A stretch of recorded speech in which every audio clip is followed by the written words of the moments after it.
Good afternoon, good afternoon, good afternoon. I am back. It is currently 3:02 p.m. and today's date is the 2nd of October 2024. I am back like I never left. Yesterday was the vice presidential debate 2024. We had a good time talking about it here yesterday and I hope you enjoyed the stream yesterday. Today is another day. It's a beautiful day. I'm glad you're here. I'm glad we are alive, strong, healthy, still pushing forward for a better future for our family, for ourselves, for our country. Ladies and gentlemen, today's topic is how to know a true leader. How do you know what a true leader looks like? Shout out to my boy, the Prince of Amsterdam, Zima. God bless you, my brother, for tuning in one more time. You know what time it is. All right. How do you know a true leader? What are the characteristics of a true leader? How do you point out a true leader? How do you know that man right there, that woman right there is a true leader? How do you know a true leader? In my opinion, a true leader provides and protects for his people or for her people. The first priority of a true leader is the people that they are responsible for. Responsibility separates true leaders. You know what I mean? So if you don't have responsibility, you cannot be categorized as a leader in the first place. But if you do have responsibilities and you are taking responsibility, you're taking action towards providing, protecting what you have, what God has put in your atmosphere, in your home, in your country. That is the meaning of a true leader. When you're taking responsibility, when you're taking action, when you're protecting the people that you're supposed to protect, the people that God has blessed you with. That's what a true leader does. Shout out to loyalty to the light. You know what time it is, loyalty. You said then why is it trying to take uh NATO away? If if you're making a deal and it's not going your way, then your people is the first priority. Like I said, bro, your people are the first priority, not the other people, not other countries, not other families. Your people are the first priority. Like I always say, I got a 4 year old daughter, I got a girl. So the first priority for me is my family. I'm not here to cater for other people's family first. My family is the first. All right. Like I said in the beginning of this stream, the title of the stream is How to Know a True Leader. And in my opinion, you don't have to agree with me. In my personal opinion, I believe that the former president, the 45th, and some people say he might be the 47th, former President Donald J. Trump is a true leader, in my opinion. Let's get it. This is the former President Trump holding a campaign event in Warnake, Wisconsin. Let's go. Let's listen. Smash the like button, double tap your screen, subscribe to the channel. We're about to do a poll right now. Let's get it. This is a nice plant. Outside, we could probably get another 30,000 people. Would anybody like to give up their position? No? I've never had anyone say yes. Someday we're going to meet somebody that says yes. Hello, Wisconsin. It's great to be back in this beautiful state with thousands of hardworking, great American patriots. We appreciate it, too. And, you know, we were up here on Saturday. We had a group Tommy, I think it was maybe 50 or 60,000 people. And because we were not afforded the luxury of having enough security not because of Secret Service, but because of Washington, I spoke in front of about 700 people, and 50 or 60,000 people weren't able to see. And I think they still love me, but we have to make sure. We have to make sure. And you know what that was? That was the political opponent saying, we don't want him to have a crowd like that. But outside, I'll tell you, we have a lot. This is a different kind of a speech, not a rally. This is a speech on the economics and bringing back business and things. And it's a great plant and a beautiful couple, a beautiful Mr. and Mrs. couple. And it's great to be here. It's really great to be here. It's beautiful. I want to thank Troy Berg and everyone at Dane Manufacturing for hosting us. Thank you, Troy. Where is Troy? Where is he? What a beautiful couple that is. More importantly, I'd like to thank you. That's great. Thank you both very much. Appreciate it. Is he a great owner? Great owner, great everything, right? And what was this 16 all about? Oh, 16. Whoa, he's better looking than you, Troy.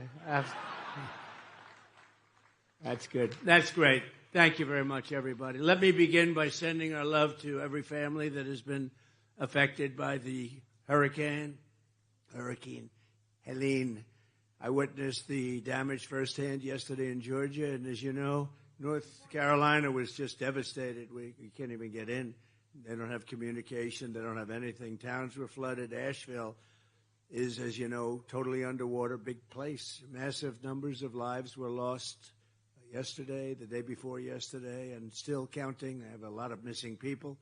The people living in western North Carolina, incredible patriots. They really are. I know that area well, and they're still suffering immensely, and we need to help them, and we are going to help them as citizens in Alabama, Tennessee, Virginia, and a couple of other places got a little hit. But in particular, these places, and Georgia was hit very, very hard.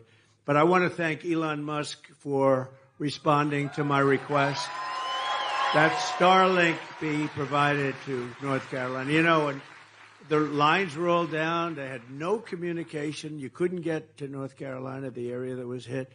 And they were all saying, does anybody know Elon Musk? I said, yeah, I do. I raised my hand. They asked a question. I said, yeah, I know. I said, what's the problem? They said, do you think you could get him to get Starlink, which is amazing stuff, right? Starlink. And I said, I don't know too much about Starlink, but if you want it, we can get it. I called Elon, and they had so many people over there, Tommy.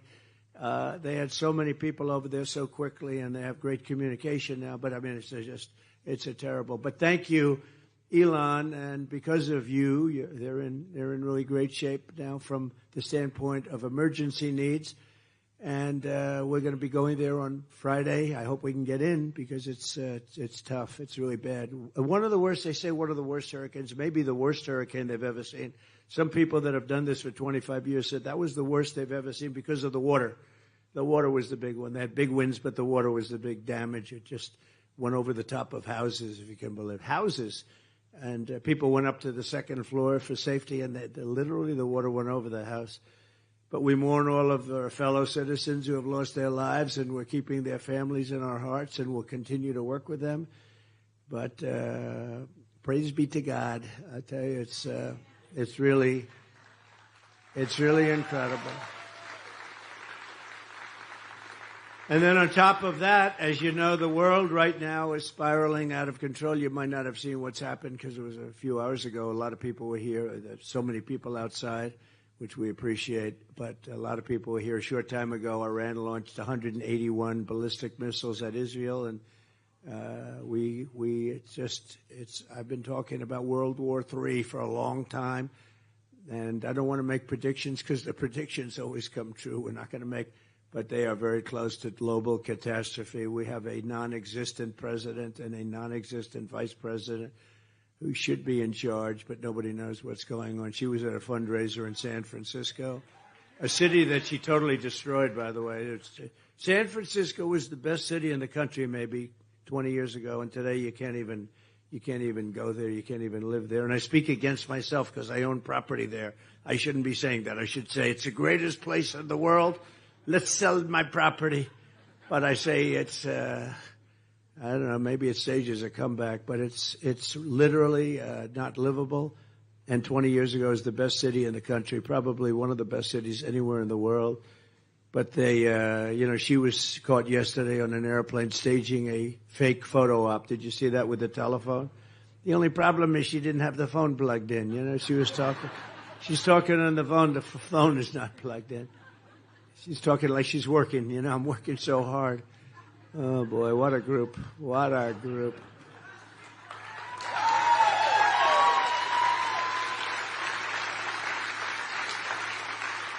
No one is in charge of our country, and it's not even clear. Really, I mean, who's in charge between the two of them? You have a president, I guess. You have a vice president, I guess. She should have never been chosen because she never got any votes. I'm not a big fan of his, but he got 14 million votes, and that was a coup. Would you say, Scott, that was a coup? If Scott Walker says it was a coup, Tommy, I say it was a coup, okay? But it was a coup. It was terrible, and nobody's ever seen anything like it. And we're doing great in the polls. They just came out with new ones. Rasmussen, we're really good. I mean, it took a little honeymoon. For 4 weeks you did nothing but hear about. She went from being the worst vice president in history. He's the worst president in history. It's the worst administration by far in the history of our country. Look at our border where people are pouring in and they're criminals and they're murderers and drug dealers. Look at what they've done. And then she goes up 5 days ago, and tries to explain that, we're going to do great things in the future. And I always say that everything they say, why didn't you do it 4 years ago? Why didn't you do it? They keep talking. She said, I'm going to do this, and then I'm going to do that, and then but she's not going to do any of it. They're incompetent. We can't have another 4 years. We can't have another 4 years of what we went through. It's embarrassing. The whole world is laughing at us. That's why Israel was under attack just a little while ago, because they don't respect our country anymore. The so-called enemy doesn't respect our country any longer. They don't. And, you'll get it back soon, I hope. Thank you. Whoever that is. Who is that person? Who said that? Thank you. Thank you very much. That's very nice. Even though she disturbed my chain of thought. That kind of a disturbance we don't mind, right? But when I was president, Iran was in total check. The Iranians were starved for cash. Nobody was buying their oil. And they were ready to make a deal. They wanted to make a deal. They wanted to do something. And terrible thing. We got more votes in the second election, as you know. We had 2016, 2020. We got millions and millions more votes the second time. And they missed by just a little sliver, right? Somebody said like 19,000 votes. It's just a disgrace. They're not going to be able to do that a second time. They're not going to be able to do that a second time. Joe Biden and Kamala Harris made Iran rich in a very short period of 3.5 years. They have $300 billion now. They're rich. I mean, they pay $6 billion every time they have if they have somebody that was kidnapped. It's always $6 billion. Who ever heard of that? Somebody else gets like $4,000. How much you want? Give me $2,000. You have anything? $6 billion. It's always $6 billion. With Russia, it was $6 billion. And they also got back their spy, the greatest spy, they say perhaps. He was a spy, but he was really more of an arms merchant. And the greatest arms merchant, the greatest buyer of military equipment, they say, anywhere at any time. They got him back, but we got our basketball player back.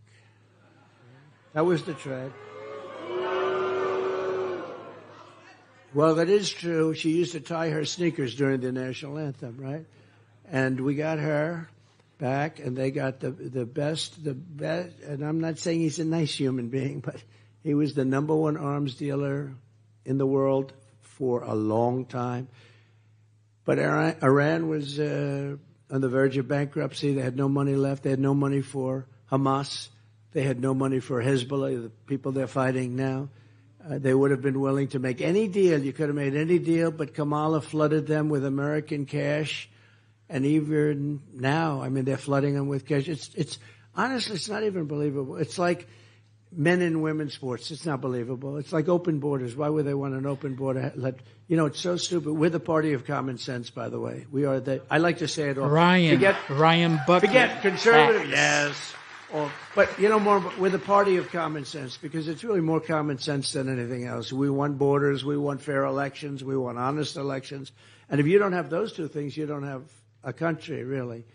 And we don't have a border. We had, coming into our country in the last 3.5 years, more than 21 million people. And many of those people were people you do not want to have in your country. And we'll discuss that in a couple of seconds. But ever since Iran has been exporting terror all over the world, and it's been just unraveling. The whole Middle East has been unraveling. But, of course, the whole world has been unraveling since we left office. Russia would have never attacked Ukraine. This would have never happened in the Middle East. It wouldn't have been on October 7th. You wouldn't have had inflation. We'll go to a different topic. You wouldn't have had inflation. None of these things would have happened. How about Afghanistan, the most embarrassing moment in the history of our country, in my opinion? Not that we're getting out. I would have gotten out. We were going to get out with dignity and strength. But they get out at the most embarrassing, people falling 3,000 feet off airplanes. The whole thing was bedlam. We lost 13 great soldiers. I got to know their families. And a lot of people, they never talk about the people that lost their arms, their legs, their face. They obliterated. And hundreds of people died. Hundreds of people died that day on the other side, because I count the other side too. But hundreds of people, gross incompetence. You don't take the military out first, let's put it that way. He took the military. Remember, a year ago, I brought a young boy who was 5 years old, took him out of the audience. I gave him a quick little study. And I said at the end, so now you know everything about the event. Do you take the military out first or last? He looked at me, you take the military out last, sir. The kid was 5 years old. But we took the military out first, and that's when it came. That was what happened. For 18 months, not one, under my administration, 18 months, not one soldier was shot at. Not one soldier in Afghanistan was killed. And, I talked to the league, because they were killing a lot of our soldiers with sniper fire, and they were killing a lot of our soldiers. And during the Obama-Biden administration, and I called the head of the Taliban, because it's the Taliban that really. And they said, how come you're calling him, the press, the fake news? Look at all of them. That's a lot of people. That's a lot of people. That's a lot of cameras. But I called his name, Abdul. I said, Abdul, you're not going to do this anymore, Abdul. Anyway, it's a long story. They said, why would you call him? I said, because that's where the problem is, with Abdul and with the Taliban. And it's like Jesse James. They said, Jesse, why do you always go after banks? Why do you rob banks? He said, because that's where the money is. Pretty simple story, right? But that's where the problem was. And since that time, 18 months, we didn't have one soldier killed or even shot at. Not one soldier. But they took the military. When they took over, they took the military, and then all hell broke loose. These people are grossly incompetent. And now we have them in charge of potentially World War III.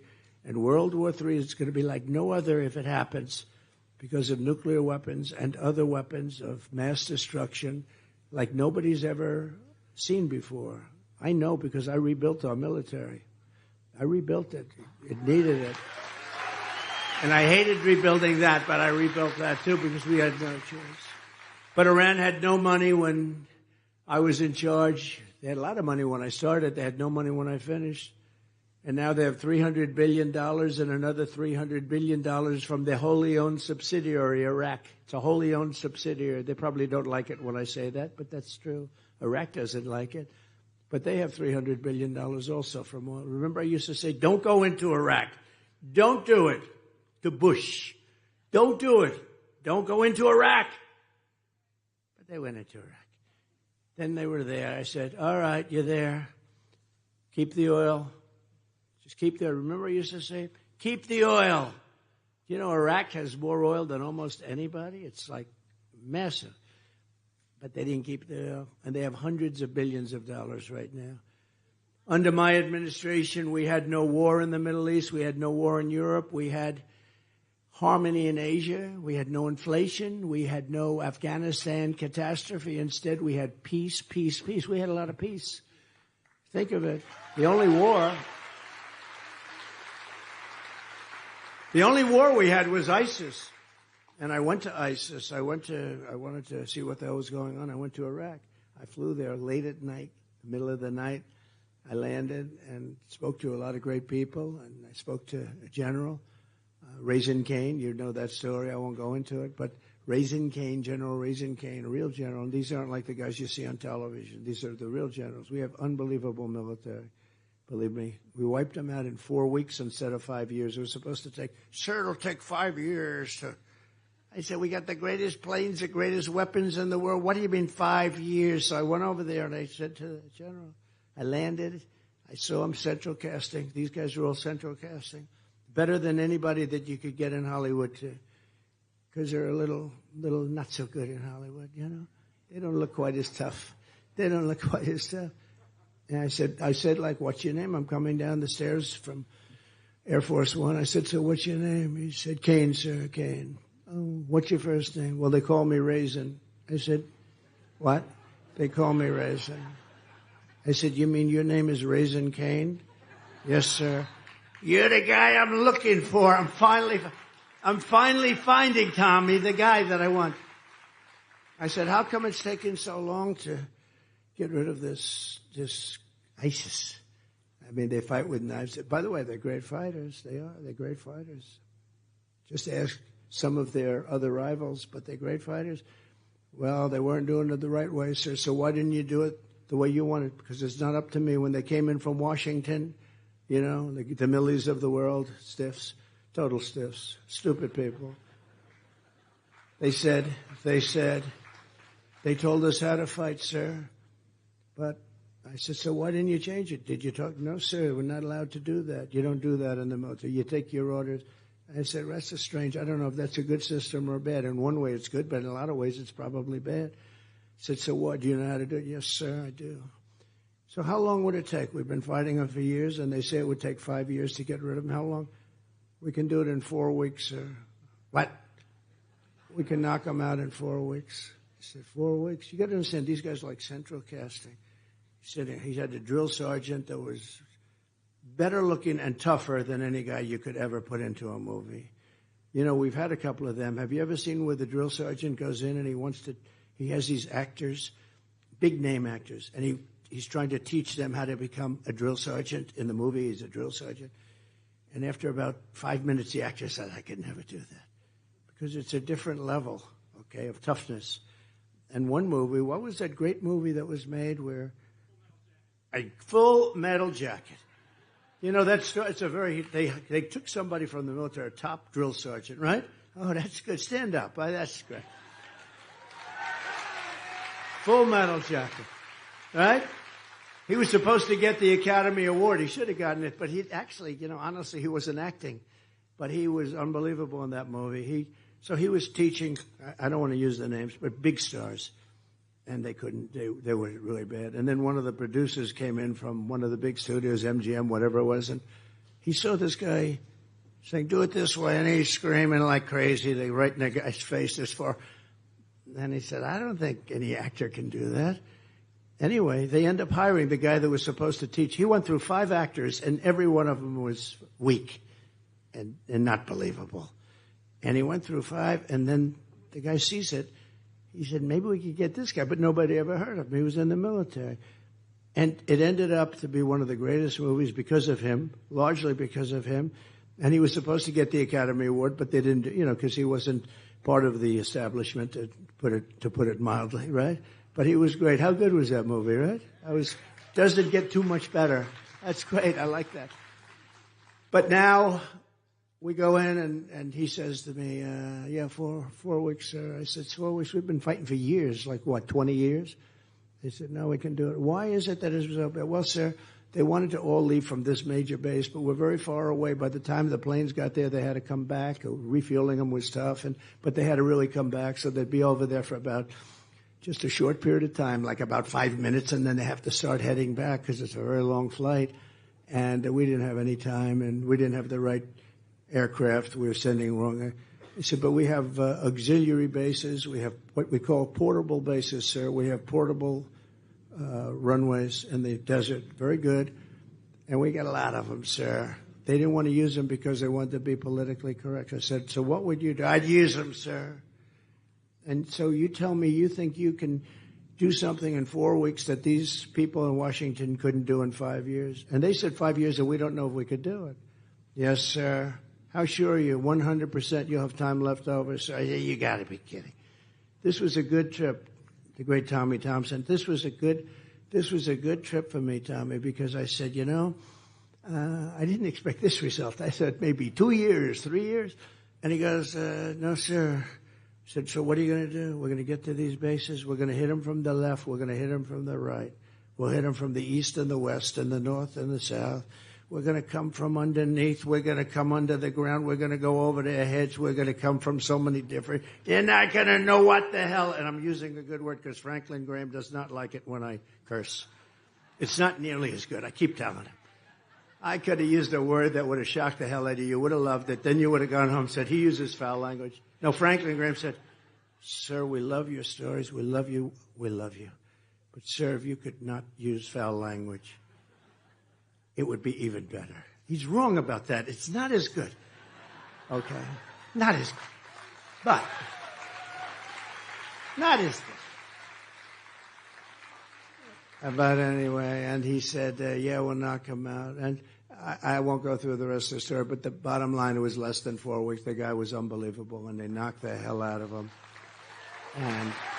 And we defeated 100% of the ISIS caliphate, 100% of it. And I tell that story sometimes because we have actually a great military, and we don't have a woke military. I mean, some of these idiots on top are woke. They're politicians more than they are military people. That's why they got there, frankly, which is a little bit sad.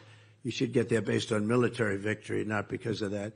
But you could keep these people like that fought for me so brilliantly. You could put them in a woke cage. We call it a woke cage for 2 years, scream at them, only woke stuff. And when they come out, they'll say, let's go USA, let's go MAGA. They'll say, we want MAGA. They won't be convinced. They won't be convinced. Tommy, they're not going to be woke. I guarantee that. I met them. They're not wokesters.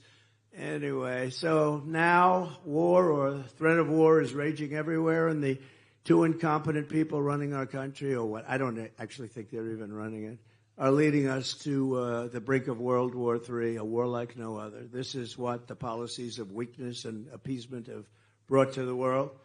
And as I've been saying for a long time, terrible things can happen. When you have incompetent leadership, really bad things can happen. I mean, there's a story that I just told you about how quickly we took out the enemy that we were fighting for 20 years, close to 20 years. You wouldn't trust Joe or Kamala to run a lemonade stand anywhere, would you? If your child were running a stand, the way I used to run a lemonade stand, I'd say, Mom, outside of my house in Queens, I'd run. There weren't that many people walking in front of the stand, but I ran it.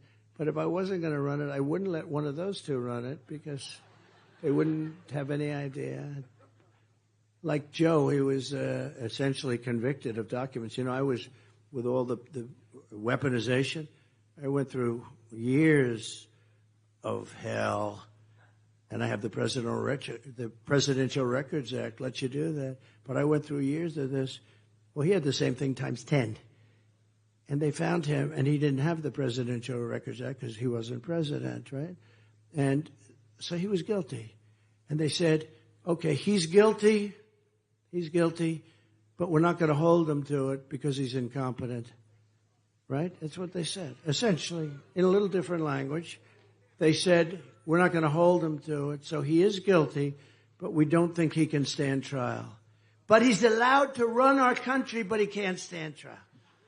I said, what's that all about? But I said, you know what? If that's the only way to get out, where they find you incompetent, I said, I'd rather be found guilty. I don't want that to be happening. I don't want that to be happening. But they weaponize government. It's no surprise that Iran desperately wants Kamala Harris to be president. They endorsed her. I think they actually endorsed her. I don't know. So did Putin. Putin endorsed her. And he actually endorsed her with a smile on his face. He's going like, no, I think her. He would want her. He would want her. I don't think he knew exactly what to say. It was very interesting, actually. But he did. He said, because of her experience. Oh, experience in losing. Because they know as long as she's in power, they can take advantage of America like never before. And, for 4 years, this country was respected. I was respected, but this country was respected. Viktor Orban said, if you bring Trump back, he's the head of Hungary, you bring Trump back, there won't be any problems anywhere. We had no problems in the world. But that's why they target me. That's why I'm targeted. I'm targeted by a lot. Iran and targeted, we know for a fact, but probably others. But they only target consequential presidents. They don't target Joe on the beach as he sleeps. He sleeps. How do you fall asleep when cameras are raging, right? You got the paparazzi, you got everybody. He's dead sound asleep. I wish I could have that secret because, that's a talent. I wish I could do that. Sleep with the cameras. Tommy, could you do that? I don't think Scott could do that, right? I don't think so.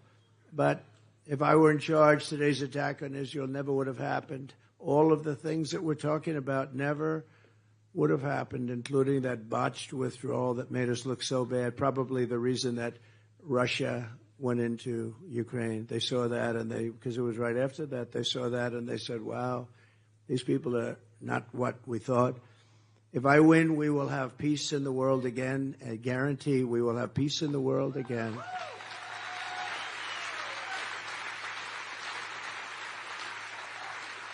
And if Kamala gets 4 more, unthinkable, right? If she gets 4 more years, the world goes up in smoke. This world will go up in smoke. So we're grateful to be joined today by some tremendous people from Wisconsin. I love Wisconsin. We should win Wisconsin. Will you please make sure? Right? If we win Wisconsin, we win. Right, Scott? Now, if we win Wisconsin, we win. That'll be a big one. And I've done a lot for Wisconsin, The shipbuilding contract, I took such heat from other states. They wanted it, and I gave it to Wisconsin. And they're doing a good job, aren't they? I hear that. Big contract, one of the biggest contracts. They're doing a good job, but I took a lot of heat. And the Keystone XL pipeline, I know you had a lot of people involved in that. What a bunch of stupid people. To think of it, I rejected Putin's pipeline going through. I had it stopped.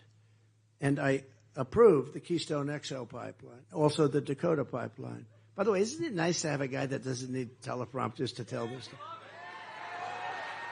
Thank you. I'm going through all these names, and it's not part of my thing. I'm going through all these names. You think Biden could do that? I don't think so. He can't remember. I won't say. I was going to almost say his wife's name, but I didn't want to say that. I almost said it. Remember when he called his sister his wife?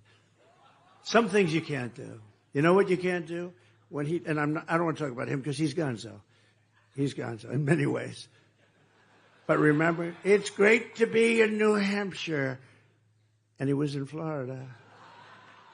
And you can't Winston Churchill was a great speaker. But if you say, it's great to be in Iowa and it's Idaho, at least that's within the realm, right? But the Florida stuff you can't do with the palm trees, right? But remember he did that? And I was saying, if you were Winston Churchill, he was a great orator. If you were Winston Churchill and you made that mistake, no matter how good you speak you could speak for 2 hours after that, it's over, right? It's over. You will never have a successful speech. But we're grateful to be joined today by a man who's really incredible, respected all over. We'll bring him with us. He's just somebody that really poured his guts out for this state and did a fantastic job. He was a great governor, Scott Walker. Scott, right there. Thank you, Scott.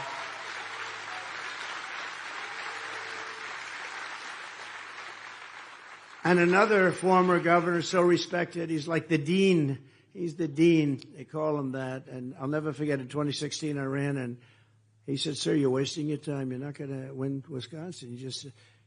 I said, "I think I will." I made a speech up there at the place. I said, "No, he's not going to win Wisconsin. But here's the deal." Remember this? He said, "Here's the deal. If I think you're going to win, I'll call you back. Otherwise, don't waste your time. Go to Pennsylvania, go to other places that you have to win," which I appreciate. I mean, that's better than, like, wasting your time. He said, "So you're not going to win it, but if for any reason I see a change, I'm going to call you back and you'll come up and you'll close it up." And he called me about 3 weeks later. He said, "It's time to come up. You're going to win this thing." Right? Tommy Thompson. And we did. That was pretty cool. That was pretty cool. Do you remember that, Tommy? That's pretty cool. Most guys say, "Oh, come up. Come up. Don't waste a half a day, even though you can't win." It was pretty. I'll never forget that. "Sir, get in your plane. Let's go. You're going to win the state." And we did win the state. That was quite a time. Remember that beautiful evening in 2016? That was the greatest.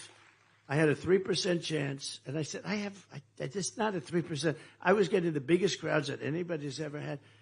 By the way, they're much bigger today than they were in 2016 or in 2020. But I was getting the biggest crowds. Everything was so. And the fake news had me at 97% chance of losing. And then they have, as we started winning, Florida, Georgia, South Carolina, North Carolina, all the way up running. It goes from 97 for her. Hillary, Cricket Hillary. She suffers serious case of Trump derangement syndrome, right? But Cricket Hillary. So we go 90. She's got 97. And then it goes, Trump just won Florida, 91, 86, 79. Do you remember? And then it got to be 50%. Then it got to be 42% for her. And then that's when that crazy woman started screaming, remember, with the glasses? No. She was crazy. I wonder whatever happened to her. I just wonder where she is right now. I'd love to find out where she is. She was very famous. The level of craziness with her was incredible. And we did a great job. We had the greatest economy in the history of our country. We did a great job. We also have a candidate for Congress who's really highly thought of, Eric Olson. Eric? Thank you. Thank you, Eric. Good luck. Good luck. I heard you're doing really well. Thanks, Eric. Early mail-in and absentee voting in Wisconsin is underway now, right now as we speak. So don't vote. You got to go as soon as you can and get out there and do the voting thing. Do it any way you want. You can vote. You don't have to vote one way. You can vote another way, but just get out there and vote. A lot of people say vote by ballot, vote by this. You could also go. It doesn't matter. But make sure your vote is counted. We're going to leave nothing to chance and everything on the field. 35 days from now, we're going to win Wisconsin, and we're going to defeat Kamala Harris, and we're going to make America great again, right? Oh, nice. Thank you. And I'm asking every citizen to join me in launching sort of a new golden age for America. We're so embarrassed by what's happened over the last 4 years. It's just a terrible, terrible thing. It's interesting, though, because we had two great elections, the second one being much better than the first. Hard to believe, right? They said, "What happened?" I said, "Well, we did much better." But they say that this one, I've just asked some of the people in the back that are here, working here, they said this one is far stronger than number one or number two, and they were good. But this is much, and the reason I don't think I've changed. I don't think I've changed at all. I think what has changed is you've got something to compare it to. And you're seeing the most incompetent administration in history. the absolute worst president in the history of our country. They rate vice presidents too, and she's rated last, but he's rated last. The worst president. Jimmy Carter is the happiest man because Jimmy Carter is considered a brilliant president by comparison. I mean, Jimmy Carter didn't let 21 million people come into our country without checks, without balance, without anything, from parts unknown, from parts of the world that nobody ever even knew existed. And some of them are rough.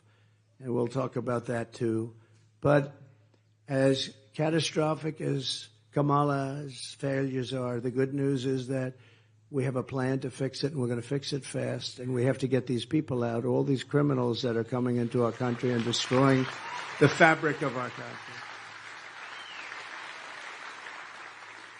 And really, an extraordinary future is within our grasp. We can do it. If we don't do it this time, I think it's going to be gonzo. I'm not even sure you'll ever have another election. These group is sick. They're sick. We can soon have soaring incomes, skyrocketing wealth, millions and millions of new jobs, a manufacturing renaissance, and a booming middle class, which is really why I'm here to talk about. That's why I'm in this beautiful factory. We can live in cities and towns that are safe and clean, and borders that are sealed and secure. And America can once again be a nation that is strong and confident and free. Together we can reclaim our pride, our dignity, and our glorious American dynasty. We could also, for our children, we can create the American dream again, because there is no American dream right now. But only if we make a clean break from the failures of the past 4 years, the worst administration ever, and elect a man named, have you ever heard of him, Donald J. Trump, on November 5th.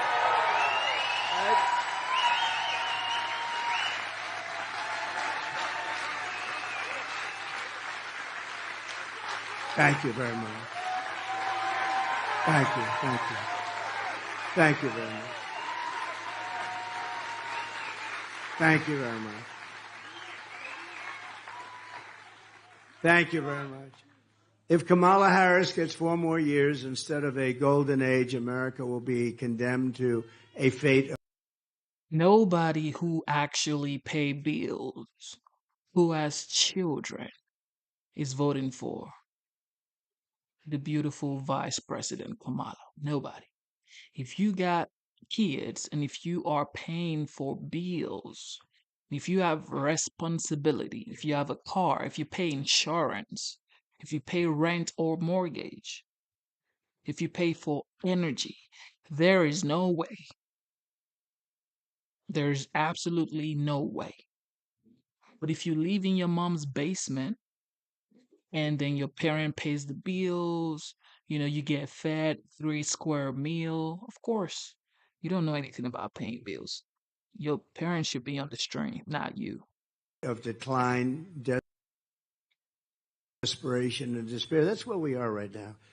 Your family finances will be permanently destroyed. Your borders will be gone forever. Tens of millions more illegal aliens will invade our cities and towns.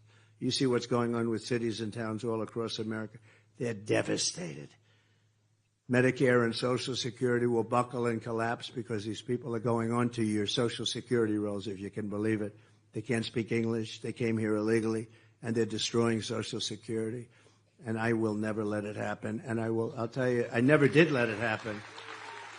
And I didn't do the rage. They want to do, and they're going to do, no doubt about it, a big an increase in age and wage, because what that means is you're going to go way up in terms of when you qualify. So how would you like to say, oh, wow, I was going to be on Social Security now, but I got to wait another 5-6 years because of Kamala. That's what's going to happen. I have no doubt about it. That's what's going to happen because it's under tremendous pressure. They're signing these people just like they're trying to sign them to vote. Frankly, that's the thing it maybe bothers me more. There's a reason why they let all these people in, because they want to get them to vote. That's the reason. So Wisconsin, if you want to avoid this miserable fate that we talk about for your family and for our country, and then you have to turn out in record numbers. You have to come out in record numbers because she is the worst. And we're going to look at her. We're going to say, Kamala, you have been terrible. You've done a terrible job. You were the worst vice president in history. You shouldn't have even had a chance to run for president. Kamala, You're fired. Get out of here. Right? The question that I have for you guys is, why was the economy better under this guy? Why did we have better inflation? Why was the gas prices, the mortgage rate, the grocery prices, why was it affordable? Why was the energy affordable? Why was the electricity bill affordable? Why was the border better? Why didn't we think about Israel and the Palestinian people? Why did we not think about Ukraine and Russia? But all of a sudden, we are here now. Everybody's panicking. The US dock workers just went on strike yesterday, according to New York's Post. This is the first, this right here, this strike right here by the US dock workers.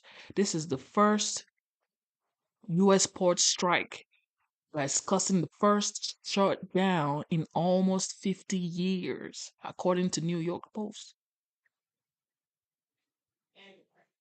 And then you're saying everything is good? Man, double tap your screen, subscribe to the channel. Sometimes it is better to say the facts, the truth.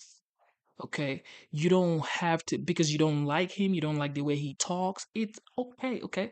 I don't He's not gonna be my dad or my uncle. I don't even like the way he talks too. But I am not voting for a dad or a brother or an uncle. No, I am voting for a commander in chief, someone who puts his people first. Now, Hurricane Helen just happened. I was affected. That's why I moved from my spot, came to an Airbnb. We're waiting on some sort of help. Hopefully he comes. But then Taiwan just got $567 million in defense support, according to New York's Post. What are we doing, guys? As a true leader, your people should be your first priority, not other people.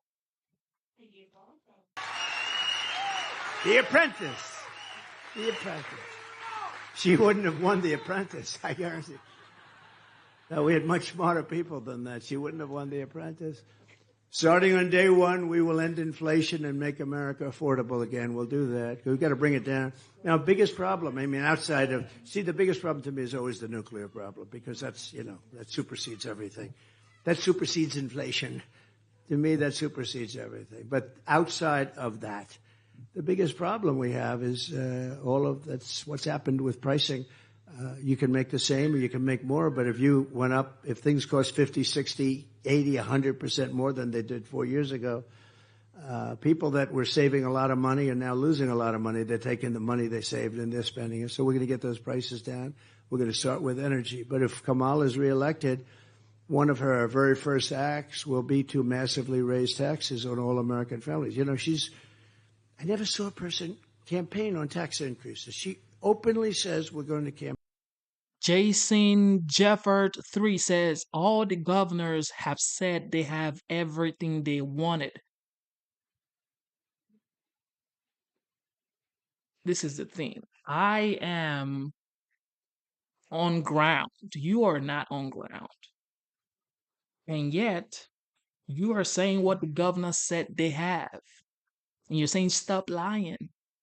If we had all the help we needed, there's no way I would be saying what I'm saying. What do I have to gain? Is he my dad? I don't even know this guy.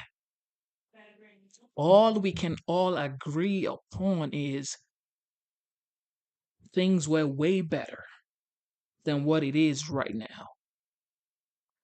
Now, according to Georgia Power, our power would be back on in about, they said October 5th. Hopefully it comes on. But we're still waiting. So we haven't had power where it stay for about 5-6 days. So by the time this is all done, we wouldn't have power for like 10 days in total, or maybe more. So no power, no hot water. There should be no way you are helping nobody else. You need to be going to those places that were affected and feeling what they're feeling. People are traumatized, bro, psychologically. So you think I'm making this up? What do I have to gain? Because my dad is running for presidency? Bro, I don't even know this guy. I'm just saying things were better. Why do you think he has more people voting for him now? Why do you think more people are supporting him now? If if this administration has done way better, if this administration has done a good job, nobody would be talking about Trump anymore. But they haven't. So now we are left to going back to Trump. And you say you don't want to go back. You don't want to go back to affordable mortgage rate, better interest rate, better grocery prices, better mortgage rate, better gas prices, better inflation, better and safer borders, no new wars. I don't know what y'all talking about. Man, double tap your screen, subscribe to the channel, man. Campaign on tax increase. And she wants to get rid of the Trump tax cuts, which were the biggest tax cuts in history. And when you add it together, it's the biggest increase in taxes by far in history. And they call her in San Francisco the tax queen because she used to tax people a lot and run the place very badly, obviously. She's already cost the average family $29,000 with rampant inflation. Now she's coming back for more with a plan to raise typical family taxes by $2,600 a year. So on top of all of the costs that you have, they're not going to go down. They're not going to go down under their plan. Under my plan, they're going to plummet, but they're not going to go down. She wants the largest small business tax hike in history, and many of you own small businesses. In history, by far, eliminating the small business pass-through for tens of millions of small businesses. A lot of people don't know what that is. What it means is your business is worthless. She backed a 33% tax hike on U.S. manufacturers and domestic producers, which would mean jobs fleeing and prices skyrocketing for American consumers. You'll start the whole big inflation disaster all over again. And, you know, what you saw the other day is they, for purposes of politics, they gave you a good decrease in interest rate, but it's okay because you deserve it. The reason they did it, though, is the economy is terrible, and everybody here knows it. The economy is terrible, and that's why they did it. It's probably political, but they probably did the right thing because the economy is absolutely terrible. She wants to drastically raise the death tax. You know what that is? Radically increase the capital gains tax. You know, in the death tax, I have a provision. If you have a small farm or business, you can leave it to your children tax-free. Tax-free. She's getting rid of that. I always say, if you don't like your children, don't waste your time applauding. But if you do, does anybody not like their children? No, if you have a small business, you have no estate tax or death tax. And if you have children that you love, that's a big deal. If you have children that you don't care about, you don't want to leave them anything, don't waste your time listening. But to me, I've never had anyone raise their hand. I mean, there must be some people. I've had big crowds. I said, raise your hand if you don't like your children. I think nobody had the courage to raise their hand. But no, it's a tremendous thing. You know, you leave your farm to your children, and before I came along, they'd go out, they'd have to borrow money. It's valuable, but they didn't have cash. And they'd borrow from the bank, and the bank would almost always end up taking it over in a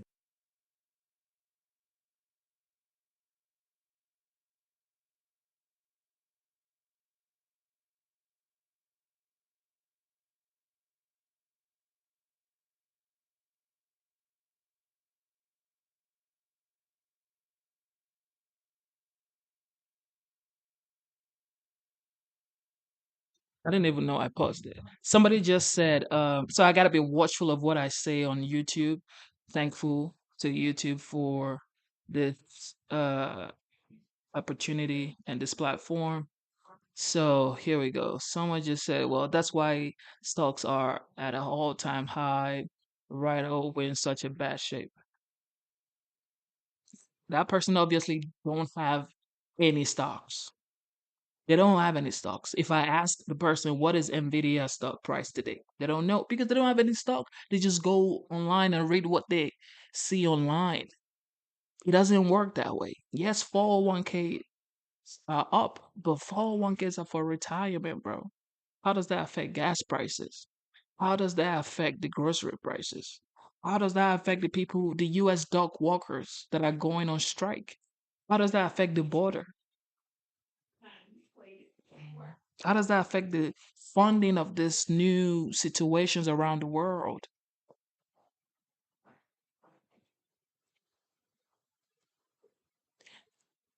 For YouTube's purposes, this is entertainment purposes only because some people are saying my content is harming them, so I don't want to harm anybody. Okay. Disaster, like a disaster. The parents meant well, and the kids end up losing it because the tax is very substantial. So you don't have that tax to pay. She wants to put that tax back. That's a big deal. And she's pledged to create a brand new wealth confiscation tax on unrealized capital gains, which is one that nobody outside the communist countries, only communist countries think about it, but they don't even do it, which would crash the stock market like in 1929, annihilate the pensions, 401ks, and all of the retirement accounts, and millions of middle-class families and seniors on fixed income would be in tremendous trouble. If you want your incomes to plummet, your net worth to collapse, your tax bills to soar, and your jobs to totally disappear, that doesn't sound too good. Then vote for Kamala, your tax queen. She's a big taxer. Once again, this is for entertainment purposes only. Brennan Owens, you says, how is the how at the heck do gas prices affect grocery prices? How do you think the grocery stores get stocks? How do they get their produce? Is it the trucking companies that supplies them? So how do the trucking company get there? They have to buy diesel. So if diesel is expensive, how do you not think that would reflect on the grocery prices? Hmm. All right. And your taxes are going to go through the roof. But if you want Washington bureaucrats to keep their greedy hands out of your pockets and out of your, just leave my money alone. And if you want to have a tremendous history and legacy, and if you want to have a country that's strong and prosperous and great, you're going to vote for Trump, and we'll turn it around very fast. It's not going to be that easy, but we'll turn it around fast. See, we're lucky because underneath our feet we have more liquid gold than any other country. You know, that's always been a big thing. Who has the most energy? We have more energy. We have more oil and gas under our feet than anybody else, more than Russia, more than Saudi Arabia. We go to Venezuela to buy it. It's like they buy it in Venezuela. And they use the strategic reserves. Did you hear the other day? They're the lowest they've been in 50 years because they wanted to keep the oil and gas down for the election. So they've really jeopardized our country because that's meant for war. It's meant for big things, not to keep your prices down a little bit. And it doesn't even matter that much. You lose it so fast because there are so many cars. And it really dissipates it. But they just announced that it's the lowest it's been in many, many decades, and that's really dangerous, actually. We need that for bad times, real bad times. And Kamala's promising the largest tax hikes in American history. When did you ever hear that, Scott, that we are going to give you the largest tax hikes in the history of our country? All my life I've been with I'd like politics, and I've never seen people like this. They announced that they want open borders. They announced that they want men playing in women's sports. And they announced that we're going to give you the biggest tax hikes, not cuts. When I read the story, I thought they made a mistake. I thought it was like somebody did a typo. Cuts instead of hikes. But they are going to deliver you the largest tax hikes in the history of our country. Like 40%, 50% more. She said 70 or 80% is okay. And you're going to be a big beneficiary of that. It's a disaster. But I delivered you the largest tax cuts in American history, larger than even the Reagan tax cuts, as you know. And in my next term, we will give you massive tax cuts for workers, families, and small businesses. We're going to go further. That's one of the reasons we were able to succeed. Anybody watching this stream right now and don't know that energy Gas prices affects everything. What are you doing on this stream? Go continue scrolling and go somewhere else. This is for adults who actually pay bills. Man, double tap your screen, subscribe to the channel. If you don't understand basic common sense, keep scrolling, bro. Because we brought taxes down and those businesses thrived. You know, we did more business. We cut the business tax from 39% to 21%. Everyone said it was impossible. And you'll see now I'm cutting it down to 15%, but only if you make your product in Wisconsin. Only if you make your product in America. How good. I've had these guys from Wall Street, sharp as hell, call me, where the hell did you get that idea? In other words, we're bringing it down to 15. So 21 made us pretty competitive with the rest of the world. We're competing with the world. But 15 makes you really super competitive. But only if you build it here. And then you have something that she copied but we haven't heard from it since. She can't do it. She would never be able to do it because they have all this legislation pending so that you could go after people with tips. She wanted to go after people with tips. We have the opposite. We will have no tax on tips. No tax on overtime. And no tax on Social Security benefits for our seniors. Oh.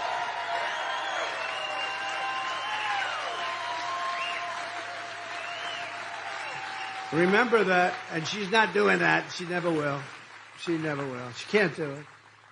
You know, remember their promise to, the education was going to get rid of the student loans? That didn't work out too well. And for the students out there, you didn't get it. They talked about it for 3 years. They didn't get it. And just a wasted promise. I just hope everyone knows you're not getting it because they never got it. They said they were going to get it, but I get what we want. I get 100% of what we want. Instead of raising taxes on American manufacturers like this one, we will cut their taxes from 21%, which nobody thought possible, to 15%. So, but only if they make their product here in America and hire American workers for the job. Okay? I think it's great. Good idea, right?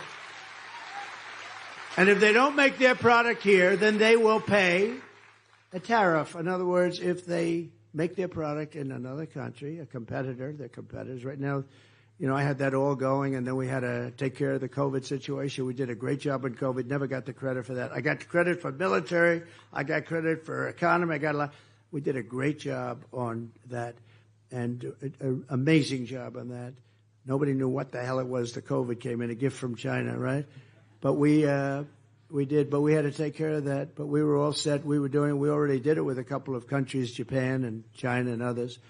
But we'll take in billions and billions of dollars and use that money to reduce tax burdens on hardworking Americans. We're going to use the power of the tariff so that when you open your factory and you start producing and you have your low tax, that China and various other countries, not only China, don't come in and steal your business away from you like they did prior to Trump.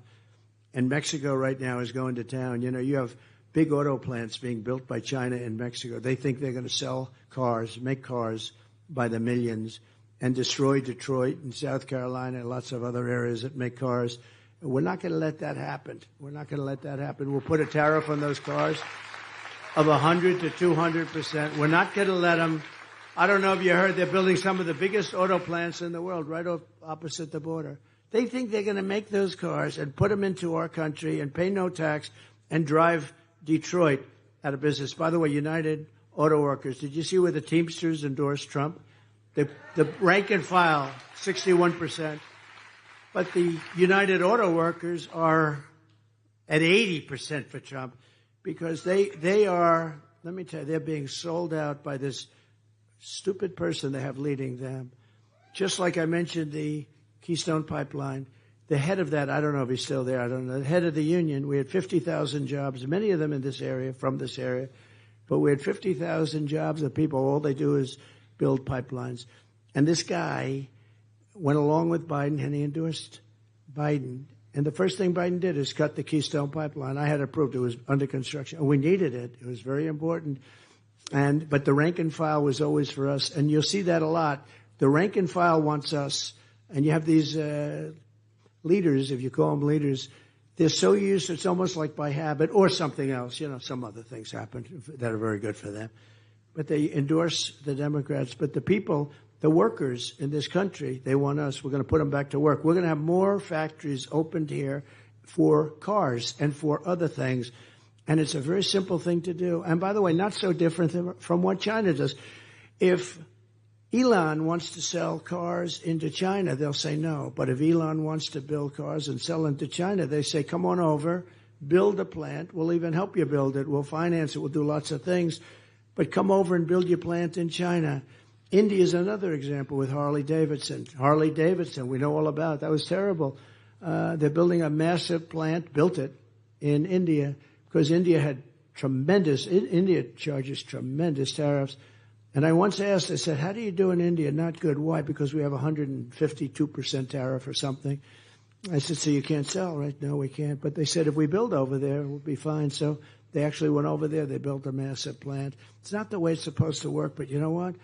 If they play that game, we have to play that game too. We have to do the same thing. It's a very simple game. We want factories to be built in our country, not in other countries. It's going to happen. It's going to happen very fast. And we'll be able to bring the auto business to where it was 50 years ago. And we're going to bring down your energy costs. Your costs are really high here. I don't know what's going on. Oh, that's right. He's not governor anymore. You have a Democrat. I don't know what's going on with energy costs here. Your state's one of the highest energy. We're going to bring down your energy costs from January 20th, the day if we win. That's the day we take office. We all take it together. We're going to bring them down 50% within 12 months, and it will be easy. We're bringing them down 50% because it's crazy. They're too high. And again, we have more of it. We don't even use it. We don't even go for it. They don't let us take it out environmentally, they spend all their time and energy on the Green New Scam. Do you ever know, though? They don't talk about that anymore. When was the last time you heard about the Green New Scam? They don't talk about it. You know why? Because it doesn't work. They wanted $93 trillion. The ultimate plan was $93 trillion. They wanted to rip down all the buildings in Manhattan, those gorgeous buildings with those big, beautiful windows, and they wanted to rebuild them without windows, because without windows is more energy efficient. Tell somebody you're going to take 40,000 feet of office space, but you have no windows. This is what they want. These people are crazy. They're crazy. Take a look at some of them are actually, you got to see the bathrooms that they project for people. I can't talk to you about it because it's so gross. But basically water-free bathrooms. Water-free. No water. This is not good. But these people are crazy. But the total for the ultimate package is $93 trillion. You could get China, us, and everybody else on the planet, and you couldn't afford that in 20 years. They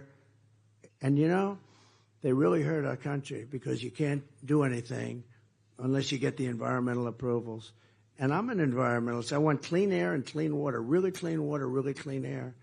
Beyond that, we have to have jobs, and we have to have success, and we have to rebuild our country. Kamala's plan will kill the American dream and make inflation worse than it ever was. My plan will bring back the American dream, but bigger, better, and stronger than ever before. That's what's going to happen. We're going to do it fast. We're just 5 weeks away from the most important election in the history of our country. It is. I believe it's the most important election. I used to say that in 2016, most important. I just want to say thank you to everybody watching the live stream. God bless you. Thank you to YouTube. Thank you to everybody watching one more time. Double tap your screen, subscribe to the channel. But one thing, if you do not pay bills, please keep scrolling. Thank you. Election. Then 2020, I didn't say because we were doing great. We had a great country. I almost had a logo, remember? Keep America Great. But it was CAG. CAG, Keep America Great. And I sort of like MAGA much better. I don't know if it would have switched. I don't know if CAG would have played well. When Biden used to go out and say, we've got to stop this group called MAGA. We're going to stop. Remember with the purple background and pink background behind. It looked like the devil, right? We're going to stop MAGA. I said, Joe, MAGA, make America great again. That's going to be stopped. It's not going to be stopped. It can't be stopped. If it's going to be stopped, you don't have a country anymore. Make America great again. That's all it is. I could be having a nice life right now. Nobody would be shooting at me. I'd be at the most beautiful beaches in the world. I'd have the greatest life. Somebody said, if you had it to do again, would you do it? Because I did. I had the greatest life. I have the most beautiful properties in the world. I really believe I do. But I have the most beautiful. I could have had the greatest, nicest life, none of this stuff. Would you do it again? Absolutely, I would do it because we're doing something this special. It's not even close. It's not even close, right? It's not even close.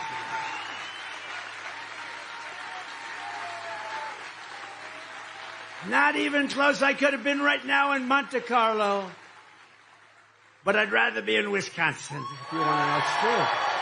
True. You know, honestly, there are a lot of rich guys that are in different places. But there's only one MAGA. There's only one group of people like you. There's only one. We're working together. There's only one. This is the greatest movement in the history of our country.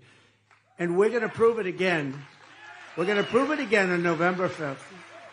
It really is. It's the greatest. And you know, I have to be very careful when I talk because the fake news, if I say something wrong, a little wrong, if I'm 3% off, they'll do headlines. They'll give me Pinocchios, you know, the Pinocchio. The Washington Post, they give you Pinocchios. If you say something perfectly, they give you a Pinocchio. They always find a reason. But if I say anything a little bit out of order, they say, so I have to be very careful. But I will tell you, we're going to do so great with this country, and we're going to bring it back. But MAGA is the greatest movement in the history of our country. There's never been anything close.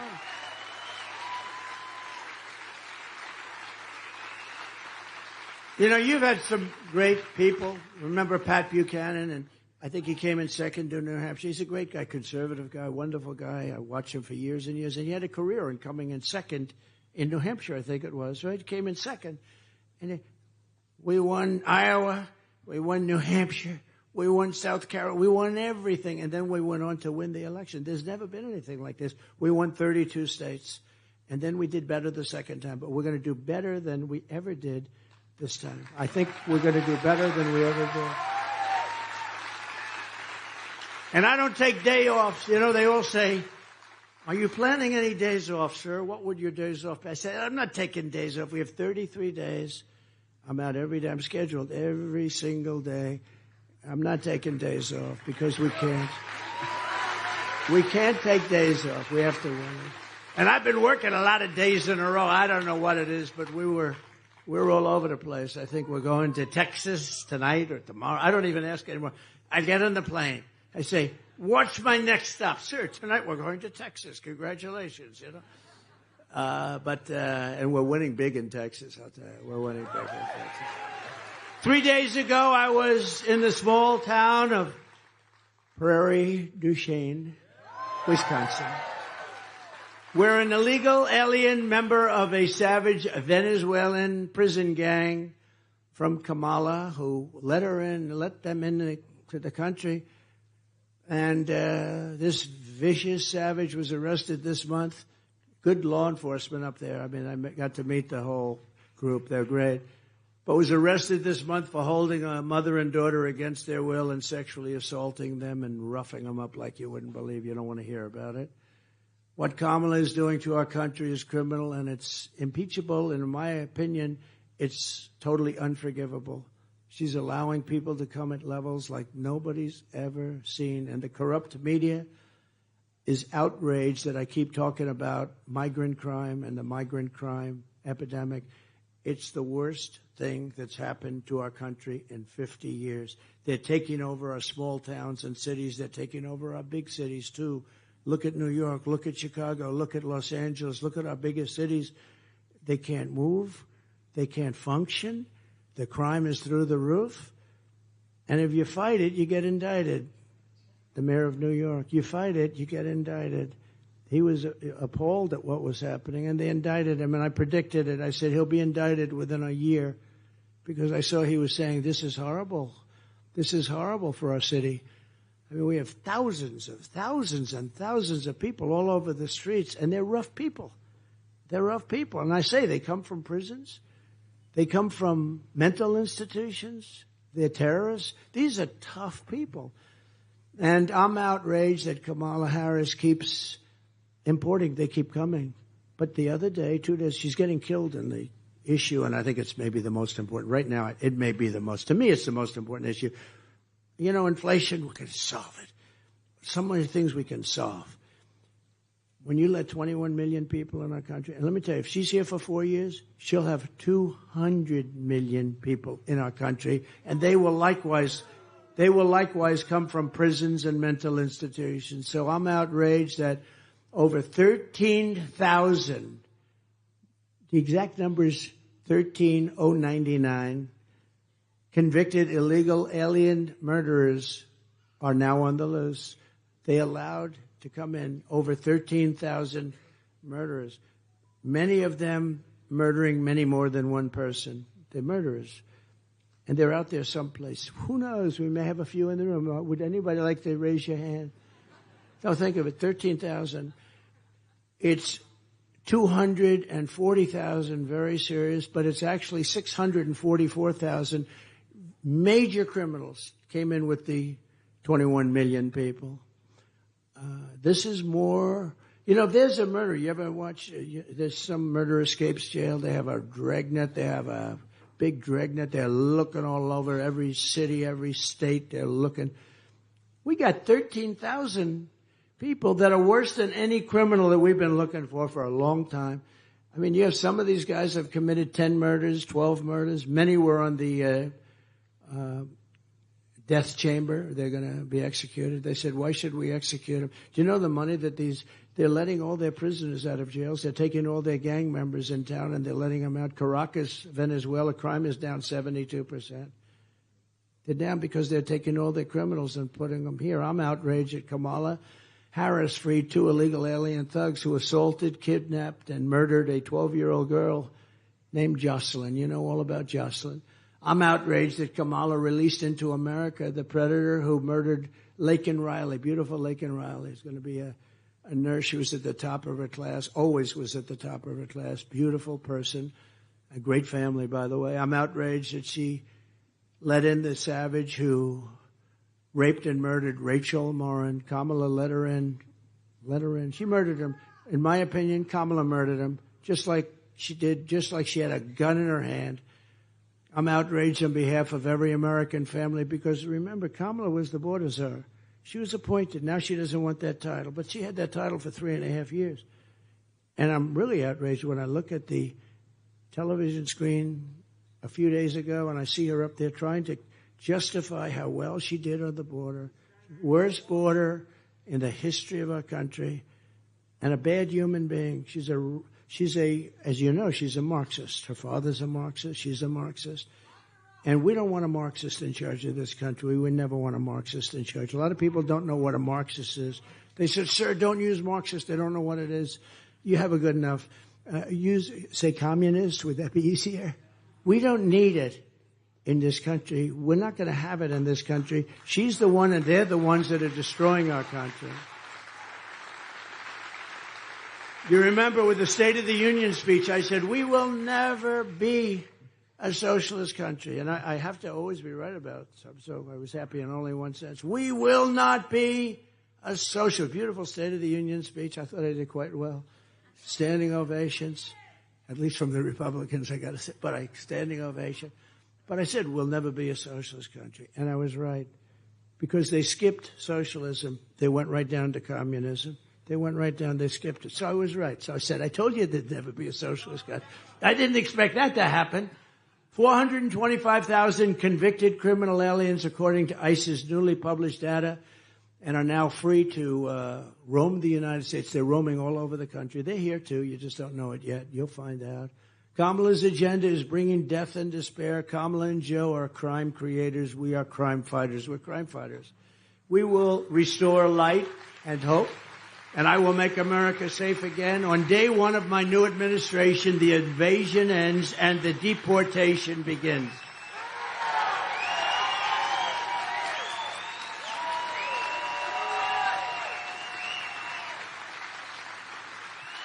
I will stop all migrant flights to Wisconsin and every other state. Can you believe it? They were saying, no, we're fighting on the border. We're fighting. You know, they had to. They're not really, because they want them to come in. They want them to vote. We're fighting on the border. We're fighting. And then we find out that big Boeing airplanes are flying over with hundreds of thousands of people and dumping them into towns and little cities and states all over the Midwest and all over our country. They're here. They fly in. They're saying how much they're fighting it.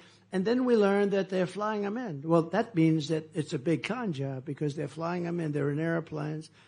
I will shut down all entries through Kamala's migrant phone app. She's got a phone app. And you know who it's meant for? The cartel heads. So the cartel heads call the app and they tell them where to drop the illegal migrants. This is the administration. It's not even believable. But those people back there, the media, are so corrupt, they don't even want to write about it. They don't want to write about it. They're corrupt. I will send in federal law enforcement to liberate every Midwestern town that has been taken over by migrant gangs and criminal alien thugs. We will send them back, and we will take back our country soon.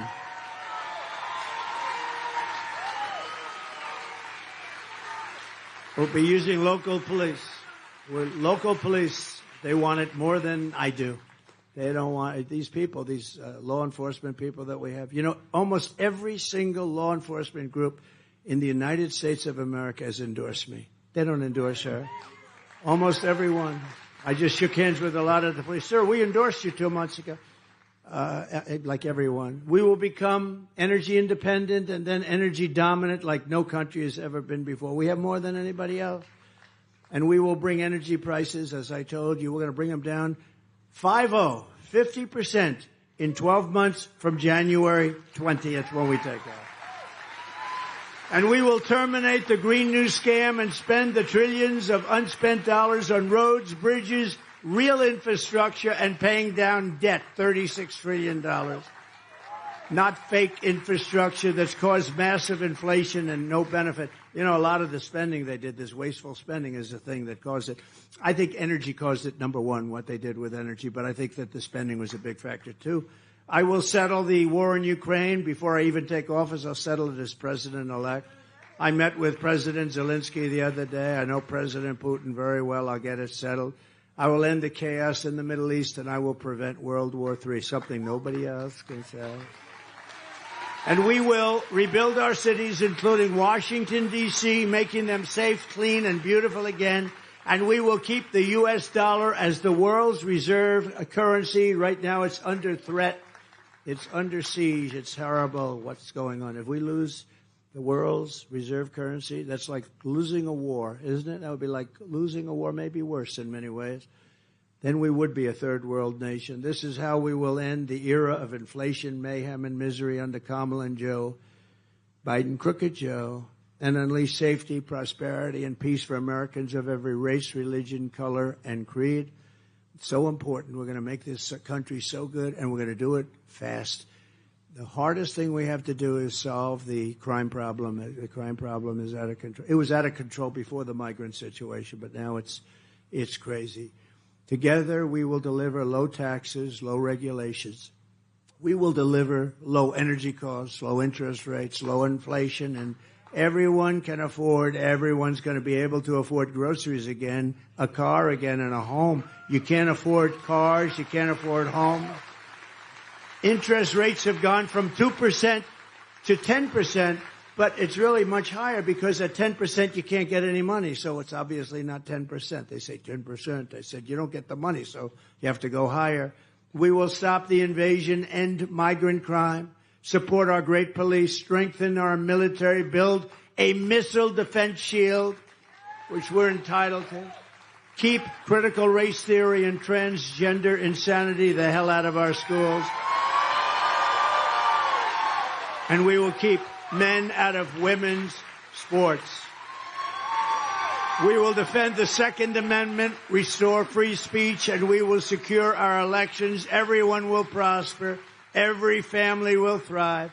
And every day we will be filled with opportunity and hope. We don't have opportunity. We don't have hope anymore in this country. There's no hope. Your kids, you have beautiful kids, and they don't even know what to do. There's no hope. We're gonna bring back spirit. Spirit is a word, but we're gonna bring back spirit for our country again, and they're gonna have lots of hope, and they're gonna have that American dream back soon. But for that to happen, we must defeat Kamala Harris. Kamala Harris. You can't call her Harris. Nobody knows who the hell I'm talking about. I say Harris has been a horrible vice president. They said Harris. Let's see, Harris. Isn't it funny? The name just doesn't care. So we call her Kamala. But we'll defeat her, and we must stop her country-destroying liberal agenda once and for all. She's a radical left lunatic. Remember, early mail-in voting is underway, so vote, vote, vote. You got to get going. And we want to make this election, you know the expression, too big to rig. Too big to rig. Because at a certain size, they can't do it. They're going to say, oh, geez, this is tougher than we thought. Because they have no shame. On November 5th, we will save our economy. We'll save our country. It will go down as the most important day in the history of our country. We will rescue our middle class. We will reclaim our sovereignty and restore our borders. And we will put America first. We will put it first always. We will make America powerful again. Wealthy again. Healthy again. Strong again, proud again, safe again, free again, and we will make America great again. Thank you very much, Wisconsin. Thank you very much. Thank you for tuning in one more time. You know what time it is. Double tap your screen, subscribe to the channel. All right. We've heard from the OG, the legendary, the 45th. Some people say he might be the 47th. What do you think? Let me know. Also, are you better off now than you were 4 years ago? Let us know in the chat. Put it in the chat right now. All right. So right now we're going to listen to the White House briefing after Iran's attack on Israel.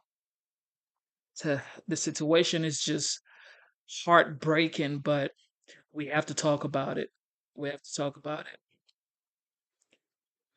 listen to the White House briefing. Let's get it.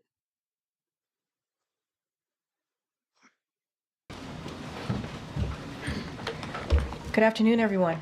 Good afternoon. I'm going to be really quick here. I have the National Security Advisor, Jake Sullivan, to talk about the latest in the Middle East, so I'll turn it over to him. Thank you, Karine, and good afternoon, everyone. I'm here to provide a brief report on the Iranian ballistic missile attack against Israel that occurred earlier today. I can take just a few questions because this is an ongoing situation and I need to get back to my desk. Today, Iran launched nearly 200 ballistic missiles towards targets in Israel. The United States military coordinated closely with the Israeli Defense Forces to help defend Israel against this attack. U.S. naval destroyers joined Israeli air defense units in firing interceptors to shoot down inbound missiles.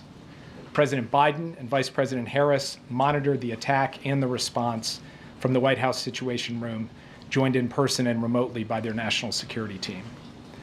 We are still working with the IDF and the authorities in Israel to assess the impact of the attack. But at this time, and I stress at this time, we do not know of any deaths in Israel. We are tracking the reported death of a Palestinian civilian in Jericho in the West Bank. We do not know of any damage to aircraft or strategic military assets in Israel. In short, based on what we know at this point, this attack appears to have been defeated and ineffective. This was first and foremost the result of the professionalism of the IDF, but in no small part because of the skilled work of the U.S. military and meticulous joint planning in anticipation of the attack. We are also aware of reports of a terrorist attack in Jaffa that took the lives of a number of Israeli civilians and wounded several others today. Our condolences go out to the families of the victims and to the family of the Palestinian civilian in Jericho. Obviously, my update here is based on early reports, and we reserve the right to amend and adjust as necessary as we gather more information. The word fog of war was invented for a situation like this. This is a fluid situation. We will consult with the Israelis on next steps, in terms of the response and how to deal with what Iran has just done, and we will continue to monitor for further threats and attacks from Iran and its proxies. We are particularly focused on protecting U.S. service members in the region. And with that, I'll take just a few questions. Yeah. Thanks, Jake. Is the administration making any preparations to evacuate U.S. citizens from Lebanon or elsewhere in the region? We have been very clear for some time now that U.S. citizens should avail themselves of commercial means to depart Lebanon, given everything that's going on. We have said that from this podium, from multiple podiums. We continue to say that, but we have not begun triggering a non-combatant emergency evacuation, a NEO, and do not have an intention to do so at this time. If that changes, we'll let you know. But we continue to reinforce the point.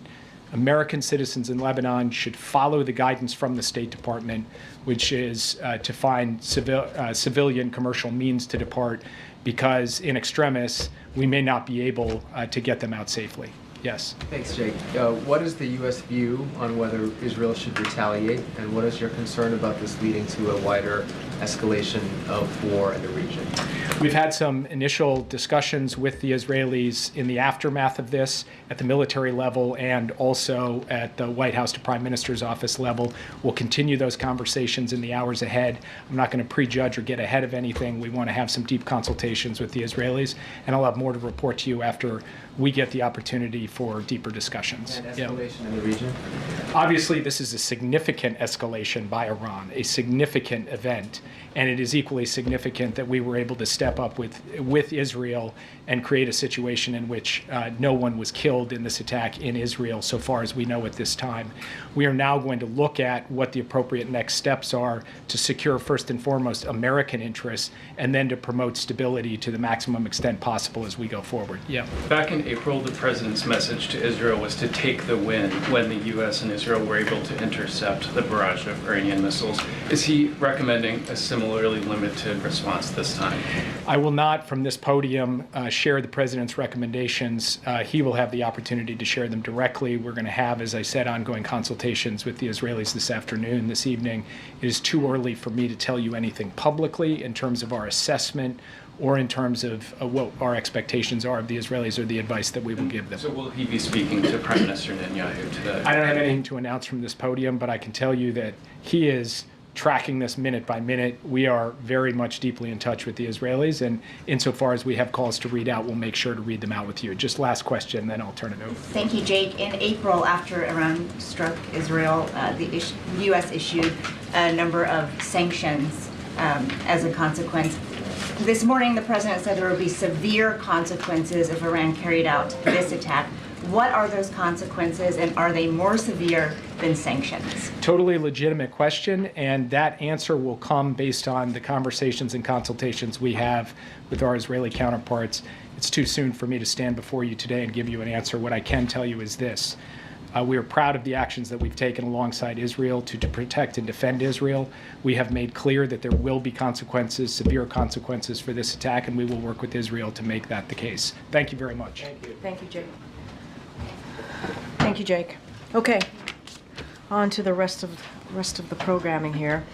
This morning, President Biden was briefed by his Homeland Security Advisor, Liz Sherwood Randall, on the latest impacts of Hurricane Helene, and this afternoon he will receive an interagency briefing on the Hurricane Helene response and recovery efforts. At the president's direction, the Biden-Harris administration continues to use every tool available to get assistance and resources to the communities that need them the most. Yesterday, the president approved a major disaster declaration for Georgia, which will unlock additional assistance to help those recovering. This is in addition to the major disaster declaration swiftly approved by the president following requests from North Carolina, South Carolina, and Florida, as well as requests for emergency assistance across 7 states. Tomorrow, the president will travel to Raleigh, North Carolina, where he will visit the State Emergency Operations Center to meet with local officials and also first responders. And the vice president will travel to Augusta, Georgia tomorrow, and will then head to North Carolina in the coming days. As of today, thousands of personnel from across the federal workforce are deployed in supporting state-led Hurricane Helene response efforts across the 6 affected states, including over 1,200 personnel in North Carolina. Still, there is more work to be done, and the Biden-Harris administration will be there for these communities every step of the way. Now, as you can see, we also have Secretary of Homeland Security, Alejandro Mayorkas. Thank you, Corinne, and good afternoon. Before standing at the podium, I was at FEMA's National Operations Center being briefed by our personnel as well as state emergency personnel. I thought it very moving and very telling that North Carolina's Emergency Management Director described Hurricane Helene as catastrophic and noted the fact that numerous towns situated along the river had virtually disappeared, had been completely destroyed. In fact, Hurricane Helene is of an historic magnitude. This many states hit this hard. The wind field of the hurricane stretched 350 miles from its center. More than 100 fatalities have been reported, hundreds and hundreds of homes and businesses destroyed. Our hearts break for those who have lost loved ones, and we pray for the swift assistance and rescue of those who are currently missing. We are in different phases of a post-hurricane environment depending on the state and the location within the state. In some areas, we are still in search and recovery, search and rescue operations. In others, we are, in fact, in the response and recovery phase. I thought I would give you some of the latest statistics based on the briefing that I received.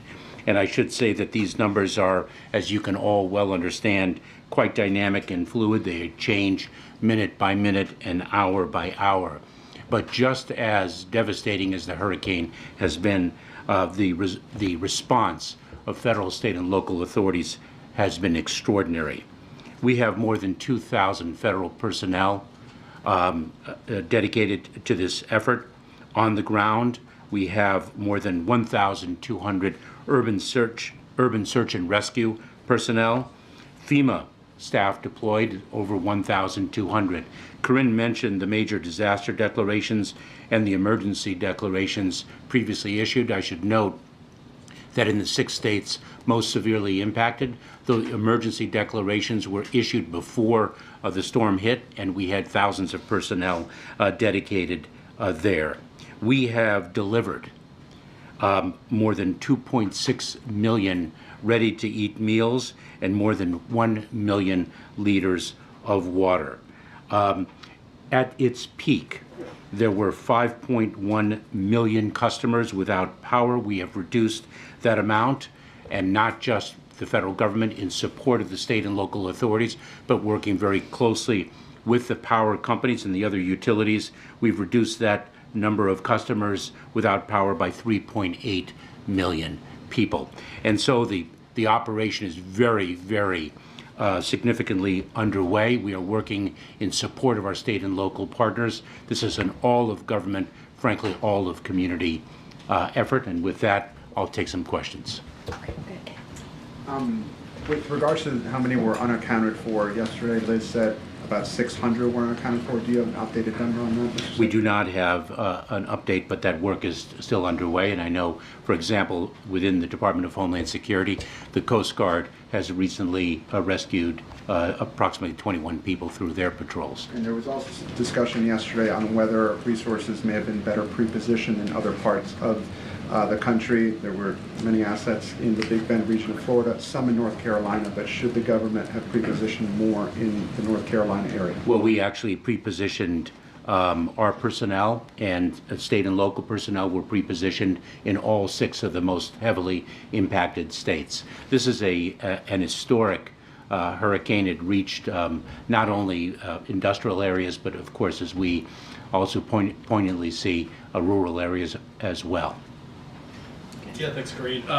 Liz yesterday focusing on the pre-positioning here before the storm, said that it was focused on the Big Bend region of Florida. So what pre-positioning was taking place there that wasn't taking place in the North Carolina, Western North Carolina area? Remember that the pre-positioning of assets, to include personnel as well as equipment and the like, also depends on the terrain and the access points. And so we pre-position where we think the impacts are going to be greatest.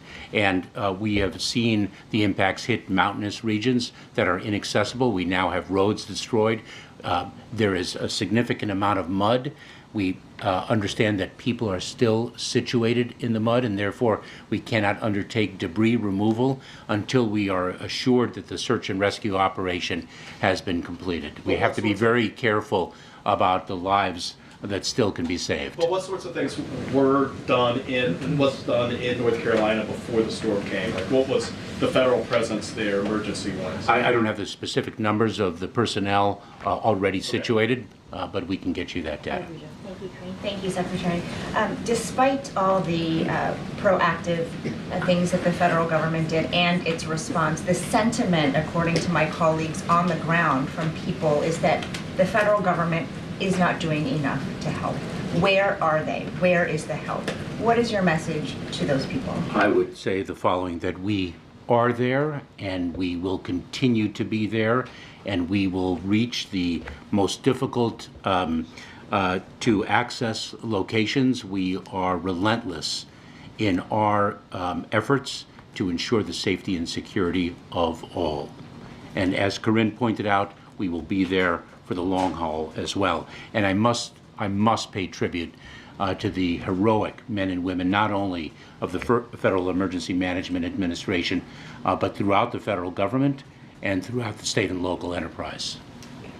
Thank you, Secretary, for talking about electric power. I'm curious about the status of cell phone service, as the Associated Press is hearing reports that people are having a tough time using their cell phones, being able to make calls, even reach you.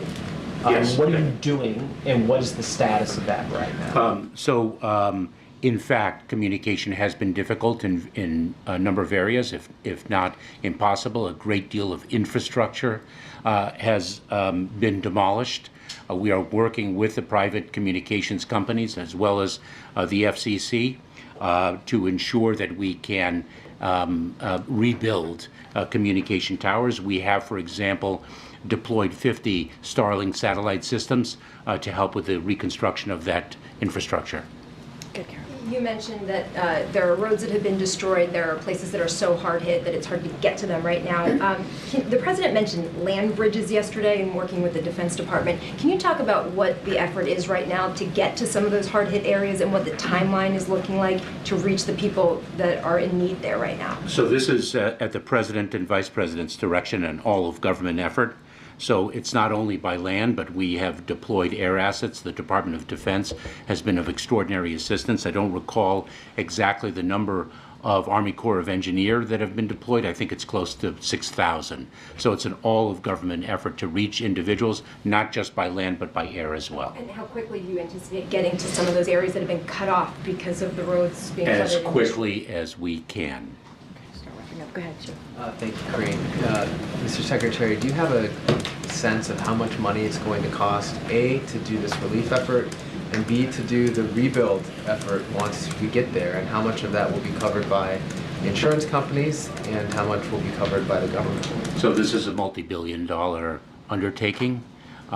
In terms of the search and rescue and the response, I should note that we already have approved approximately $1.7 million in individual assistance that individuals will be able to access. I believe it'll be as early as tomorrow. It is a direct deposit into their accounts. But the rebuilding is something that is not for today, but that is going to be extraordinarily costly, and is going to be a multi-year enterprise. Thank you, Attorney. Thank you, Mr. Secretary. Two questions. First, about the President's decision to go to Raleigh. Can you give us a little bit of a breakdown as to why he's going to that location and what he will see, and whether or not he'll be able to see any of the harder hit areas in the western part of the state? So The decision of where to go and when to go is a decision that must be calibrated according to the capabilities and needs on the ground. And so the President and the Vice President have been quite deliberate to take those sensitivities into account, to work with state and local authorities and ensure that their visit is constructive and not in any way interfering with the urgency of search and rescue operations and the work underway on the ground. And so they selected the timing and location of their visits accordingly. Another question about the upcoming election. Obviously, North Carolina is a very important state. Do you have, and ballots are supposed to be going out in the coming days. Do you have any sense of how much impact the hurricane had on the ability to carry out the election and carry it out safely? Well, the state and local authorities are in charge of their respective election efforts. They have that top of mind, and we are going to be able to make sure, they are going to be able to make sure that people have the ability to exercise their fundamental right to vote. Kevin, last question. One of the issues we're hearing about in North Carolina is not just downed power lines, but flooded substations. Do you have a sense of how long it will take to get those back online and what the administration can do to help remedy that? So the President, as Corinne mentioned, is going to be briefed in an interagency effort. Secretary Granholm and other representatives of the Department of Energy are going to be there. It is, as am I, of course, it is a multi-phase approach. Not only do we have to bring in some additional infrastructure, but there is going to be damage and the like that it's going to take time and money to replace and reconstruct. Precise figures I don't have. All right. Thank you so much, Mr. Secretary. Thank you, Appreciate Corinne. it. Thank you all very much. Thank you. Okay.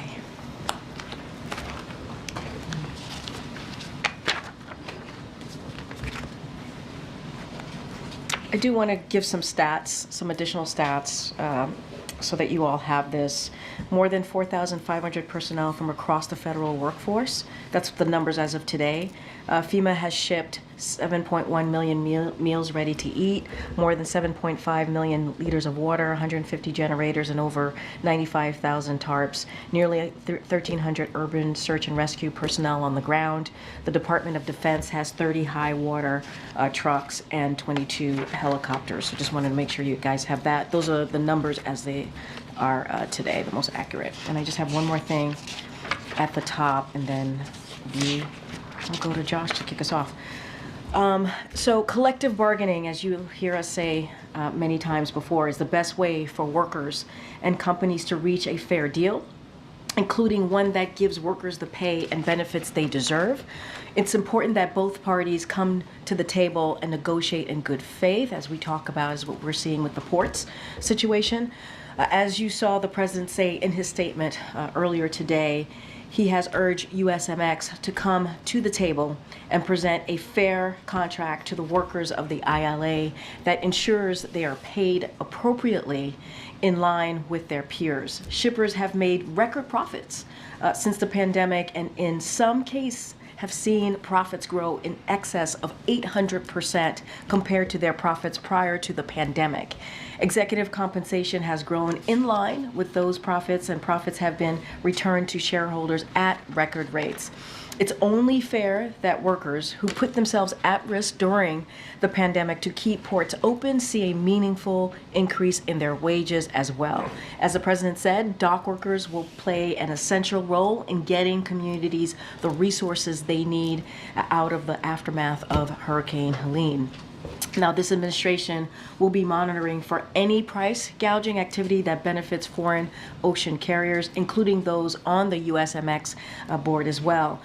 It is time for USMX to negotiate a fair contract with the longshoremen that reflects the substantial contribution they've been making to our economic comeback. And with that, Josh, it's good to see you. Good to see you.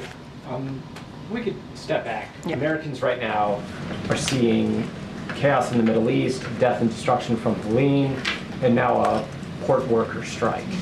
And I'm curious for how worried should people be about what seem to be three kind of unraveling issues, and what is President Biden doing in terms of changing his schedule or taking additional steps to try to reassure them? So look, I think a couple of things here that I would note is that I hope the American people have confidence in this president, someone who has experience He has been U.S. Senator, a Vice President, and now President for 3.5 years to get the job done, to make sure that he has the American people front and center on everything that he does. It doesn't matter if it's foreign policy issues, world issues here in the United States, obviously. And you're right, there are 3 major events, if you will, happening all at the same time. And this is a president that spent a lot of his time in the Situation Room with the vice president, getting updates, being hands-on on getting updates and talking to and obviously communicating with the Israeli government on what was going on and how to move forward, and really monitoring the situation, really. And he and his team have been having regular conversation. Well, his team has been regular conversations with representatives as it relates to ILA, USMX for the past several days, all the way up until yesterday. And he's been getting updates on that as well. The hurricane, you've heard and seen obviously updates from us on what the president has been doing, having conversations with governors, local officials, trying to make sure they are getting everything that they need, directing his team to make sure that I just laid out some of the things that are already on the ground, whether it's water, food, generators, assistance that is needed to really deal with the impact, this horrible impact that this hurricane has had. And so this is the job of the president. Right? Unfortunately, there are going to be events like this. And this is where you see the leadership of a president show up, direct their team to do everything that they can on behalf of the American people, be that have that global leadership, as you see from this president. And so he has been doing that, not just today, not just the last couple of days, but 3.5 years. And I think this should send a message to Americans. It matters. It matters who sits behind that resolute desk. It matters what the leadership looks like. It matters. And you see that almost every day in this administration. Karen. You had mentioned that the vice president is finalizing a trip potentially to North Carolina later. The president had mentioned he might go to Florida and Georgia later this week. Is there any more you can give on that? I don't have anything more to share on that. Obviously, our big thing is always to make sure that we don't take away from the emergency operations on the ground. We want to make sure it's the right time to go. The president said he wants to do it. We're working through it. I don't have a date or time at this moment. But tomorrow he's going to go to Raleigh, North Carolina, as I mentioned. He's going to really thank the frontline workers who have been really heroic in the past several days and what they've been able to do. And he's going to also survey the impacted area. So that's what you'll see from the president. We'll certainly have more to share. He does truly want to go to Florida and Georgia to say thank you directly to frontline workers there, meet people, see folks who have been impacted by this horrible storm, a historic storm, I should say. And so we'll certainly have more to share. And just a funding question. Last week when Administrator Criswell was here, she had said that the agency had enough money to conduct life-saving measures for this disaster. Days later now, given the scope of the damage and that large number of people still unaccounted for, the Homeland Security Secretary said that there's still search and rescue operations in many places. Is there still enough money for life-saving measures for this particular disaster? So I would let FEMA speak to that directly. My understanding is I don't think anything has changed from when the FEMA administrator was here just this past Thursday. But I think what's important to note is we are going to be in touch with state and local officials to ensure that they have everything that they need in this time, in this moment, all the federal assistance, all the federal resources. We are committed to that. Obviously, we had presented Congress with a robust funding request that did not make it into the CR. We are obviously disappointed by that.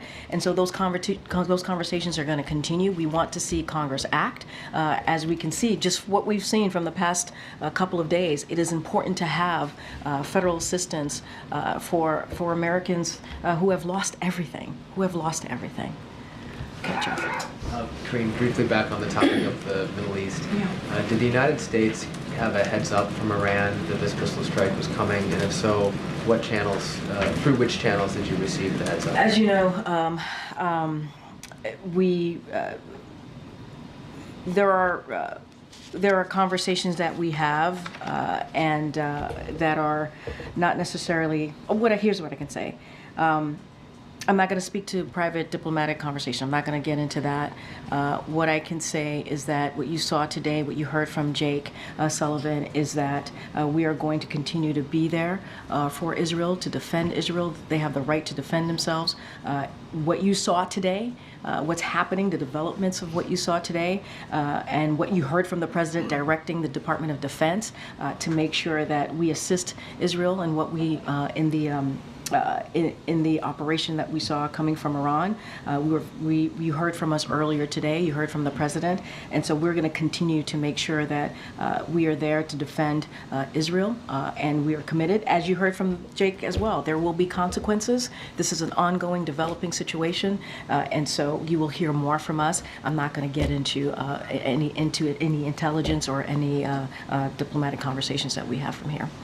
Okay, Kevin. When it comes to the dock workers strike, should Americans be prepared for shortages of goods? So, look, I know that there's been a lot of reporting on that, on the impact that this will have on the economy. And so, look, what we see and how we see this moving forward as it relates to the economy and potential impacts is that we're going to continue closely monitoring the situation. We're going to what this could have potentially on the supply chain impacts, assessing ways to address any concerns if necessary, and the president and the vice president, as I said at the top as well, are being briefed. They were briefed on the agency assessments that show limited impacts on critical consumer needs at this time, including in the important areas of fuel, food, and medicine. And so the president has directed. Remember, he started the supply chain disruption task force very early on to deal with what we saw related to the pandemic. And so they're going to meet every day. This task force still exists. They're going to meet every day and prepare to address potential disruptions if necessary. And so we are engaged extensively with labor industry, state and local officials, ocean carriers, and rail and truck companies, including multiple meetings with retailers, grocers, manufacturers, and agriculture. So this is something when it comes to the supply chain, obviously, as I just mentioned, the president started the task force. We are taking this very seriously, and we're going to monitor this very closely. Okay. Thank you, Karine. Yesterday, when the president was asked whether he was aware of a limited ground operation into Lebanon by Israel, he said, "I'm more aware than you might know." Can you elaborate on what he meant? Did the president play a role in determining the size and scope of that ground operation? No. I mean, this is, when it comes to any military operations that Israel has, IDF, it is for them to speak to. It is for them to come to their determination of what that looks like. What we have been very clear about is that Israel has the right to defend itself against Iran-backed groups, including Hezbollah, Hamas, and the Houthis, and we have always been clear about that. We understand, as I've stated, and I'll give a little bit more today, the Israelis will be conducting limited operations to destroy Hezbollah infrastructure that would be used to threaten Israeli citizens, and this is in line with Israel's right to defend itself and its citizens and safely return their civilians to their homes. So we support that right to defend themselves against Hezbollah and all of Iran-backed groups, and we've been very consistent about that, and will continue to be so. And then I know there is a lot going on, but will the president sit down and watch the vice presidential debate tonight? Where, with who? As you just stated, there's a lot going on. There's a lot going on. I mean, the question that I got from Josh moments ago is there are multiple events happening all at once, and the president is going to continue certainly to deal with all of these events on behalf of the American people. Look, you heard from the president just a couple days ago. He has complete confidence in Tim Walz. I'm going to be really mindful, because it is a campaign event. I'm just going to leave it there. Is he going to watch? He's going to be very, very busy, continues to be very busy with all of the events happening today, but he has complete confidence in Tim Walz. Thank you. Okay. You spoke about wages earlier. Can you talk about the president's view of the ILA's push to put restrictions on automation that's a major sticking point in those negotiations. Look, what I will say, I'm not going to go point by point with what they're negotiating. We believe it is important that workers get a fair pay and also benefits. That's what they deserve. I just laid out what the shippers were able to do. Right, they were able to regain their profits. Some of it in excess of 800% since the pandemic. Right? Executive compensation has grown in line with those profits, and profits have been returned to shareholders at record rates. And so, the ILA, these workers deserve to get paid what they're worth. They deserve that. They put their lives at risk during, they worked, they had to work during the pandemic to keep ports open. That was not an easy thing to do. They put themselves at risk, and so now they deserve fair wages. Yep. Anything particularly about technology? They're concerned that I hear the question. I'm not going to get into specifics here. What we believe is that they should get their fair wages and benefits, just like their peers, and so we believe that collective bargaining is the way to go. Both sides need to continue to have conversation and do that in obviously in a way that leads to a way that workers get their fair share. Just a question on tomorrow's travel. Why isn't Harris traveling with Biden since she will be going to North Carolina, as you said, in the coming days? Well, she's going to Georgia. So the president's going to do North Carolina, South Carolina, and she's going to go to Georgia. So I think it was a way to make sure that we cover all fronts, and then she'll go to North Carolina in upcoming days. Okay. Thanks, Greg. So on the port strike, so with the rebuilding of North Carolina, South Carolina, and Georgia, isn't it a bad time to have supplies stuck at 36 ports as of right now? So how long then until the president decides he should step in this strike? So a couple of things. According to FEMA, the strike is not impacting the relief of recovery efforts at this time because supplies were pre-positioned. You heard the FEMA administrator mention this just last week. You heard that from the secretary just moments ago. So any specifics on that, obviously, I would refer you to them. Look, we have a supply chain disruptions task force. They're going to be monitoring the situation. There's a reason why the president put that together to assess the supply chain, and so they're going to be there to work with any potential disruptions. But in your question to me about when is the president going to be involved, the president's message has been very clear. Thank you for tuning into the live show. You know what time it is. Double tap your screen, subscribe to the channel. Jason Jefford, you're saying, why are Republicans governors praising Biden's response? Please name the Republican governors praising Biden's response. Is it Brian Kemp of Georgia? Is it DeSantis of Florida? Is it the governor of North Carolina? I mean, tell me, who are the people praising Biden? I just want to know. Jason, don't be spamming the comments. You need to put your point clearly.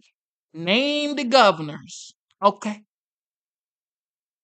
Definitely not Brian Kemp, my brother. Not Brian Kemp. Tell you that much. Just laid that out for one of your colleagues. We've been very clear when it comes to these types of moments here that labor, when it comes to negotiating, there needs to be collective bargaining is incredibly important. Workers need to get their fair share. They need to get what they deserve, pay benefits, wages.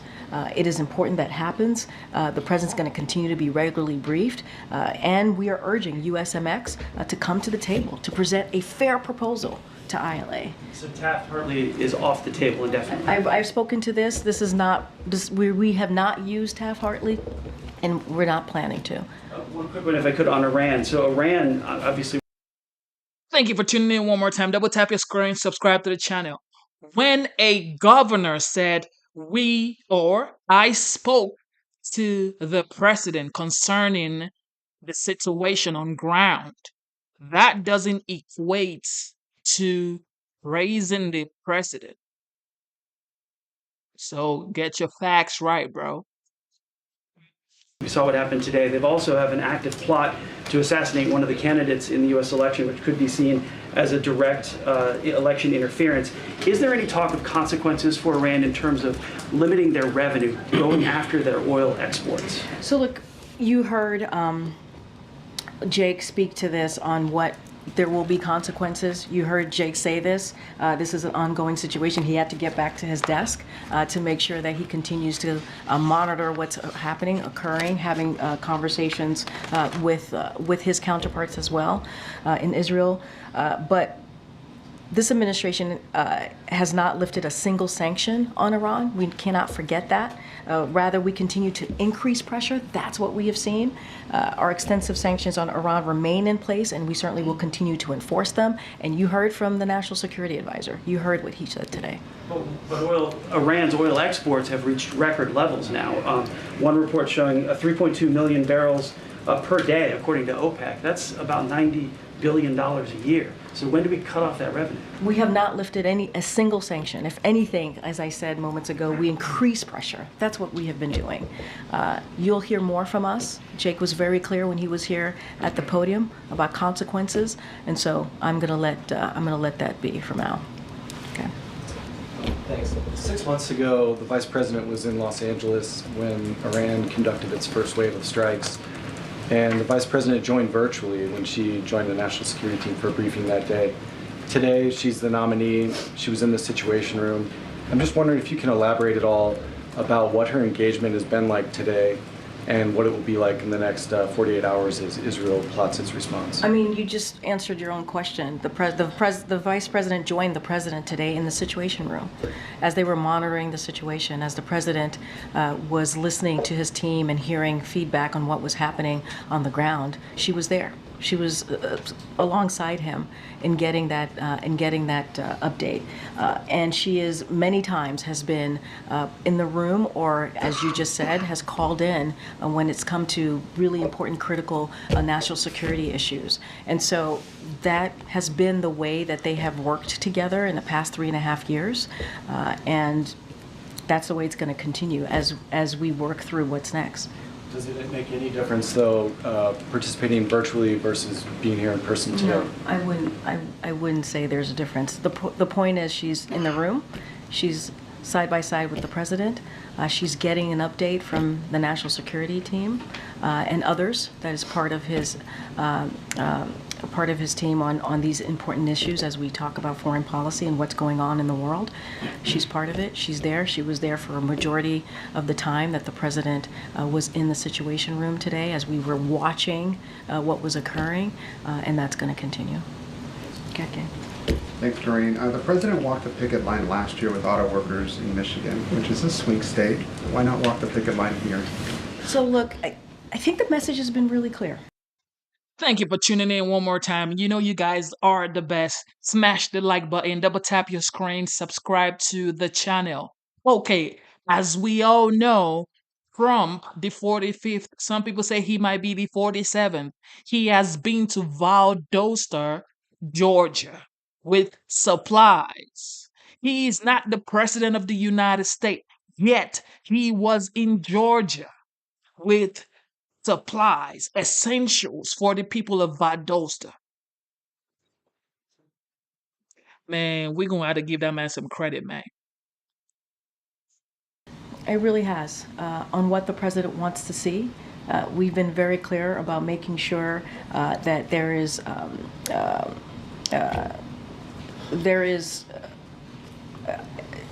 way that these workers get their fair pay, right? Get their wages. And the President's team has been having these conversations. Secretaries Buttigieg and also Secretary of Department of Labor and also NSC Director Lael have been having regular communications. And we've made our message really clear on collective bargaining, how important it is, and how USMX needs to come to the table and present a fair proposal to ILA. Outside of that, I don't have anything else to share, but I think we've been loud and clear on what we want to see and what we believe the workers deserve. Has the administration been as involved in this strike as it was during the UAW strike? So let's not forget there's been multiple strikes, right, over the last 3.5 years, and we've been pretty consistent and pretty steady. The president has been called the most pro-union president in modern history, if you will. And so we have delivered our message directly to USMX. We have been very, very clear. And also the other senior officials that I listed, it's been very clear. We've delivered those message, and we have been in touch with both parties. And so we're going to continue to do that. And what we want to see is collective bargaining in the best way for the workers, to make sure they get their fair pay, to make sure they get the benefits that they deserve. During the pandemic, they did the hard work. They put their lives at risk to make sure that the ports were open. And let's not forget, these executives have made record profits. And so these workers deserve an increase as well. And quickly on the Middle East, if I may, is the U.S., bottom line, is the U.S. urging Israel to measure its response? What I will say is what Jake Sullivan said to you all just moments ago. We're going to continue the conversations.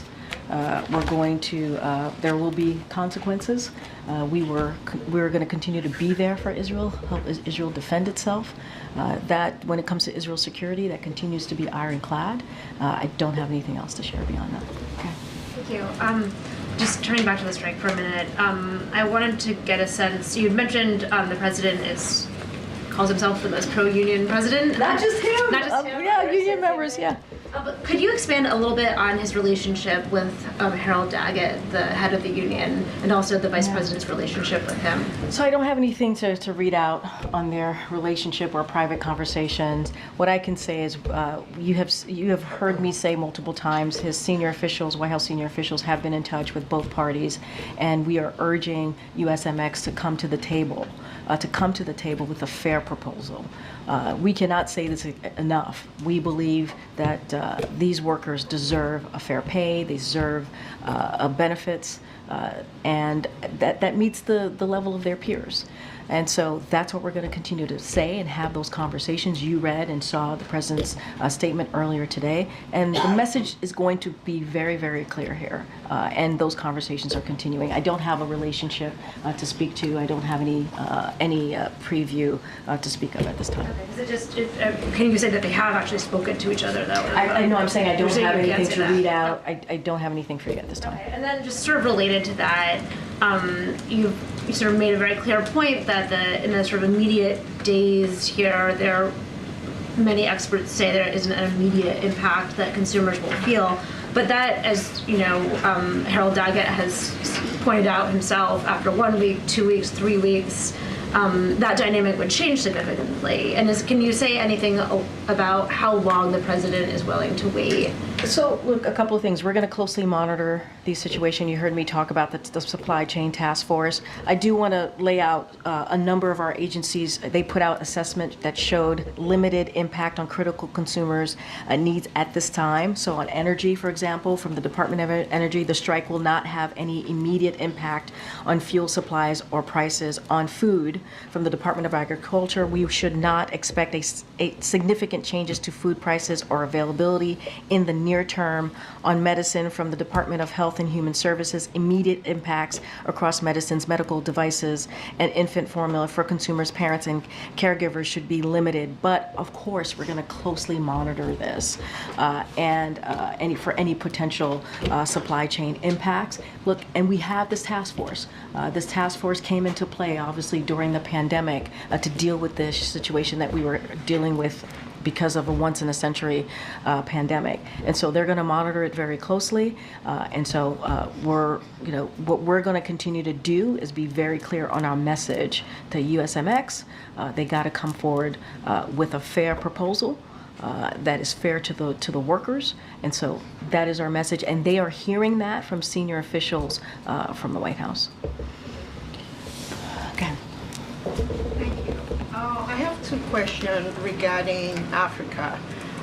For Angola, President Biden is traveling to Angola, as you mentioned.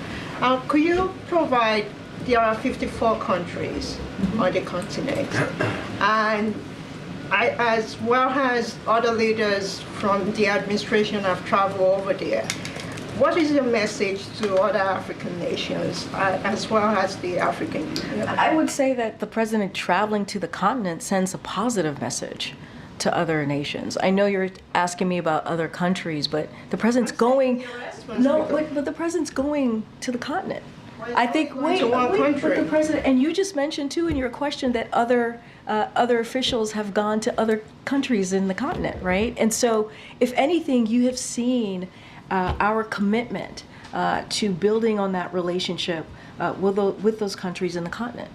As it relates to Angola, he's going to have bilateral meetings there. He's going to have multilateral meetings as well to discuss increased collaboration on shared priorities. And let's not forget the PGI, an initiative that this president started. That's going to be Africa's first transcontinental open access rail network. That's going to start there. So I think if you think about it, what the president has done this past 3.5 years, going to Angola, is a connecting factor in this key initiative, the PGI. Right, we're talking about a historic effort in this open access rail network, and so that's going to be a big deal for everyone, every country in the continent. And so, if anything, this shows the president's commitment, and he said he was going to go. He's keeping that commitment, but it's not just that. He wants to make sure that we're advancing cooperation with the continent when it comes to the economy, right? When it comes to technology. And so that's what you're going to see from this president. My other question is, today is Nigeria's Independence Day. Do you guys have any remarks or any statements? I will talk to the National Security Council. I don't have anything to share with you at this time. Okay, all right. Go ahead, back in the back. Yeah. Ahead of tonight's debate between J.D. Vance and Tim Walz, there are reports that VA staffers have accessed their medical records at the VA. Would say that one more time. I missed that. Okay.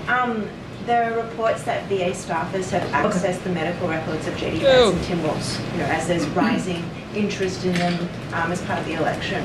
Is that acceptable? There are medical records that were accessed by VA staffers on their medical records when they were of J.D. Vance and Tim Walz. Okay. Is that acceptable for this? This is the first I'm hearing about this, so I have to get some more information on that. This is literally the first time I'm hearing about this. So let me get back to you. Because I need to get the full context of that question. All right, everybody, thank you so much. Thank you. Ladies and gentlemen, you've heard from the White House press secretary. I assume that's her. That was not what I expected because it was so much of what you guys in the chat are calling word salad. Double tap your screen, subscribe to the channel. You know what time it is. We're going to listen to the Pentagon press secretary, Air Force Major General Pat Ryder, hold the briefing right now. I think this is concerning Iran launching the missile against Israel. Let's see what he has to say. Thank you for tuning in. You guys are the best. You guys are the best. Thank you for being here. The adults, God bless you. Let's get it. Operations at this stage, other than to say, we mean what we say and we say what we mean. And then a follow-up question. Iran claims to have used a new Fatah missile, which is supposed to be... All right, well, good afternoon, everyone. Thanks very much for your patience for the delayed start time today. Just a couple things here at the top, and then we'll get right to your questions. As you're aware, Iran conducted a significant attack against Israel today, launching approximately 200 ballistic missiles targeting several locations in Israel. We condemn these reckless attacks by Iran, and we call on Iran to halt any further attacks, including from its proxy forces. During the attack, the U.S. military coordinated closely with the Israeli Defense Forces to help defend Israel. U.S. Navy destroyers deployed to the Middle East region supported the defense of Israel by firing approximately a dozen interceptors against the incoming Iranian missiles. Initial reports indicate that Israel was able to intercept the majority of incoming missiles and that there was minimal damage on the ground. but I'd refer you to Israel for confirmation and any questions on that as they're in a better position to discuss. Please note that we're still assessing the attack and the outcome, so numbers may change as we receive updates. Additionally, no U.S. personnel were injured or harmed during the Iranian missile attack.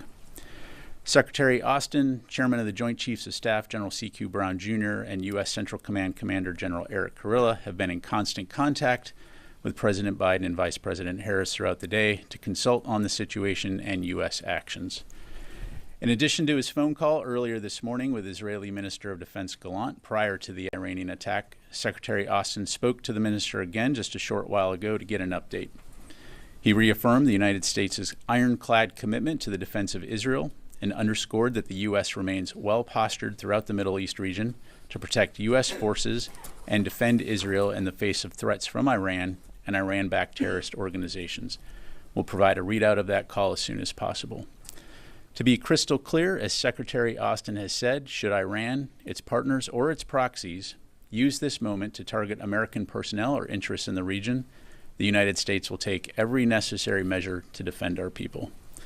And separately, I do have an update to provide on DoD support to Hurricane Helene response efforts, but I'll provide that at the end. With that, I'm happy to take your questions. We'll start with AP. Tara. Thanks, General Ryder. What Navy destroyers were involved in helping shoot down and intercept?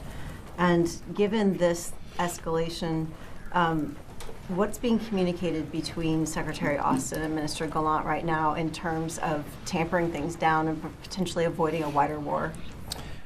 So the two Navy destroyers involved were the USS Bulkeley and the USS Cole. In terms of the conversations between Secretary Austin and Minister Gallant, I won't get into the private discussions other than to say we are consulting closely with them on next steps and the continued defense of Israel. And then, are there any plans underway to conduct a NEO given the increased risk of a wider war? Right now, there has been no order to evacuate. As you've heard us say before, we are a planning organization, so we, of course, plan for all contingencies. But as of right now, State Department has not called for an evacuation. Jennifer. Should we assume that the SM-3s were used by the Cole and the Bulkeley to shoot down or to intercept the missiles? I'm not going to get into the specific type of ordnance, Jennifer, other than to say, again, they fired a dozen interceptors. And Iran said that they gave a heads up to the U.S. and to Russia. How much warning were you given by Iran? Yeah, I'm not aware of any pre-warning by Iran about their potential attack. As you know, this is something we've been following very closely for a while, based on the threats of retaliation by Iran. And so we've been closely consulting with Israel for a while now to be prepared in the eventuality. And as today demonstrated, we were prepared and we were able to successfully work alongside Israel to defend them from this attack. Let me go to Carla. Thanks, Pat. You said that the destroyers shot down Iranian missiles. Where do they come from? Were they all from inside Iran, or was some also from Yemen being shot by the Houthis? Carla, to my knowledge, and again, we're still assessing this, these were all launched from Iran, ballistic missiles. And what I said was that they fired the interceptors towards those missiles. So. And then were any other U.S. assets involved in this defense? Of course, we have a lot of capability in the region, a lot of things that are there to be prepared for a wide variety of threats. But in terms of the launching of these interceptors, it was those two destroyers. So just being clear, no ground-based interceptors were used in this. Correct. Were the were you aware of any duds that didn't fire off, that maybe Iran wanted to fire more than the roughly 200? As I mentioned, we're still assessing the outcome of the attack, and so we'll have much more information later. But these are all, our initial reports. And then on the second call with the Secretary and Minister Gallant, did he urge Israel not to respond or to moderate any response to Iran, or did Gallant share any of Israeli intentions for their potential response here? Well, again, as I'm sure you can appreciate, I'm just not going to be able to get into the details of their call, other than to say, again, we're consulting closely about next steps and the continued defense of Israel. What does Secretary Austin think about the potential for an Israeli response here? Does he would he urge them, without saying what he said in the call necessarily, but what are his feelings about the potential? Would he urge them restraint or? Well, look, if you take a step back here, we fully support Israel's right to defend itself. You just saw a very significant ballistic missile attack by Iran against Israel. And so, we'll continue to work alongside them to support their defense. We, of course, do not want to see a wider regional conflict. You've heard us say that many times, and we'll continue to work towards that end. But we also fully understand the fact that this was a significant attack by Iran, and so we're going to continue to consult closely, and we're going to continue to support their defense. Let me go to Laura. Thank you. Just a couple of clarifications. You say that the U.S. destroyers had intercepted or shot down the missiles, or just that they fired? I said that they fired approximately a dozen interceptors against the incoming Iranian missiles. And were there any U.S. aircraft that shot interceptors at Iranian missiles? What I've read out is what participated in the defense of Israel. Okay. And then, sorry, just one more. Can you say if there were any drones or cruise missiles that were involved in the Iranian Again, attack? still assessing it right now. It appears it was ballistic missiles, no drones, but again, we'll continue to assess. Let me go to Joseph, and then we'll come here. Thank you. Just wanted to turn to the Israeli invasion in Lebanon. For the past couple of months, the department and the secretary have called for de-escalation. You guys have voiced your opposition to any ground incursion, invasions, limited operations. After we found out that the Israeli strike last week killed the Hezbollah chief, Hassan Nasrallah, it seems like the tone changed. From the statements last night, the department and the secretary said they supported what Israel is doing. So what changed for a change in that tone and that stance from the department? Yeah, I think the biggest thing, Joseph, is we fully support Israel's right to defend itself against Hezbollah. As we understand it, they will be conducting limited operations to destroy Hezbollah infrastructure that's arrayed along the border there that could be used to threaten Israeli citizens. And so we're continuing to consult with the Israelis to better understand how they intend to go forward. Obviously, I'd refer you to them to talk or ask questions about details regarding those operations. But we fully understand as part of their overall efforts to return people home that they do need to address those threats that are along the border there. And so all that to say, we will continue to consult with the Israelis and other partners in the region long term about how we can ultimately de-escalate those tensions and get to a ceasefire. Have they asked for any help from you guys doing whatever it is that they want to do? No. Yes, sir. Were the United States surprised by the scale of the Iranian attack on Israel? Well, look, like I said before, we've been monitoring this for a while. Iran had been very public about its threats to retaliate. And so it's something that we've been monitoring. Certainly, this was a significant attack, probably about twice the size in terms of scope of what we saw earlier. But again, we're still assessing the outcomes of this. And as I highlighted at the top, we certainly condemn this reckless attack, this direct attack against Israel, and we'll continue to support Israel's defense. Several Israeli media spoke about a response tonight, Israeli response tonight to this attack, including some, not just Iran, some other Middle Eastern countries. Will the United States be assisting the Israelis in their response? Well, I'm not going to speculate about hypotheticals. I'd refer you to the Israelis to talk about, I'm asking about, will the Americans help them with their response? Well, what you're asking me is if they're going to do something, and what I'm saying is I'm not going to speculate about what or if they may do. As I highlighted to several of your colleagues, we're consulting closely with the Israelis in terms of next steps, with the emphasis being the defense of Israel. So let me go to this side of the room. Oren. Essentially a follow-up to that question, is the U.S. willing to strike Iran in response to this? Are you putting that on or off the table? Well, look, Garnett, again, I don't want to get into hypotheticals. I think I was very clear at the top that should U.S. forces be targeted by Iran or its proxies, we'll take necessary steps to defend our people. And I think we've also been very clear that we're going to support the defense of Israel. And so I'm not going to get into theoretical or speculative operations at this stage, other than to say, we mean what we say and we say what we mean. And then a follow-up question. Iran claims to have used a new Fatah missile, which is supposed to be a hypersonic ballistic missile. Can you assess whether they did use new and advanced weaponry in this attack and whether they learned from the April attack? Again, we're still assessing the attack and the outcomes, and so we may have more to provide later, but I don't have anything on that right now. Dan. Thanks for your time. 2 questions, please. On Secretary Austin's statement last night, he referred to being supportive of operations along the border. Is he open to Israel using operations on both sides of the border? Along the border was a little vague there.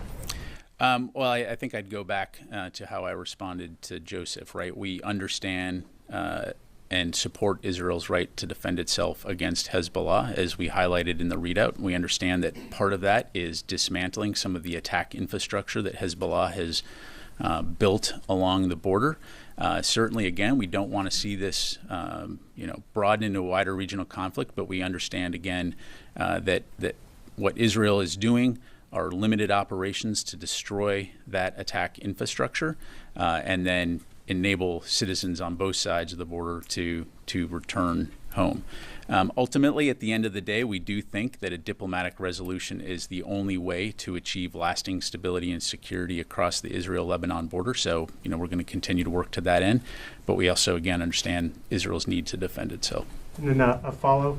The State Department read out a report on an attack on a diplomatic facility at Baghdad Airport last night. Have you seen any other attacks on U.S. forces, I guess, since Friday? This one would seem to be on a diplomatic facility, but be it in the last day, particularly at this heightened time of tension, or just broadly over the last couple of days? Yeah, as of right now, I'm not aware of any additional attacks. Thanks. Sir. The Iron Dome, how effective is it against ballistic missiles? And some of the televised images appeared to show some of them landing on infrastructure. Are you aware of that? In general, was this attack more effective than the Iranian attack in April? Again, understanding that a lot is still very initial. As I highlighted, initial indications are that there was minimal damage on the ground. In terms of the specifics, though, I'd have to refer you to Israel really to talk through that. And again, as more information comes in, we'll certainly know more. But the initial assessment is that Israel was able to successfully defend itself, of course, with the support from the U.S. And so, again, we may have more later on that. Helene? Thanks, Pat. I just want to be clear because it seems like we're at a very dangerous time where any kind of ambiguity from the U.S. could lead to an attack on American troops. And when you say I understand when you say that we're going to defend any attack at American troops. I also understand that that you said that no American troops were hurt. Therefore, are you saying the U.S. is not planning on a kinetic strike against Iran? Because right now, when you say there will be consequences, all of that, you're leaving it vague, and people don't understand. And I want to understand: are we going to be joining Israel in hitting back against Iran in a kinetic manner? Yeah, so with all due respect, you're talking about a hypothetical future, right, and presupposing what Israel may or may not do. So I'm just not going to talk about... But you said there will be consequences, and Jake Sullivan said there will be consequences. So right, what does and that I think mean? Broadly speaking, the U.S. has been clear that there will be security, economic consequences should Iran attack, but I just don't have anything to preview specifically as it relates to that. All right. Yes, sir. Thanks, Pat. Just to clarify, did any U.S. aircraft track any of the missiles either before the launch or during the attack, even if they weren't involved kinetically in the defense of Israel? So I won't go into specifics, Chris, other than to say, as you well know, we have a wide variety of ISR capabilities throughout the region to monitor and track potential aerial threats, to include aircraft that do that. So I'll just leave it there. Okay. Charlie. Thank you, General. I know you said repeatedly that Iran doesn't telegraph these attacks, yet from early this morning, we were told that an attack would be imminent. So we're getting some sort of information from somewhere. Based on whatever that was based on, where does Iran stand now? Is this just the first salvo? From your assessment, are they positioned to go ahead and pull the trigger again at will? I mean, that's really a question for Iran. As evidenced by this attack, they certainly maintain the capability to conduct additional attacks. As I highlighted at the top, we call on them to halt any further attacks, and we'll continue to assess. We'll also continue to be prepared to respond in the defense of Israel should they opt to do another one. We certainly hope that they do not, but we obviously have to be prepared in that eventuality. I just want to clarify, I think you said earlier this is twice the size and scope from the attack of April 13th? Yeah, it's about twice as large in terms of the number of ballistic missiles that they launched from the last. Do you believe it was their intent to actually do damage this time? Well, look, you don't launch that many missiles at a target without the intent of hitting something. So absolutely, just like the last time, their intent is to cause destruction. And so, fortunately, Israel has very significant air defense capabilities, and the U.S., of course, played a role in helping on that front as well. Thank you. Matt? Thanks, Pat. You said there have been no new attacks on U.S. forces in the region, but is the department tracking a greater threat now to U.S. forces, and are you taking any extra measures on top of the recent plus-ups you've done for force protection? Well, Matt, I mean, as you know, we're always taking force protection very seriously. We're all very well aware of the heightened tensions in the region, and U.S. Central Command has been, for a long time now, constantly assessing and reassessing the threat to ensure that our forces are protected. Like I mentioned, I'm not aware, as I come to the podium, I'm not aware of any additional attacks beyond the one that Dan mentioned, but it's something that we'll obviously be keeping a close eye on to protect our forces. Secondly, were there any other nations other than the United States and Israel who took part in intercepting missiles or helping to track them or anything like that? Yeah, I don't have anything to provide on that, and obviously I wouldn't speak for other countries from here. Yes, sir. General, I'd like to ask you if you guys talk to the European allies and if you ask for military support in protecting Israel in case of another attack from Israel or the proxies, or is at the moment it's only the U.S. Helping Israel military-wise? Well, I'll allow other countries to speak for themselves. I will say, and we'll put a readout on this this afternoon, as soon as we're done here. The Secretary did have an opportunity to talk to his French counterpart earlier this morning, just to talk about the situation in the Middle East. This was before the Iranian attack occurred. And so, we'll get that out momentarily.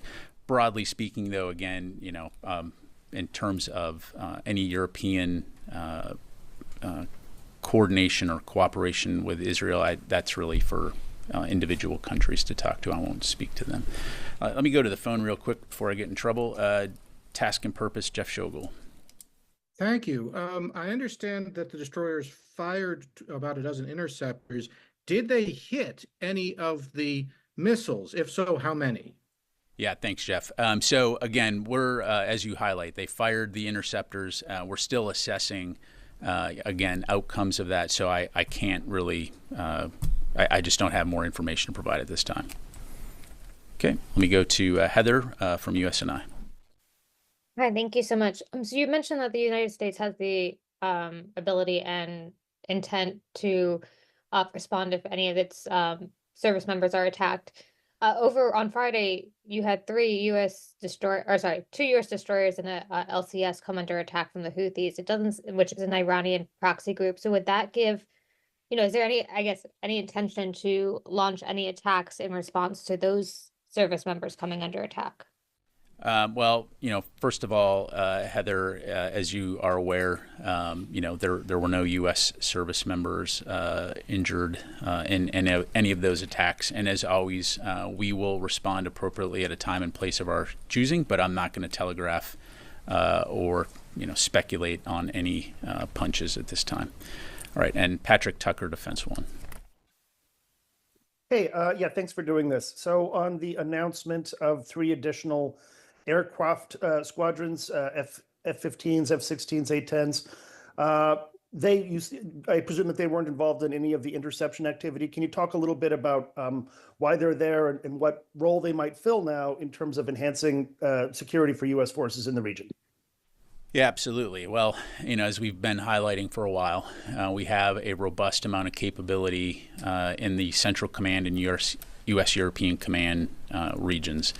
And what those capabilities provide us is versatility in terms of responding to a variety of contingencies. And so, basically having the right tools in the toolkit to be able to respond appropriately to any type of attack or contingency situation. And so, as you well know, Pat, fighter aircraft can perform a variety of missions to include taking down drones, taking down missiles, particular kinds of missiles, as well as providing ISR, electronic warfare, and types of capabilities. So all of this comes together to provide us with options on how best to respond to any type of attack and to protect our forces. Let me come back to the room here. Yes, ma'am. Thank you, General. First, on Iran, after today's attack and the expected response from Israel, is the assessment at the Pentagon still that the situation in the Middle East still under control and we're not in all-out war yet? And the second question on Lebanon, excuse me, what's your understanding to what Israel is calling limited ground operations or incursion? Is it limited by, in time, in scope? How do you see this? Sure. So in terms of your first question, as you know, we've been working very hard from the beginning to prevent a wider regional conflict. Certainly the type of aggressive action that we saw by Iran today makes that more challenging. But that continues to remain our focus and remain our goal, is to prevent a wider regional conflict. And so we'll continue to stay laser focused on that. In terms of Israel's operations, again, they're in the best position to answer questions. But our understanding in consulting with them is that, again, these will be limited operations focused on dismantling facilities that Hezbollah has built along the border to stage attacks into Israel. And so, part of those discussions, again, have been focused on making sure that there's an understanding as far as potential mission creep. And so as it relates to the broader tensions in the region. But again, we support their right to defend themselves from Hezbollah attacks. And so we'll continue to consult with them on that. As I mentioned, Wafa, ultimately, we do believe that a diplomatic resolution is the only way to achieve lasting stability and security there. A few more. Phil. A couple small questions. One is, why weren't land-based air defenses used? And did you find that you had, did the United States have fewer partners in trying to knock down these Iranian missiles this time than it did in April? I would compare it to a pallet, Phil. You're going to use the capability that you need to respond to a particular situation. So,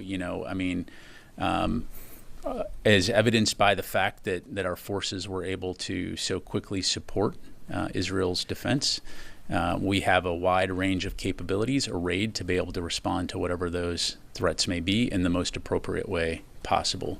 So it's less about the platform and it's more about the capability. And so, again, we still maintain a robust capability to be able to respond to any potential future threats as well. And I just want to follow up on what Helene was asking, which was important in the sense, I think you said a red line that if Iran or its forces were to attack U.S. troops, there would be a U.S. response against Iran. At least that's what it sounded like you were saying.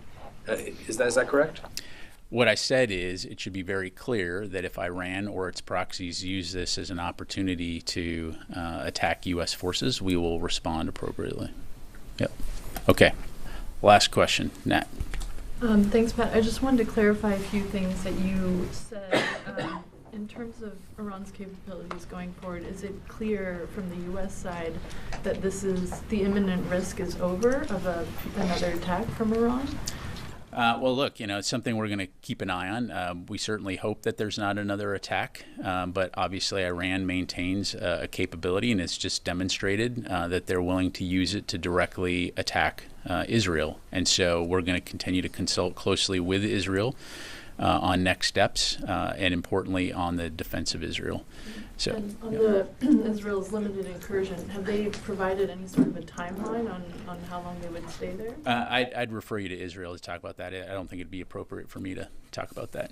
Hey, folks, while there's been an understandable focus today on the Middle East, before we conclude, I would like to provide a quick update on a topic closer to home as DoD continues to work with federal, state, and local officials to support Hurricane Helene response efforts.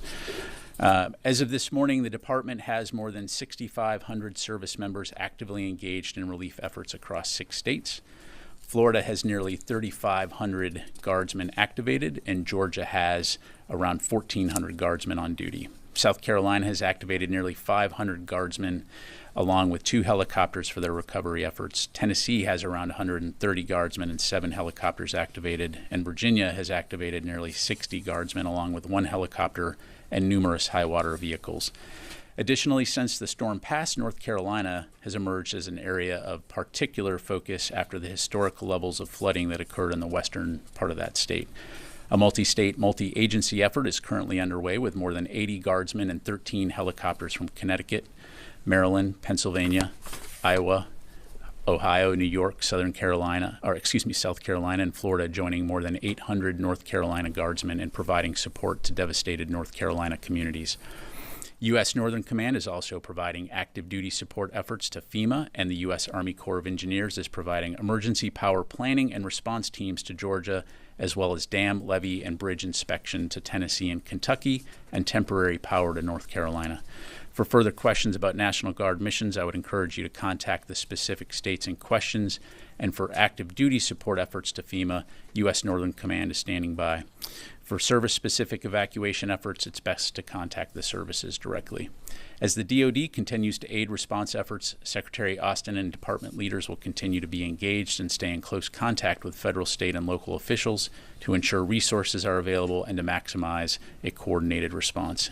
And in the days ahead, the department will continue to keep our fellow Americans who have been impacted by this storm's devastation in our thoughts. Thank you very much, everybody. Appreciate it.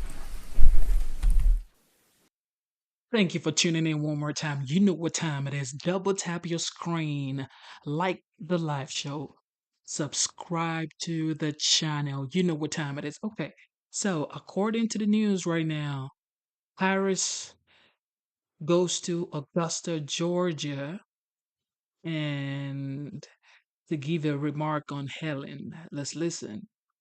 It's about time. It's about time.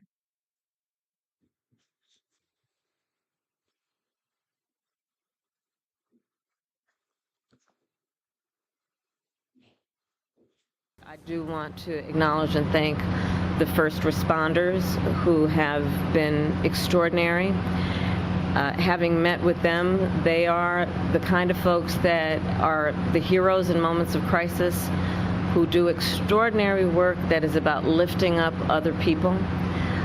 As it relates in particular to the leaders who are here and doing that work, including the first responders, most of them, as it relates to the local folks, are folks who have personally, and their families have personally experienced loss and devastation, and yet they leave their home, leave their family to go to centers like where I was earlier to do the work of helping perfect strangers.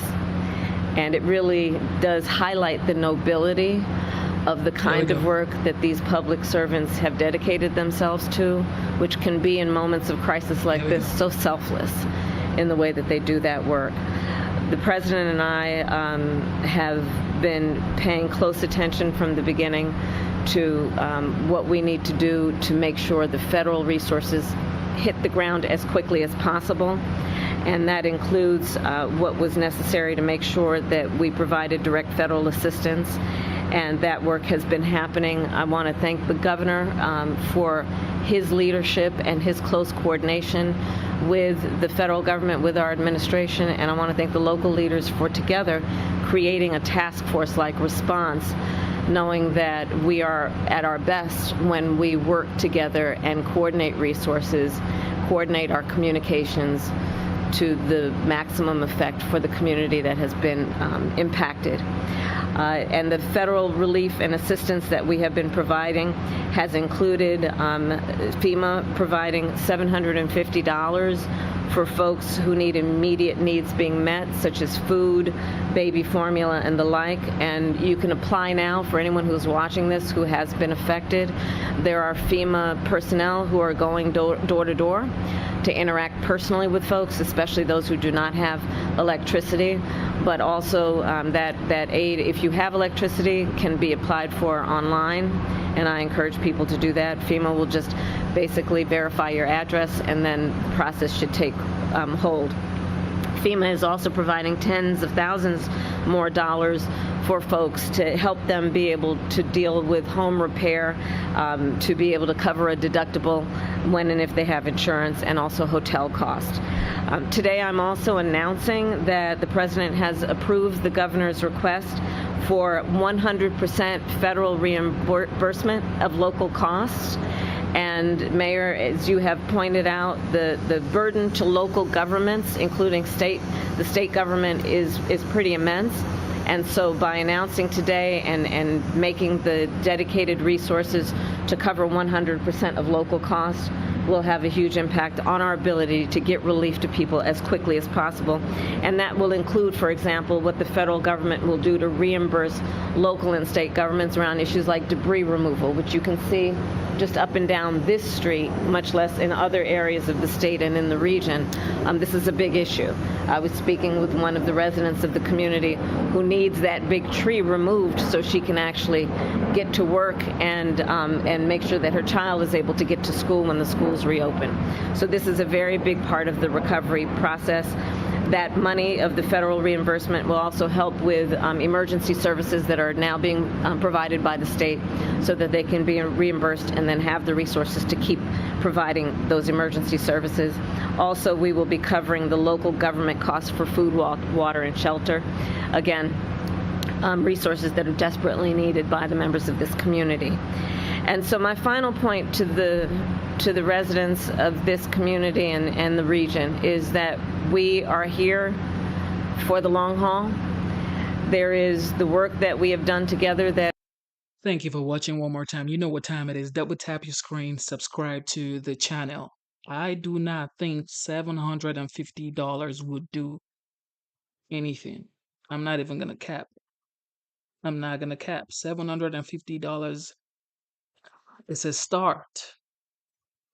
It's a start. I have spent like that amount on just Airbnb because I had to move.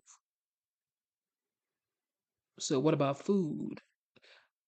Man, I'm not expecting anything from the government in the first place. But for people who can't afford what I can, think about it. It's not gonna do anything, bro. Was the not in this grocery situation. Immediate response, well, preparation for, and then the immediate response after. But there's a lot of work that's going to need to happen over the coming days, weeks, and months. And the coordination that we have dedicated ourselves to will be long-lasting to get families, to get residents, to get neighborhoods back up and running. And my last point is this. I think that in these moments of hardship, one of the beauties about who we are as a country is people really rally together and show the best of who they are in moments of crisis. And we've seen that throughout the region, where communities are coming together, where people are helping perfect strangers, where they are providing food, water, shelter for their neighbors, and that neighbor may be somebody they've never met before, but are doing the work of helping each other out. And I think it really highlights the fact that the vast majority of us have so much more in common than what separates us, and that the best of the strength of who we are is we come to each other's aid in a time of need. So I thank everyone for doing that kind of work every day. And with that, there is more work to be done. Thank you all. Thank you. Thank you. Madam Vice President, or on people who are missing? I did receive updates in terms of what's happening in the state, and so far the number looks to be 33. The mayor was just sharing with me 7 in Augusta-Richmond County alone. 7 alone in Augusta-Richmond County. So the numbers are coming in, and part of the challenge of being accurate at this moment is that there are still so many areas that are remote. Also rural areas, areas that are not easily accessible. So the assessment of the damage is being done across the board. And of course, the highest priority is to locate and determine individuals, people who are in need, and making sure we're getting to them as quickly as possible. Thank you. Ladies and gentlemen, like you heard, the Vice President of the United States, she has said FEMA would be giving out $750 to the families affected by electricity, water and stuff like that. Thank you, Mrs. Vice President. Okay, so she also visited FEMA. Let's hear what she had to say at FEMA. FEMA headquarters. That is Vice President Kamala Harris stepping to the podium, talking about the response and recovery efforts following Hurricane Helene impacting so many communities in the southeastern portion of the United States. You see her stepping to the podium. Let's take you back out to this live. As you can see, getting a round of applause. She cut her West Coast road trip short, campaigning there to make this stop. Let's listen in to this live. Sorry, I'm going to have my back to you for a moment, but then I'm going to visit with you, and because I really am here to thank you all. I know how everyone here has been working around the clock, as you always do in moments like this. So I'm going to address the press, and then we're going to have a conversation. Okay. Hi. So good afternoon to everyone. Deputy Administrator Hooks, I thank you and everyone here for their leadership. As I said briefly, I know who is here. I know what you each do. And you are so selfless in the way that you serve our country, and in particular, at times like this, people who are just so desperately in need of help, support, and just knowing that the resources are going to be expedited to them as they need it in their most vulnerable situation, when their families have been at risk, where their homes may have been destroyed, where they lack just basic essential needs. You all do that work around the clock as though these are your family members. I know how you work, and I know how hard you work. So I am here mostly to thank you all for all that you do, everyone who is here and everyone who's on the ground in the region at the moment.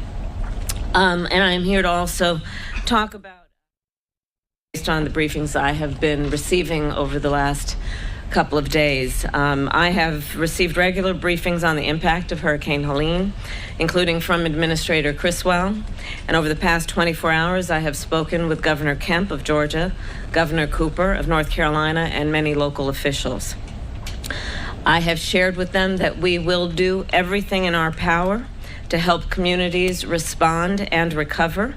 And I've shared with them that I plan to be on the ground as soon as possible, but as soon as possible without disrupting any emergency response operations, because that must be the highest priority in the first order of business. The devastation from Hurricane Helene is immense.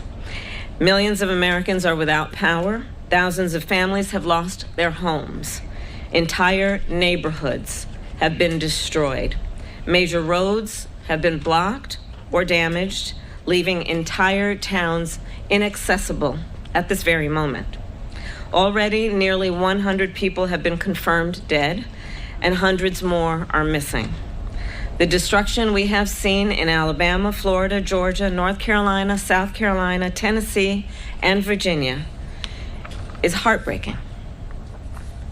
In coordination with state and local officials, President Biden and I will continue to make sure that communities have the support and the resources that they need, not only to respond to this storm and its immediate aftermath, but also the resources they will need to recover.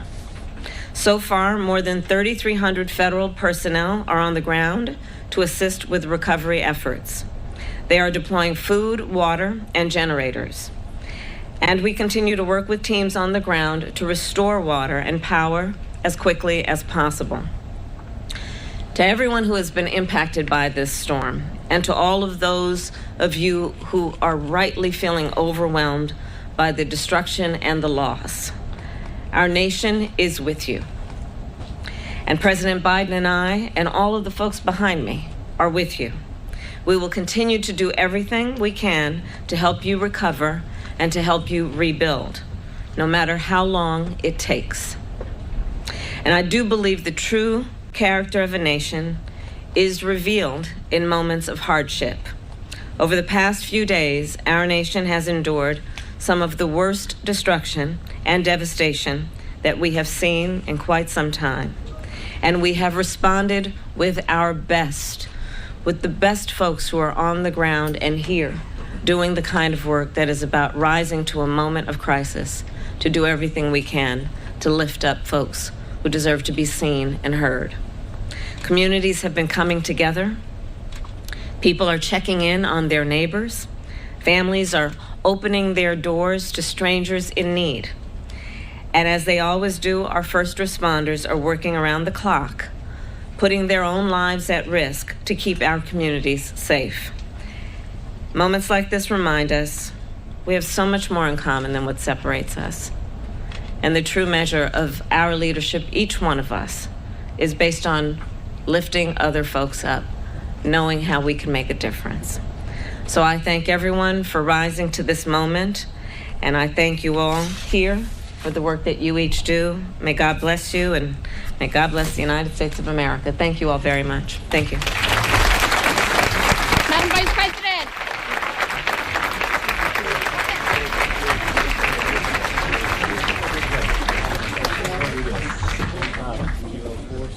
All right, you're just listening in there to VP Harris talking about the devastation, calling it immense, saying she will visit the region as soon as she can, as soon as it is not a distraction, not a burden on that community. Let's just continue to listen, and she'll address these people of FEMA at the headquarters in D.C. right now. But I really do mean what I said. I know the work that you all are doing, and it is so critically important. The people on the ground right now, you know, we know that communications are still down for so many people, which means that they don't know necessarily what is being done right now by all of you to help them. But I know, based on what you all historically have done, that the folks on the ground who have been impacted, I'm sure have faith that you all are here right now, as you are, and that they know in their hearts that you all are working around the clock as you've been. And I know it takes a lot out of you, and you're seeing a lot of pain, you're seeing the destruction, you're seeing the damage, and it's the work that you all have dedicated your lives to doing. So I just wanted to come by truly to say thank you to all of you, because it takes a lot out of you. And when you're interacting with folks who are on the ground and need help, you know, they look in your eyes to see, is everything gonna be okay? And sometimes you're not sure, right? But you do everything you can to make sure everything's gonna be okay.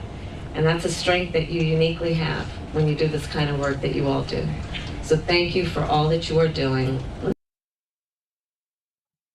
Man, thank you for tuning in one more time. You know what time it is. Double tap your screen, subscribe to the channel.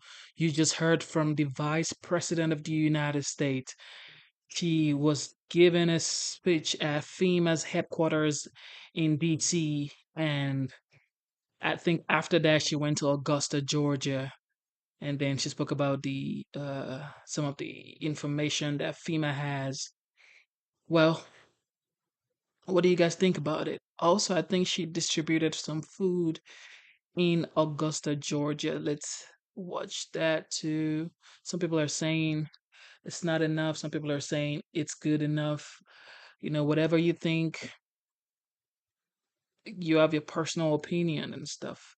But let's see what she has to let's see what she did. She did distribute food, but according to the people on ground in Augusta, they need hot food, water, electricity. Some neighborhood have power now, but some don't have power. But let's see her distribute some food in Augusta, Georgia right now. Double tap your screen, subscribe to the channel. Let's get it.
Thank you for tuning in one more time. You know what time it is. Double tap your screen, subscribe to the channel. So this is for David Foster. Shout out to David Foster. David Foster say, well, she's helping and she's not on the couch live streaming.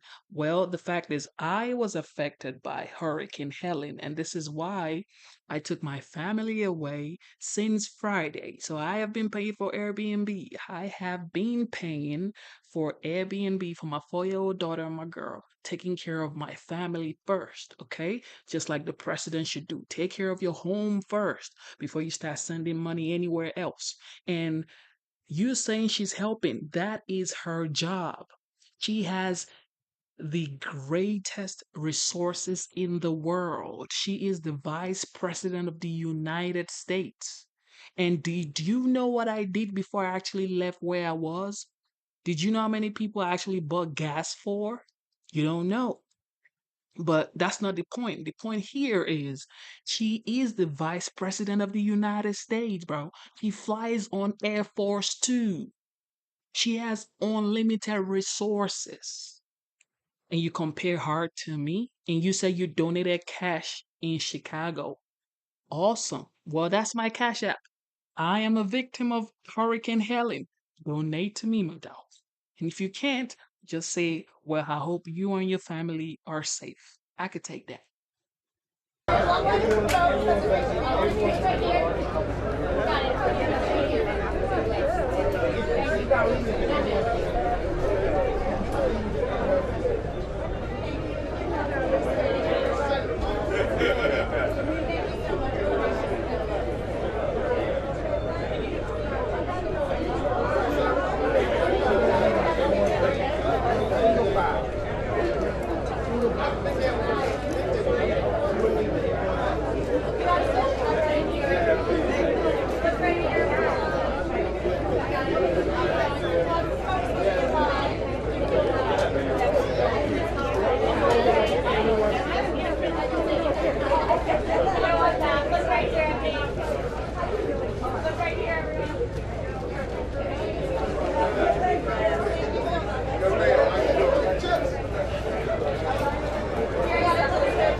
Ladies and gentlemen, like I always say, double tap your screen, subscribe to the channel. In my humble opinion, this is my opinion, okay? You don't have to take it, but my opinion is this right here is campaign situation, bro. This is what you call, I'm trying to garner supporters for my campaign. You know what I mean? Like, I mean, she's doing what she's supposed to do, but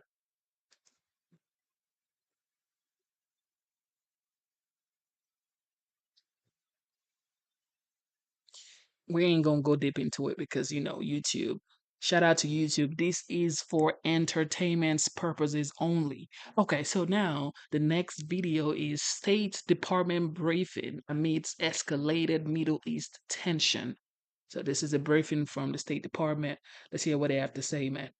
Because it's getting spicy in the Middle East now. With them working together to coordinate a response to Iran's attack on Israel. Further discussed how to coordinate diplomatic efforts moving forward to ensure stability in the Middle East. Secretary then joined the president's call with the G7. I'm sure you saw the readout that the White House issued a short time ago, where they made clear that the G7 condemns Iran's attack on Israel and is working together on a response, including new sanctions. With that, Matt. Not Matt. I'll be Matt today. Really? Go ahead. So Biden said he does not support an attack on Iran's nuclear sites. Is that a red line for the U.S., and are there any others? What's your message to Israel on how this response should look? So the president made very clear what we do not support. I think beyond that, we will continue to discuss with Israel what the shape of their response will be. I'm not going to air all of those discussions privately, but we have made very clear that this was an unprecedented escalation by Iran. Israel has a right to respond to it, and we'll discuss that response with them. Are the Israelis listening to you? Like, do you have any indications that Israel is even inclined to listen to the U.S. after having made operational decisions on its own that led to success? Look, they're a sovereign country. They do make their own decisions. We talk with them at a number of different levels about what we believe is in their interest, what we believe is in the interest of the region. We'll continue to do that, but ultimately it's up for them, as it is for any sovereign country, to make their own decisions. Are they receptive to what you've been telling them in these conversations, though? Do you have any indication that they're going to listen or coordinate with you on what the next steps are? I think it's appropriate at this point that we keep those conversations private. And then just on Gaza ceasefire prospects, has there been any progress on that since the attack on Hezbollah communications equipment? Are there any meetings taking place? Is there a path forward for that at this point, or has that been overtaken by Israel, Hezbollah? It's not that it's been overtaken by the conflict between Israel and Hezbollah. It's that Hamas has again refused to engage. I went through some of this yesterday, and I'm happy to go through it again. This really predates the events of the past week, 10 days, where we've seen Israel launching attacks on increased attacks on Hezbollah. It goes back several weeks where we were at this point where we were trying to get together a next proposal that we, along with the other mediators, Egypt and Qatar, would present to the two parties. And in preparing for that step, we're doing various soundings of what might be agreeable, trying to play the role of a mediator and come up with a response that would get to yes on both sides. And Hamas has refused to engage. So it's not from a lack of interest on our part, it's not from a lack of focus on our part, but when you're trying to put together a deal, you have to have the parties themselves engage. And over the last few weeks, Hamas has been unwilling for whatever reason to engage.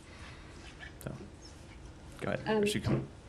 You seated your right, yeah. Well, I was late, I'm sorry. I was on the call. Just to bounce off Gaza, Israel is still, they don't have as many troops in Gaza at the moment, given their movement of a lot of troops up north. They are still doing operations in Gaza. Can you give us any kind of update on what their next steps are in Gaza in terms of like any kind of transition phase? Is there anything that they like in terms of what their plan is, if there are no communications with Hamas? I know that a lot of this is under wraps, but any kind of how the US is pivoting. I think they should speak for what their next plans are. Obviously, we have been clear about what we believe the post-conflict period should look like in Gaza, but when it comes to what Israel's plans are, it's something that they should speak to. Okay, and on Lebanon, you mentioned yesterday the number of Americans who have registered with the U.S. Embassy to get information in case they should want to leave. Do you have an update on numbers and any update on any U.S. assistance for helping those Americans to leave? Yeah, so there are now around 7,000 people who have contacted us. Not all of those are looking for assistance to leave, but we ask people to register with us for more information, and then we provide them information. Some of those, I presume, will eventually look to depart Lebanon, and some of them will want to stay, but their plans may change over time. Their interests may change over time.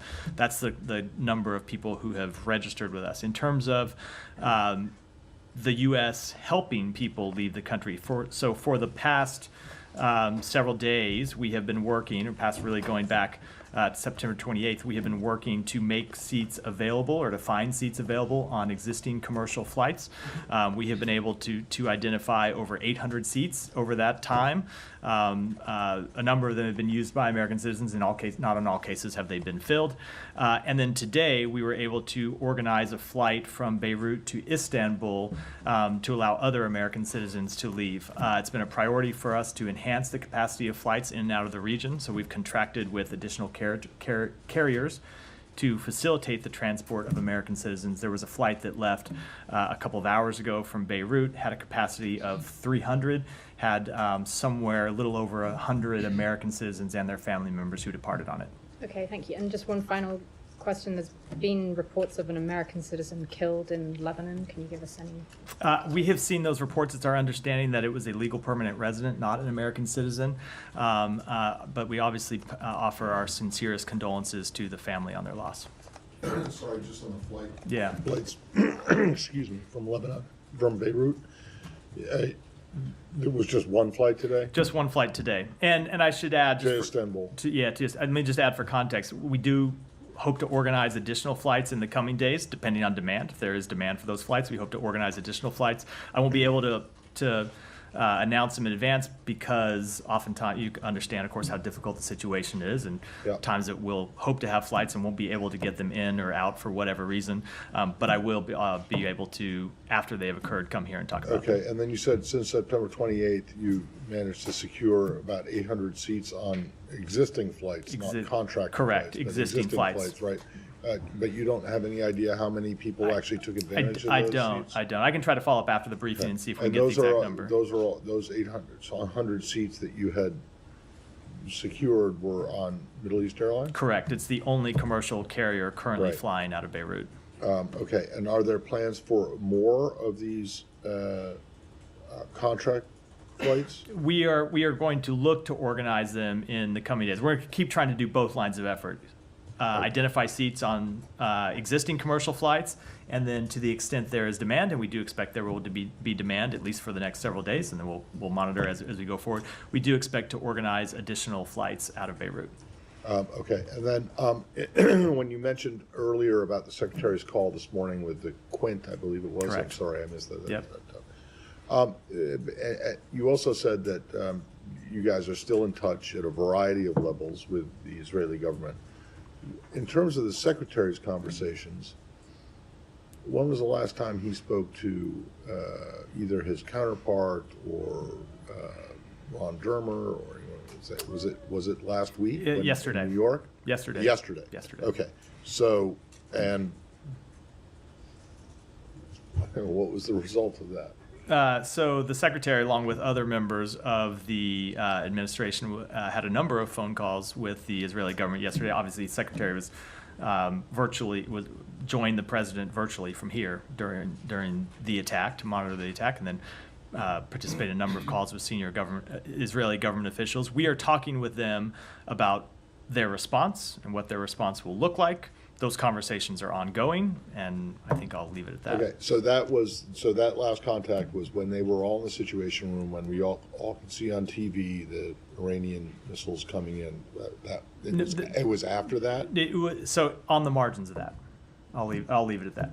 Yeah. Okay, and then but so far today, you're not aware of any? No, not as of this point, which isn't to say that we won't have any. And I should make clear that sometimes we read these calls out and oftentimes we don't. All right, and then just back to, because I realized I forgot to ask it, do you have, whether it was on these flights from the 28th, from last week, and plus the 100 or so who were on this other flight today, do you have any idea of how many American citizens have actually left? I don't. I can see if we can get that information. On the flight today, it was somewhere a little over 100, but those aren't all American citizens. Some of those are American citizens. Some of them are family members who are not American citizens. Fair enough. Thank you.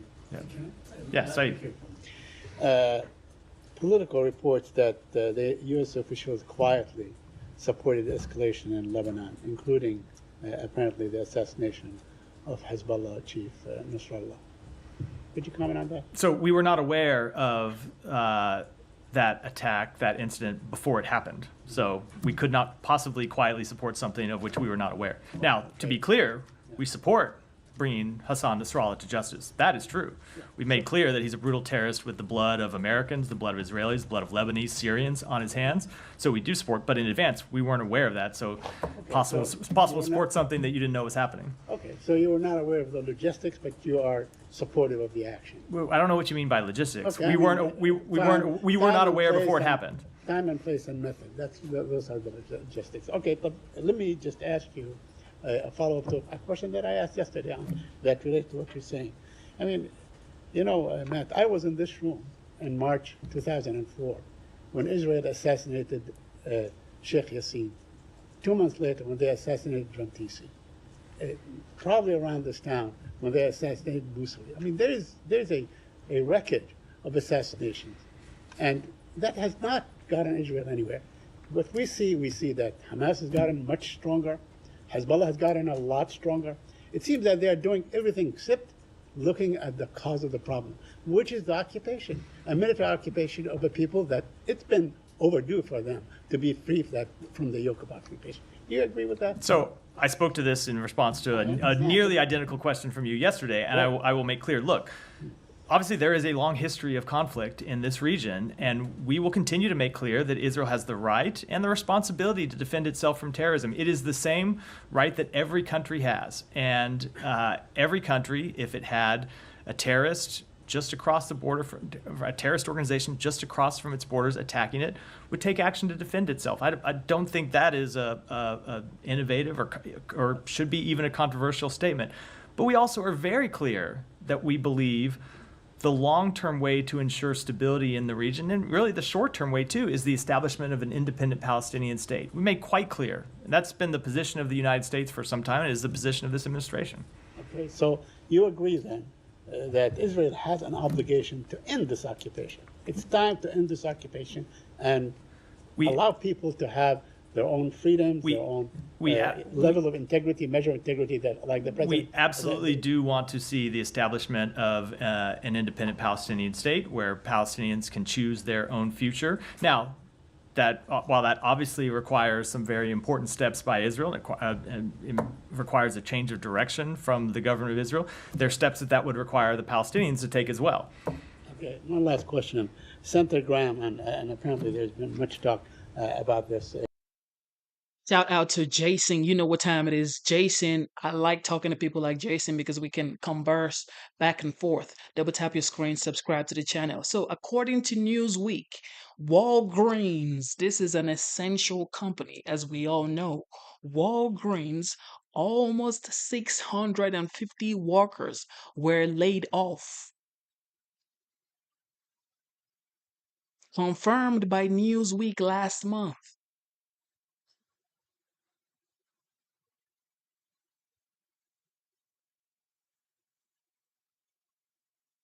Walmart. According to Newsweek, bro, Walmart is shuttering 9 of its locations in the United States, blaming financial underperformance for the decision. And then it's saying, okay, but we're going to also open 14 new sites in 2024. This is for 2023. Bro, this Family Dollar, bro. 600 Family Dollar stores were shuttered this year. Best Buy.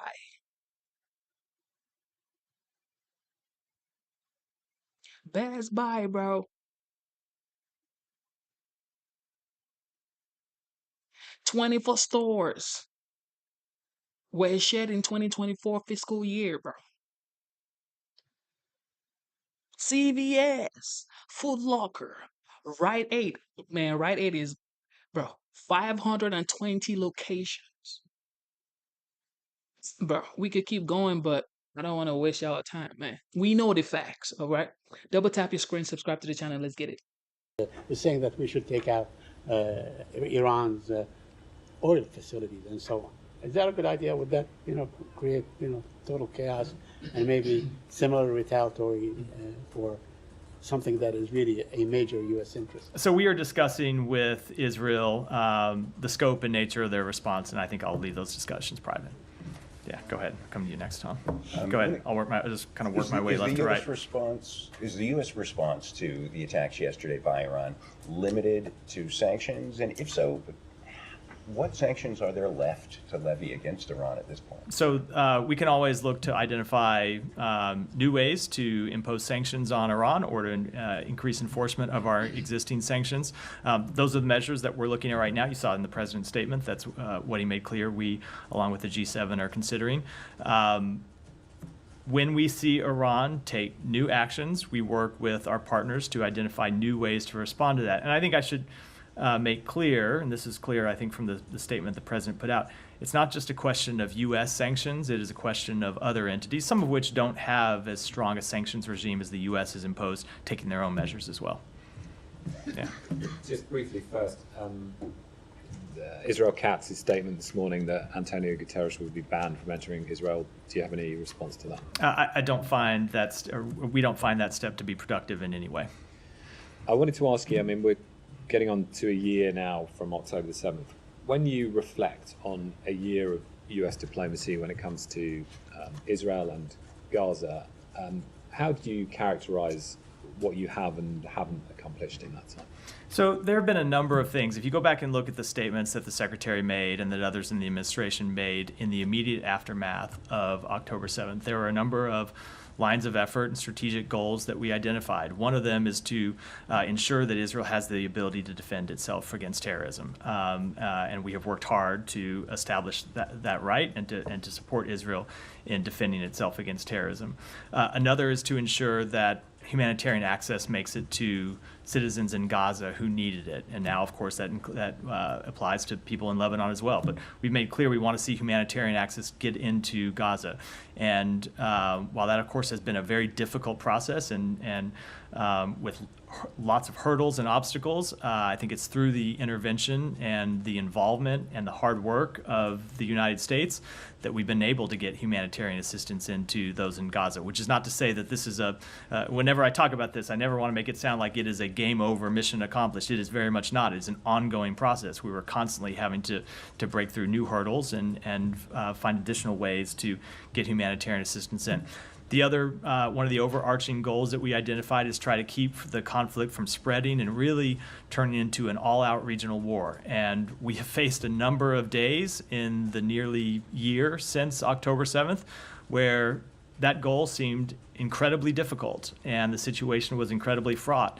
And through a combination of diplomacy and deterrence, we have been able to calm tensions when they've been threatening to spiral out of control and prevent the outbreak of an all-out regional war. And now obviously is one of those times where we're again at a very fraught moment, and we're going to continue to pursue diplomacy and deterrence to try and prevent escalation into that full conflagration. I mean, you're very well aware of the very loud criticism there has been, particularly over humanitarian aid and on the failure to reach a ceasefire and hostage release deal. But I mean, on that final point about regional war, it feels much closer now than it has been. I mean, do you see this process and your diplomacy over the last year as a success? So I will say, with respect to the question about all-out regional war, I was getting those same kinds of questions in April when it looked like we might be very close to a direct war between Israel and Iran. And I made clear at the time, and others in the administration made clear at the time, that while we never make any predictions about what the future is going to hold, we were going to spend all of our time working through diplomacy, through deterrence, through the relationships that we have built with our partners in the region to try and prevent an outbreak of that full regional conflict. Thank you for tuning in one more time. Double tap your screen, subscribe to the channel. Jason just said, no, don't even talk about Walmart because we already spoke about Walmart, okay? So he spoke about ExxonMobil.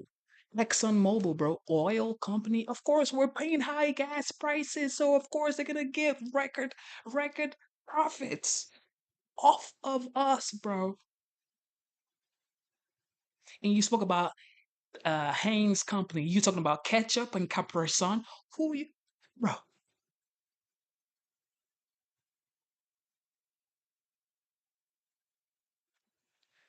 These brother right here. Conflict, and we were successful then, and we're continuing to pursue that today. It's not to say that tensions aren't high. Obviously, this is a region where tensions have been high going back decades. It's not something that started on October 7th. It's not something that that started at the beginning of this administration. So I will let others pass judgment on the success of our efforts. I will say that from our standpoint, we will continue to work to try to advance those goals. And I would also say, when it comes to humanitarian, getting humanitarian assistance into Gaza, yes, of course, the results have not been sufficient. The outcomes have not been sufficient. There are things that we're trying to improve all the time. But it is because of the United States involvement that we have gotten humanitarian assistance in the first place, that we've seen it increase at various times, that we've seen it sustained, and it is through our continued involvement that we will try to address obstacles as they come up. I'll say, with respect to a ceasefire, yes, it has been a major priority of the United States to get to a ceasefire, but that requires the two parties themselves to come to the table. And there have been times when Israel has thrown up obstacles that have made it difficult, and we've been working through those and applying all the diplomacy we can to try and overcome those obstacles. And there have been times that Hamas has been the obstacle. And obviously, we don't have a lot of influence on Hamas's decision-making process. There are others that do, Iran chiefly, and it's I would hope that others in the region would step up to the plate as well. Obviously, that's not what we've seen them do. And finally, I just wanted to put to you, Ronald Reagan's diary entry for August the 12th, 1982 describes how he phoned Prime Minister Begin of Israel and told him to stop bombing Beirut, or the US-Israel relationship would be endangered. I mean, to the accusation that you have simply not used leverage to get what you want, what do you say to that? And bearing in mind some precedents like that. So there have been a number of times over the course of this conflict where direct U.S. intervention with the government of Israel has led them to take steps that they were not previously doing, to take steps when it comes to humanitarian access, to take steps with regards to the shape of their military operations. I'm not going to speak to all those publicly. Some of them have been reported over time. But I do think it is often simplistic to reduce the calculus of other countries, to reduce the understanding of what's happening to the bilateral relationship between any two countries. Every country in this region is a sovereign country that makes their own decisions based on their interest. That was true before October 7th. That remains true. The United States will continue to work to advance its own interests, will continue to work to advance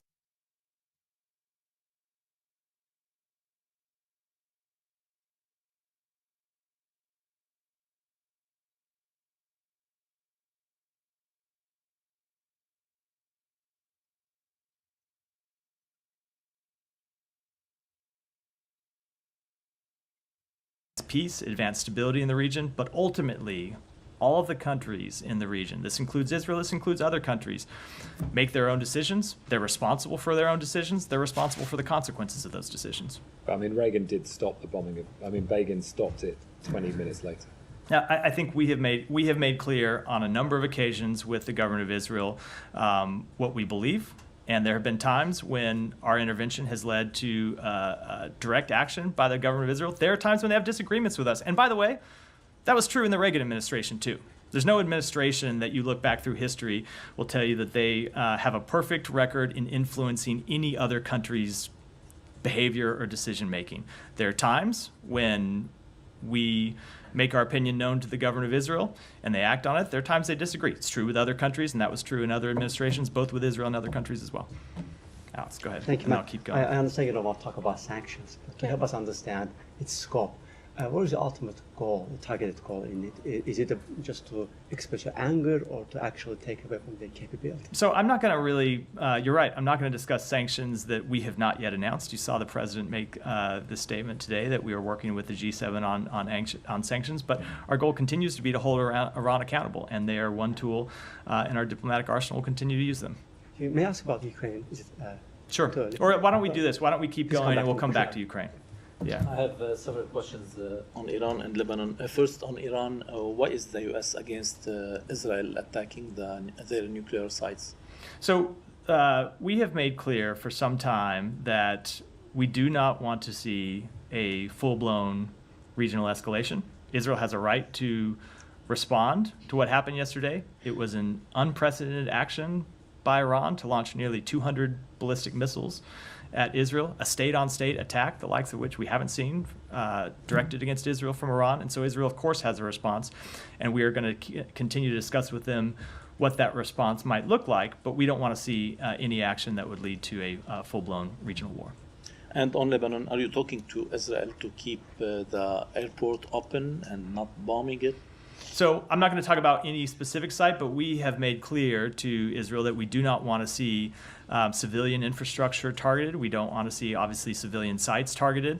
The airport is playing a crucial function in helping get American citizens out of Lebanon, as well as citizens of other countries who want to be able to leave, and we think it's important that the airport stay open for those purposes. And did you understand from them the scope of their military operations in Lebanon?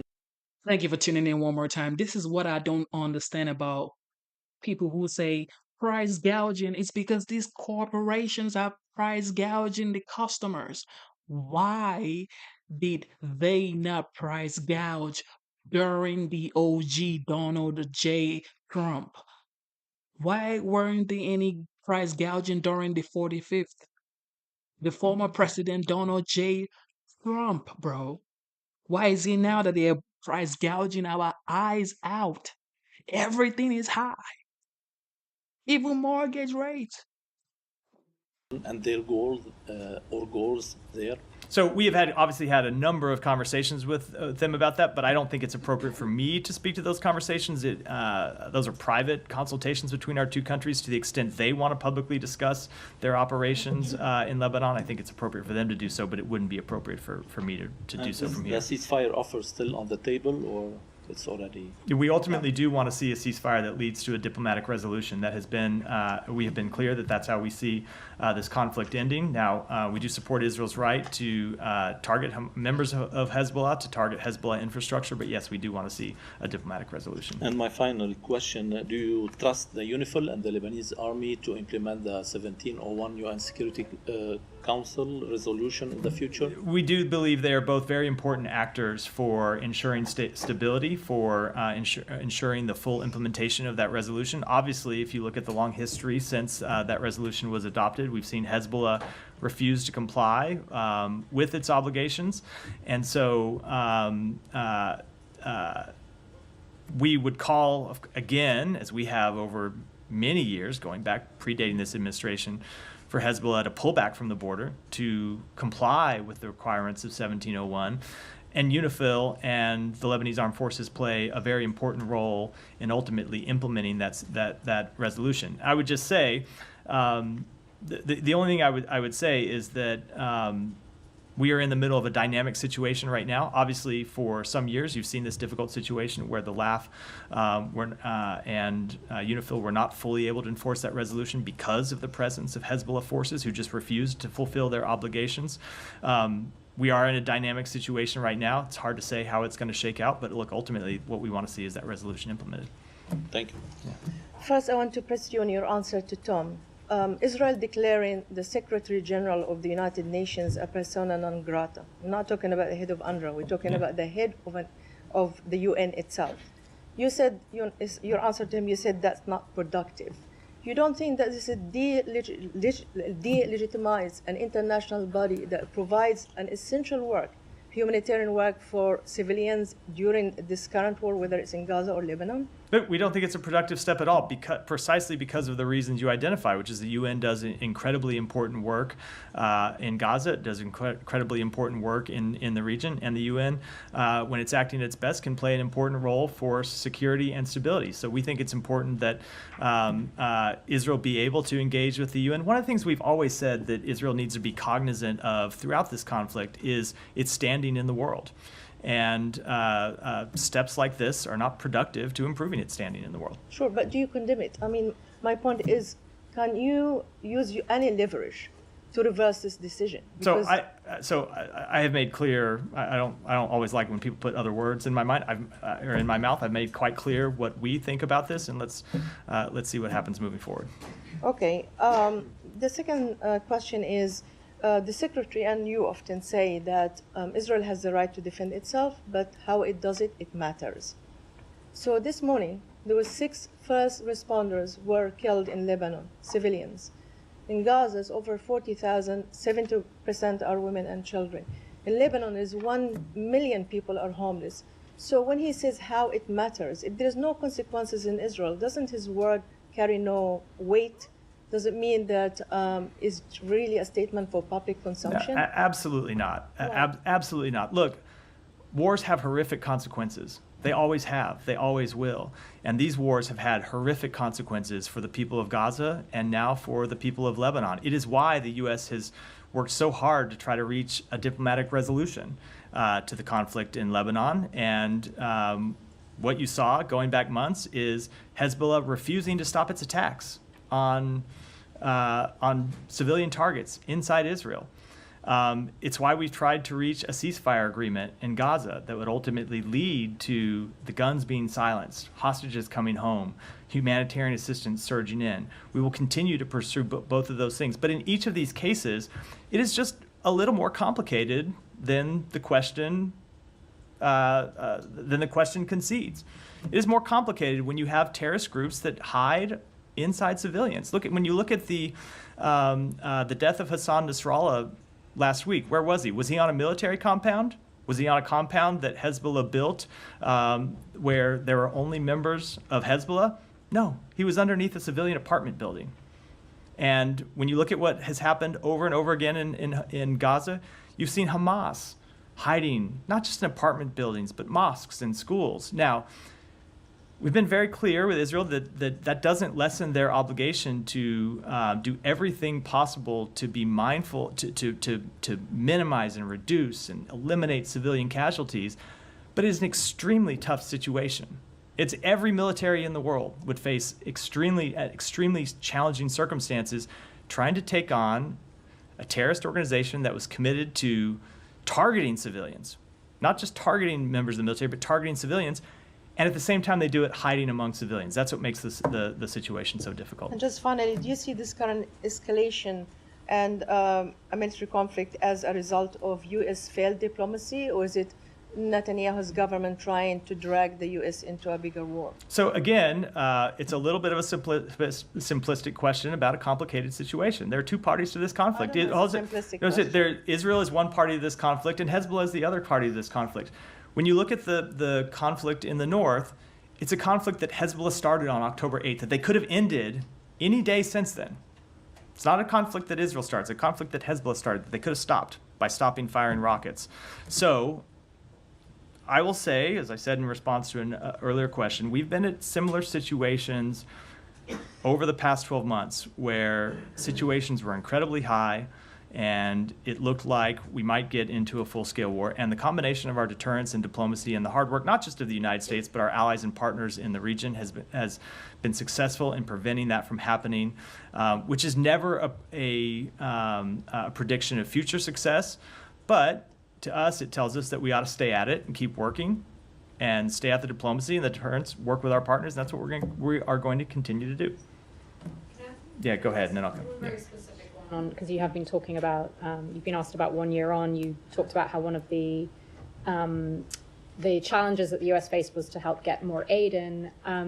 Reuters has been reporting that sources who work in aid delivery say that Israel has introduced this new customs rule that makes individuals who are delivering aid now have to sign forms to say that they, to accept liability for false information. And then there's lots of individuals working on delivering aid who don't want to sign it because they fear they could be legally liable if any of that aid falls into Hamas's hands. And as we know, aid has fallen into Hamas's hands. It has apparently had a knock-on effect and is reducing the amount of aid that's being delivered, particularly in the last 2 weeks and particularly via the route from Jordan. Do you have any comment on that? Are you aware of that? So impact? I'm not going to comment on that specific report other than to say that our Special Envoy for Humanitarian Issues, Lise Grande, has been working on a number of potential obstacles to the delivery of humanitarian assistance, including intensely over the past week, 10 days, including some new measures that we've had to respond to and that we have been working on. And I will just, and it's not just Lise, it's others from the State Department across the government who've been working on those. I will just make clear, Israel has an obligation under international humanitarian law to ensure that humanitarian assistance makes it to the people in Gaza, to ensure that there are not unnecessary barriers to the delivery of humanitarian assistance. That is their obligation. It's not the United States telling them that, it's their obligation under international humanitarian law, and we expect them to comply with that obligation. Go ahead. I promised I'd call into him. I'll come to you next. Go ahead. But just before I start my questions, I have a follow-up on Michelle and Said's question regarding the oil facilities and nuclear facilities in Iran. Do you consider them legitimate targets?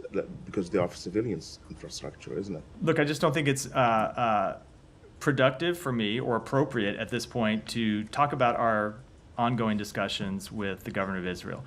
It's clear that this was an unprecedented escalation by Iran. Israel has the right to respond to it. We're going to have discussions. We're having discussions with them about what that response will look like. And at this point, I don't think I should talk about those. And the reason why we ask about it, because it's not just Senator Graham who mentioned that. Reports in Israel saying that the retaliation will be in a couple of days and it will target oil facilities. Look, we're obviously not responsible for the comments of members of Congress. It's an independent branch, and they say all sorts. Various members say all sorts of things, and I'm certainly not going to speak to reports, anonymous reports that may or may not be accurate. We are having conversations with them about the nature of their response, and I really think it is most productive for a variety of interests that we keep those conversations private. All right, I want to talk about the ground incursion, the Israeli ground incursion in Lebanon. When it started, or hours before it started, it was reported that it was an understanding between the United States and Israel to keep it limited and targeted toward positions of Hezbollah in the south. But now, after 48 hours, the IDF has taken casualties. Missiles from Hezbollah still flying over to inside Israel. Does this risk that this limited incursion turns into a full-blown invasion to southern Lebanon? Look, there has always been the risk, even before. Even before these limited incursions began, there's always been the risk of a full-blown war between Israel and Hezbollah, and it's something that we have been engaged with for some time. So, and if you look at history, the history of Israeli invasions of Lebanon and how those have rolled out, and how Israel has occupied Lebanese territory for extended periods of time, everyone here is well aware of the history of this region, and it is why we are continuing to work ultimately to pursue a diplomatic resolution to this. I don't want to try and predict what the future's going to bring, because it's impossible for anyone to do that, let alone me. I'll tell you what we're trying to pursue. My final question. I received a text yesterday from a friend of mine from the other part of the world. She was in shock that for her it seems that the United States is so weak and helpless in influencing Netanyahu. I know that I asked similar question about it yesterday, and your answer was that they are sovereign, they take their own decisions, but you are involved in that area militarily as well. You defend them, you shot down missiles that directed at them, but you don't seem to influence them even to your interest. And a lot of people in the area, in the region there, lost faith, and there are a lot of talks about that you're not actually trying to, you're just complicit, and all that you talk about de-escalation and a humanitarian situation and all that is just a smoke to allow Israel and enable it to do whatever it wants. Well, I obviously don't agree, and I will say when it comes to the answer that I gave about them being a sovereign country, it's not my answer, it's reality. It's a fact. Israel's a sovereign country. Every other country in the region is a sovereign country. There is no country in the world that the U.S. dictates to how they conduct their security policy, how they conduct their foreign policy. We present what we believe are in the best interests of the United States, what we believe at times are in Israel's interests, what we believe are in the interests of other countries in the region. But as I said, ultimately Israel has to make its own decisions, and they have to bear the consequences of those decisions for good and for bad. And there have been a number of decisions they have taken we have agreed with. There have been a number of decisions they have taken that we disagree with. And we have very clear conversations about them, but it's just not that simple that any country in the world, I shouldn't say any country, but the countries in the world take their direction from other countries. We don't have that type of relationship with Israel. We don't have it with other countries. We don't expect any country in the world to do exactly what the United States thinks is in their best interest. All we can do is make clear what we think is the right path forward, and what we think are the risks, and there are real risks of pursuing alternative paths. That's independent sovereign countries get to make their own choices, and as I said, they have to live with the consequences of them. Yeah, go ahead. Just wanted to follow up on some of the questions on the humanitarian situation in Gaza. Do you believe that Israel is doing everything it can to allow sufficient aid into Gaza? I think we have seen for some time various obstacles to the delivery of humanitarian assistance. Sometimes those have been bureaucratic obstacles where one arm of the Israeli government or the security services isn't talking to another arm. And we've tried to work through those. At times we've seen security hurdles that we don't agree with. So provisions that Israel puts in place that are supposedly to improve security inside Gaza that we actually don't think will have that effect and that we think are counterproductive. And we engaged with them to try and get those measures reversed or in some cases modified. Sometimes Israel has very real concerns about smuggling or they have concerns about diversion. And we work with them to try to make sure those concerns are addressed, but in a way that doesn't keep humanitarian assistance from coming out, or from coming in, I should say. Any update on the number of trucks entering Gaza? I don't. I know the UN makes that number available every day. I don't have it at my fingertips here. Yeah. Thank you, Matt. Since the killing of Hassan Nasrallah, the mood in Iraq is the mood of anger and mourning. So soon after the attack yesterday, the Iraqi resistance group, they issued a statement and said if the U.S. get involved into this conflict, so all American facilities and interests in the region will be a target for us. And how do you view this, and what response do you have for this resistance group in Iraq? So we have made very clear a couple things. Number one, that no entity in the region should use this moment to target American interests, and that we will defend American interests and American personnel in the region. And have also made clear that the forces that are in Iraq are there at the invitation of the government of Iraq, and it is the government of Iraq that must bear the first line of responsibility in holding any entity that seeks to target U.S. forces accountable for those actions. And some Iranian-backed elements in Iraq get involved into this conflict. They joined the Houthis and the Hezbollah in attacking Israel. So there's a big fear in Iraq and in the region that Iraq might be the next destination of this conflict. Do you have the same fear, and what will the U.S. do in preventing the expansion of this conflict into Iraq? Well, so we are going to continue to pursue diplomacy and deterrence to try and keep it from expanding. But I would say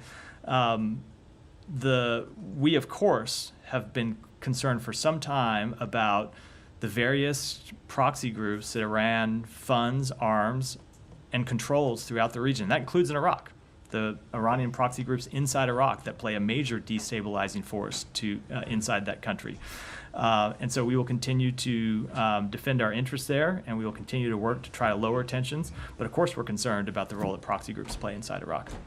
Two really brief things. I Yeah. can't remember, Camilla's question about an American being killed was that in the West Bank or in Lebanon? In Lebanon. Okay, and it's an LPR. It's an LP, you're legal, not not an American citizen. That's the only one that you're aware of, right? Correct. Okay, and then secondly, just on the whole PNG and Guterres thing, you said that you didn't think this was helpful in any way. Well, why? Are you aware that the Secretary General wanted to visit Israel? Do you know when the last time the Secretary General visited Israel?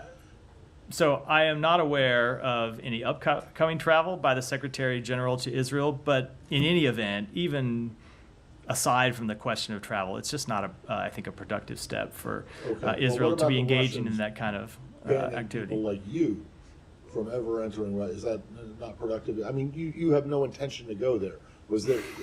So I can imagine that you would say, well, this is pointless. Oh, too bad. I'm not going to be able to go to Sochi on my next vacation. But obviously, this is a little bit different. Yeah. Do you think that this decision by the Israeli foreign minister is going to make any difference in, negative difference in the diplomacy that's going on? Probably not. Probably not. Probably not. So then why? I don't understand why. Why do you even care? Because one of the things that we have made clear for some time is that Israel has to think about a number of things as it handles its relations with the world, as it handles these conflicts. One, of course, is its security situation. Another really important one is its standing in the world. And steps like these just aren't productive and not helpful to improving Israel's standing in the world. Okay. You might recall that in 1973, a former UN Secretary General named Kurt Waldheim did visit Israel. And you remember what his history was, right? So I do remember his history. I can't say I recall that specific incident. I wasn't alive yet. Well, Didn't miss it by a lot, but I was. The Israelis let him in and whatever. So yeah. Okay. All right. Can I just follow up just on one point on that very briefly, but just to ask if you're aware, because Philippe Lazzarini of UNRWA, and I asked him about this at UNGA, United Nations General Assembly, about visas for lots of UN workers in Israel, and he talked about a lot of restrictions, not just UNRWA, but other UN agencies, people are really, having limits put on visas, some not being able to get in, a month or 2 months at a time, which appears to be having quite a big impact. I mean, are you guys aware of that? Are you saying anything? Yeah, it has been an issue for some time, and on a number of occasions we have intervened with the government of Israel to get visas approved so humanitarian workers could make it into Israel and ultimately to visit Gaza. It has been at times a problem, and we have intervened directly to make clear that humanitarian workers need to be allowed in to do their job and have seen their visas approved. That's not to say in every case they've had visas approved, but in a number of cases we have seen that happen. Yeah. We only have time for, let me come to Alex. I said I'd come here and then. Thank you for tuning in one more time. You know what time it is. So, like, we're going back and forth in the chat, and there's this person named Coco, and of course Jason. I don't disagree with you guys. Okay, you are afraid we to have seen the believe reports. I don't have whatever any you independent information. Oh. Okay. So we're going back and forth in the chat, okay? Coco and Jason. Coco says, Genesis, you are indoctrinated. You are indoctrinated at this point. And Jason also says, and that's like your opinion, but that's all it is. Yes, you can believe whatever you believe, okay? Believe whatever you believe, but the facts are, if you talk about the economy, if you talk about the gas prices, the grocery prices, the inflation, the southern border, the fact that you're sending millions of munitions to Ukraine, actually billions of munitions to Ukraine, you're sending support aid to Taiwan. According to New York Post, it was $567 million worth of support aid to Taiwan. All of these things, do you think it does not affect the economy? Like zero affection to the, like zero? You mean like it does not affect the economy at all? What was the mortgage rate when Trump was in power in 2019? What was the mortgage rate? Now, what is the current mortgage rate? Now, am I blaming everything on Biden? Absolutely yes. Because you are the commander in chief. It is your responsibility to make sure everything is well and accounted for. As the leader of the world of the United States, you are responsible for providing and protecting. So who are we supposed to blame? God? No. We need to blame everybody needs to take responsibility. So who is gonna take responsibility for the situation right now? If you say don't blame anybody, well, don't, no pointing fingers. So who is gonna take responsibility, bro? Nobody's taking responsibility. That's not gonna work, bro. That's not gonna work. Okay, that's not gonna work. So why is Israel and the Palestinian people happening right now, and it did not happen during the 45th Donald J. Trump? Why is Iran throwing missiles at Israel during this administration, and it never happened during Donald J. Trump? Like, why? Why, bro? Are they scared of Trump, or do they respect Trump, or they don't just want smoke with Trump? Why is Russia attacking Ukraine now? Why did they not do it during Trump? And you think none of those things actually truly affects the economy? This is for entertainment purposes only, okay? For YouTube, because they say I'm hurting y'all. With which to confirm that, I think it's appropriate that Ukraine conduct the investigation that they've announced. But obviously, speaking generally, we've seen Russia commit horrific acts since the beginning of this conflict. On the victory plan that you guys have received last week, about 1 week after that, did Ukraine have the Secretary's blessing to move forward to start implementing this victory plan? So the victory plan that Ukraine presented is not just a question of actions that Ukraine would take. It's a question of actions that other countries around the world would take as well. Ukraine hasn't detailed that victory plan publicly yet, so I'm not going to do so from here. It's appropriate for them to do so. But we took that plan, we reviewed it, we saw a number of productive steps in it, we're going to engage with them about it. They have been watching the Middle East last couple of days. They have been seeing that it's in fact possible to help non-NATO ally to shoot down missiles. I know, yeah, and I had this discussion last time, but Helsinki Commission called Ukraine's right to shoot back. What was the Helsinki Commission called it? Yeah, the common sense. So to steps in it, we're going to engage with them about it. I get everything you're saying. Jason keeps saying, well, you're ignoring the facts. But here are the facts that you're ignoring, Jason. Why? This is a simple question for every citizen of the United States that actually pay bills, that are going through a lot right now. Why is everything so expensive right now? You're saying the president does not determine the mortgage rate, the Fed does.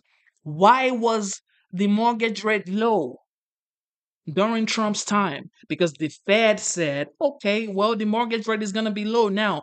Why? Was it because the economy was good and thriving? And is it because the economy is not thriving now? Is that why the Fed said, well, we're going to have to put this interest rate up. The mortgage rate got to go up. Are we going to agree on that fact? Because we keep saying, well, it's not the president. So what are you going to give Trump credit for? You said you agreed with me that everybody was happier economically when Trump was president. So you agree that Trump had a better economy. So what are we arguing about right now exactly? And we had no new wars, bro. We weren't talking about Ukraine and Russia.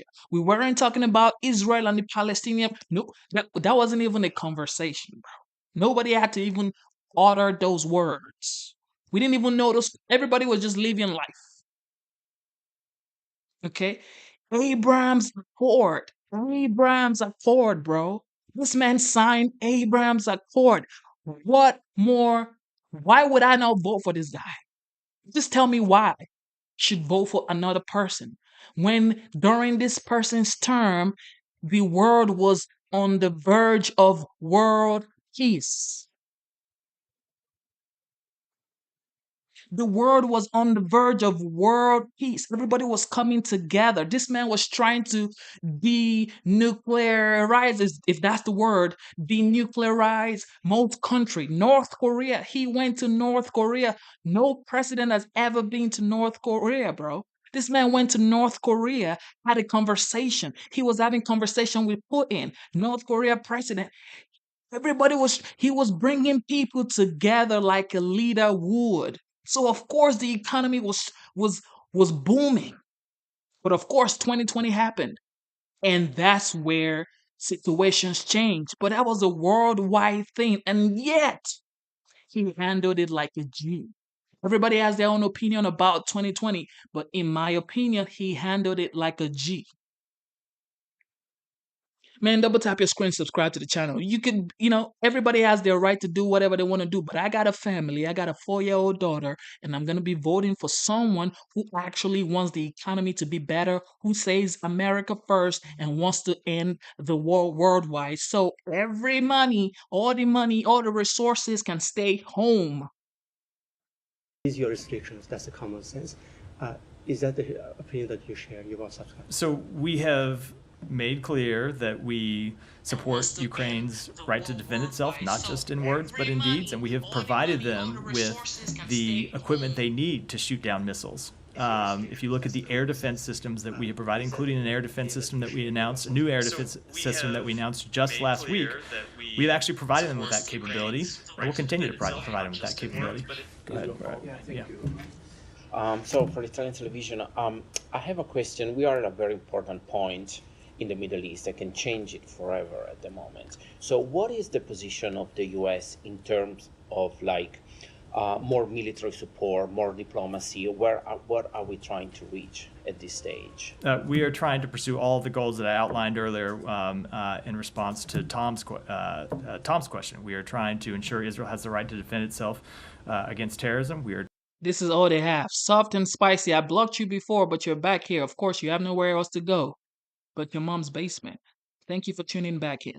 He says Genesis is an illegal immigrant. So I'm an illegal immigrant, and I'm here talking about the situation in the United States. You just saw my daughter. You better go back to mommy, bro. Tried to mitigate the humanitarian effects of conflict, and ultimately we're trying to see this prevent this conflict from spreading into all-out war.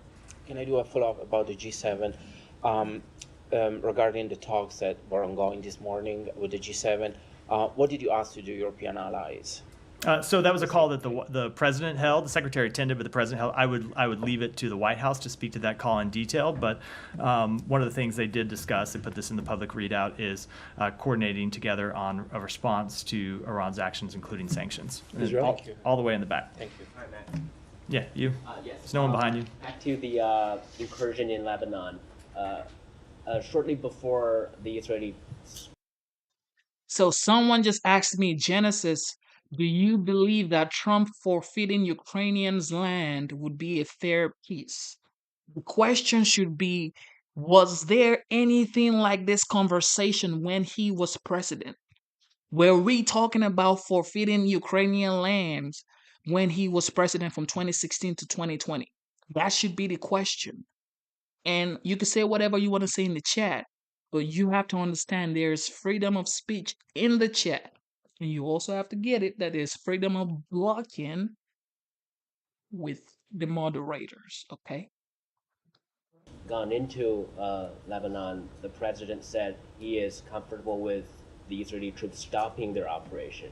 Now that they are in Lebanon, I'm wondering, what is the United States going to do? Are you going to give advice to the Israelis in terms of how they prosecute their operation, or you're simply telling them to act with restraint and act proportionately? We are going to continue to have discussions that I won't read out privately about doing what they can to ensure that they can degrade Hezbollah and prevent Hezbollah from being able to launch attacks into Israel, as they have been doing since October 8th, and of course that they were doing for a number of years before that. And we're going to continue to press on them the need to make decisions that are in not just their short-term but their long-term strategic interests. Go ahead, John. Thank you. Thank you, sir.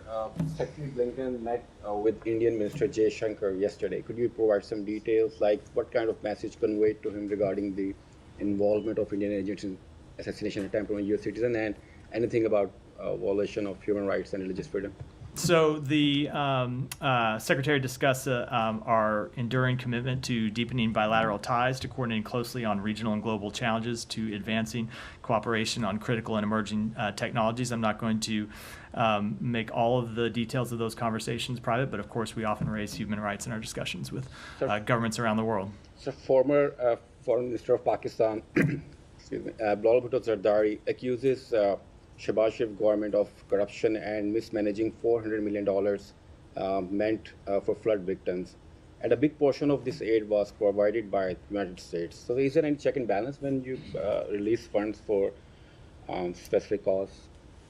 So this is something that we take very seriously, not just in Pakistan, but anywhere around the world where American taxpayer dollars are used and where there's an urgent humanitarian interest at stake.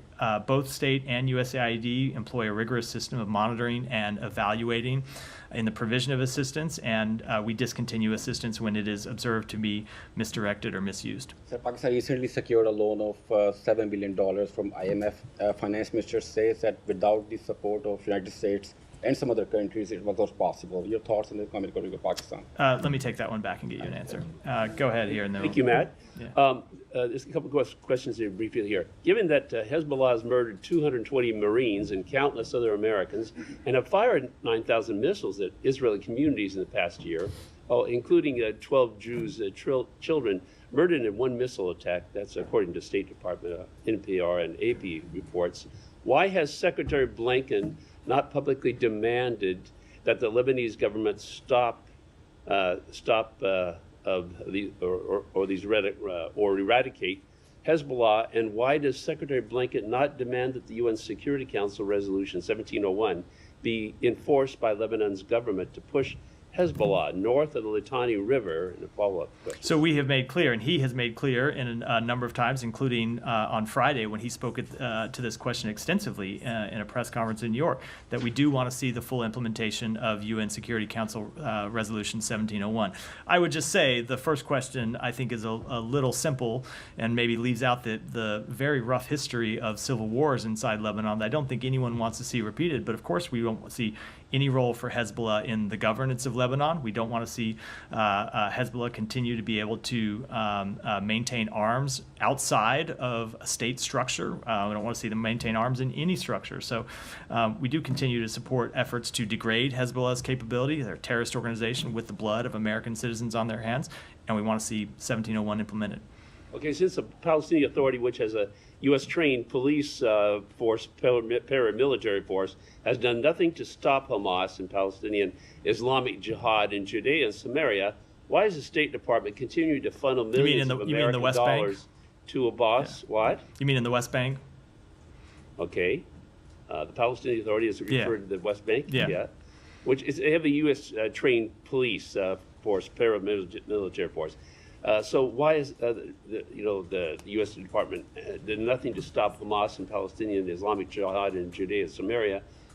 Why specifically does the State Department continue to fund millions of American dollars to Abbas and the Palestinian Authority? So we have made clear that Israel has the right to conduct legitimate counterterrorism operations in the West Bank. But when it comes to the Palestinian Authority, ultimately the role that we have seen the Palestinian Authority play in the West Bank is a role of providing stability.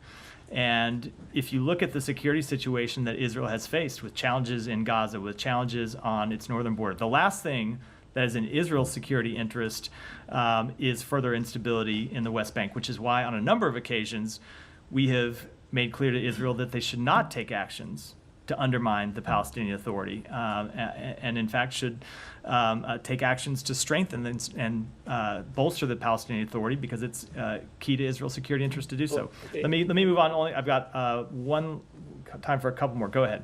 Thank you very much. As you heard about the Prime Minister corruption, she has a niece as well that is also known for corruption, and you had called her a milestone. CPJ on June 11 said about the press laws condemnation they issued against the milestone lady. The other day there was a protest. She arrested her, the police under her arrested an 80-year-old woman for protesting and put her in a physical remand as well. And she ordered $20 million vehicles while the government is begging for money. $20 million vehicles were purchased for government officials. I just want to give you opportunity once again to take that milestone. So I'm just to say I apologize sometimes, because I know this is often my answer to your questions.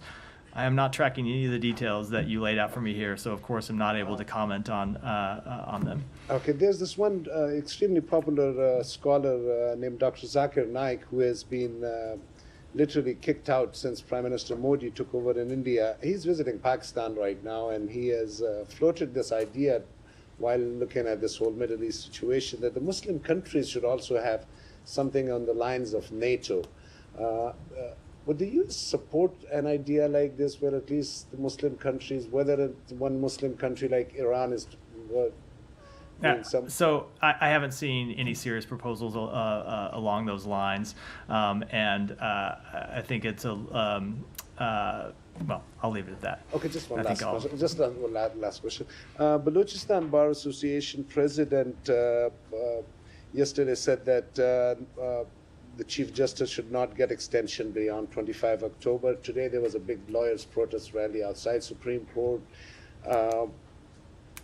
This extension in the judiciary, does the U.S. at all look at it with weird or no? These are ultimately questions that are for Pakistan to decide. With that, we'll wrap for today. Thanks so everyone. much, Matt. Thank you.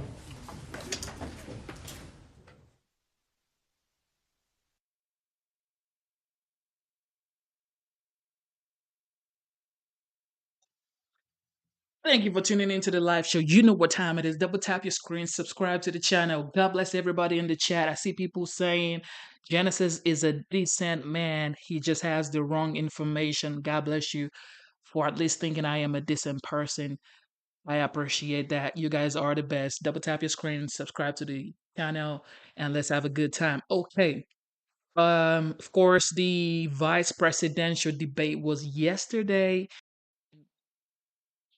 Are we gonna say JD Vance didn't win the debate? Is that what we're gonna say? Because you think I have the wrong information. JD Vance won the debate. Okay, so we're gonna watch JD Vance right now. Had a rally in Michigan today, post vice presidential debate, and I really think he did absolutely amazing yesterday with the presidential debate, with the vice presidential debate. Yeah, let's see what he has to say in Michigan. You guys are the best. One more time, double tap your screen, subscribe to the channel. Let's get it. It does appear that JD Vance has taken to the stage right there. So we're going to raise the audio and Now, it's hard to believe, but we've only got 33 days until the election. Now, that's a good news, bad news situation, because that means we've got a very limited amount of time to make our case to the American people that Donald Trump ought to be reelected president. But the good news is that means only 33 more days for Kamala Harris to gaslight and lie to the American people, and that's a pretty good thing. Now, we of course had a debate last night, a vice presidential debate. I thought it went pretty well.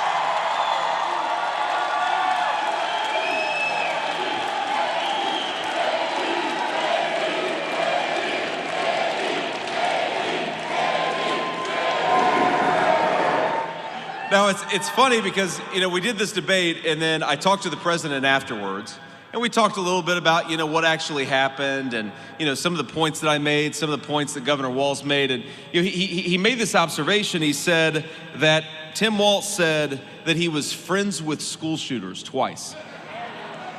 And that's something I actually didn't notice, that Tim Walz had said that on the debate stage. And I said, did he really say that, sir? And he said, I'm telling you, man, go and watch the clips. He said he was friends with school shooters twice. And I said that was probably only the third or fourth dumbest comment Tim Walz made that night then. Because look, I got to be honest, I feel a little bad for Governor Walz. And the reason I feel bad for him is because he has to defend the indefensible, and that is the record of Kamala Harris. And think about this. For the past 8 weeks, Kamala Harris, who never won a Democrat primary vote, has gone around the country saying that she is on day one going to tackle the affordability crisis that's making it hard for you to afford groceries, housing, and everything else. She says on day one, we're going to make energy prices lower for American consumers. And on day one, she says, we're going to tackle the instability and conflict all over the world. Well, Kamala Harris, day one was 1,400 days ago. So what the hell have you been doing that whole time? Why don't you get to work instead of just talking about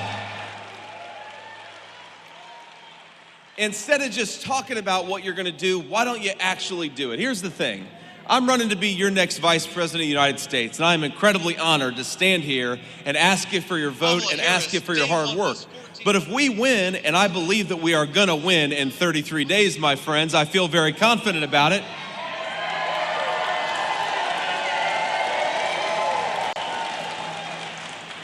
But when we win, the American people will have given me an awesome responsibility to represent them on the world stage, to advocate for Donald Trump's policies, to work with Congress to get things done for the American people. I get sick of having a vice president of the United States for 3.5 years pretend that she bears no responsibility for all of the policies that have made this country weaker, less prosperous, and less secure. And part of our responsibility, part of our job, my friends, over the next 33 days is to remind Michiganders and everybody else that, yes, Kamala Harris is at fault for the Inflation Explosion Act. Yes, Kamala Harris is at fault for the explosion in federal spending that drove inflation through the roof. Yes, Kamala Harris is responsible, as the border czar, for the wide open border. Kamala Harris has been in power. She caused the problems. We're not going to entrust her to solve the very problems that she created. We're going to entrust Donald Trump with the presidency of the United States.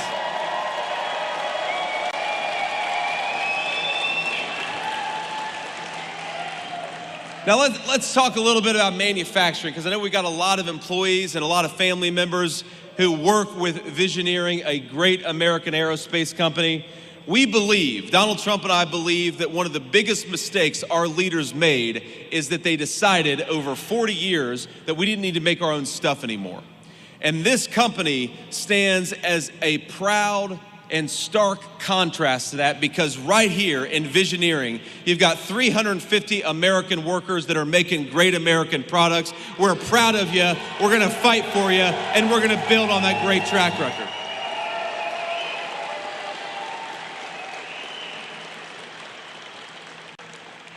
You know, my papaw was a union steel worker for almost 40 years. And the steel mill that employed my papaw had almost 10,000 jobs at one point. Now it's got about 2,000 jobs. And the steel mill, we're one of the lucky ones, because a lot of those great American steel producers, they didn't just shed 8,000 jobs, they went out of business altogether. And why did they do it? They did it because other countries used literal slave labor to undercut the wages of American workers and destroy our industries. And Donald Trump, if we stand for anything, we stand for an end to that practice. We're gonna build more in America, we're gonna manufacture more in America, we're gonna make more in America, and we're gonna do it with American workers and build American prosperity in the process. That is our promise. That is Donald Trump's solemn promise. Now, here's the thing, of course, Visioneering is a great aerospace company. But we got a lot of other proud industries in the state of Michigan, and a lot of proud industries that are not thriving thanks to Kamala Harris's policies. Now, where did we go in this country where you've got Kamala Harris, who wants to tax working people so that rich people, she wants to subsidize rich people to buy electric vehicles made in China? Is that a good idea? Absolutely. It's not a good idea. Now, here's the thing. My papaw, like I said, was a union steel worker, and he was a little gruff from time to time. I love my papaw. But you know what? He had a word for the kind of policies that Kamala Harris is pursuing, where we're going to tax them.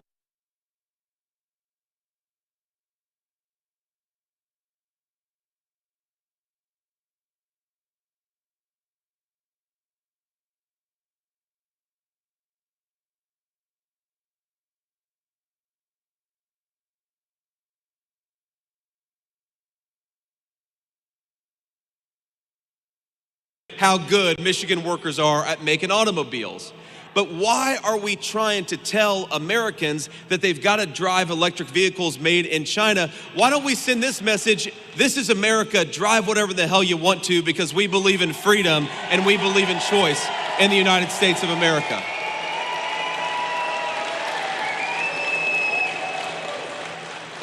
And look, if we pursue those policies that say, yeah, if you want to drive an electric vehicle, by all means, drive an electric vehicle.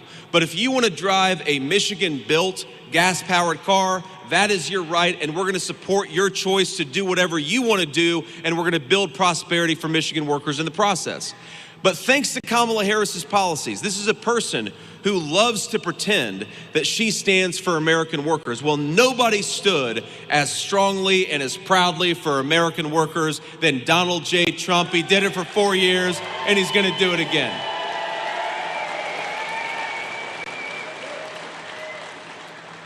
So just in the last few years under Kamala Harris's leadership, I'm going to read this to make sure I get my facts right.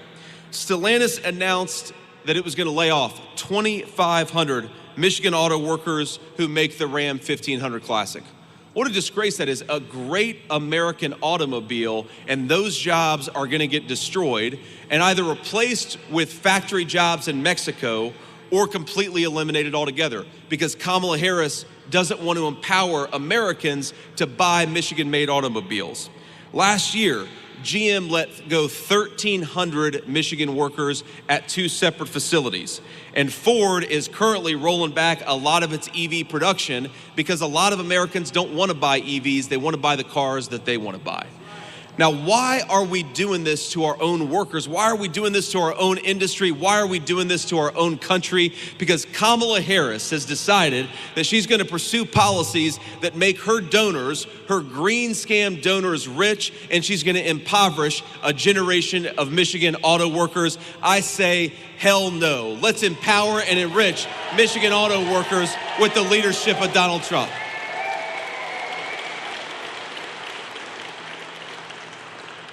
Now, look, this is not just about, 2,500 jobs, my friends. That's not just a number. Think about that. That is 2,500 American families that have a family supporting wage, and that disappears thanks to Kamala Harris's policies. That's 2,500 moms and dads. They're going to have financial stress they didn't have before because of Kamala Harris's policies. That's 2,500 families. They're going to be worried about putting food on the table or paying heating bills, because we all know it gets pretty cold up here in the middle of a Michigan winter. That is 2,500 families made to suffer, not because of an act of God, not because of something that happened accidentally, but because our own leadership failed to do its job.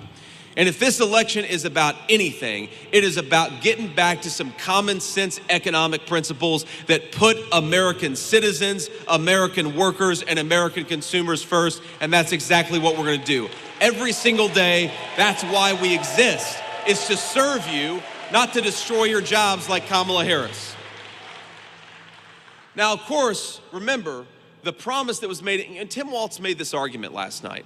And one of these things that really, really annoyed the hell out of me is he said, well, look, here's this economist who says that Donald Trump's plans are going to lead to higher inflation. Well, first of all, Tim, Donald Trump was already president for 4 years. We got rising take-home pay and lower inflation, so I don't think those economists know what the hell they're talking about. But even if you ignore the evidence of what Donald Trump did in office, look, what these economists are saying is that if we ship our entire industrial base off to countries like China, it's going to make American workers richer somehow.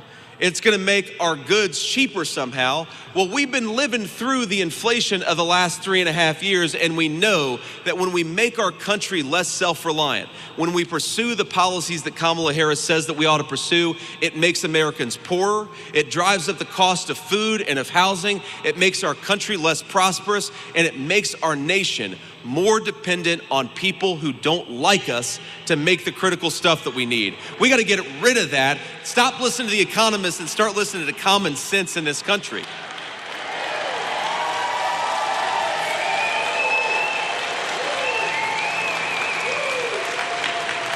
But think about this. They said, here's the deal. Tim Walz has the audacity, and Kamala Harris has the audacity to say that, well, if Donald Trump's policies are enacted, that's going to lead to higher prices for American consumers. Tim, we already ran this experiment once. Donald Trump's economic policies worked for American families. They worked for American consumers. But here's the thing. Think about this. Thank you for tuning in one more time. You know what time it is. Double tap your screen, subscribe to the channel. I think JD is getting more and more confident.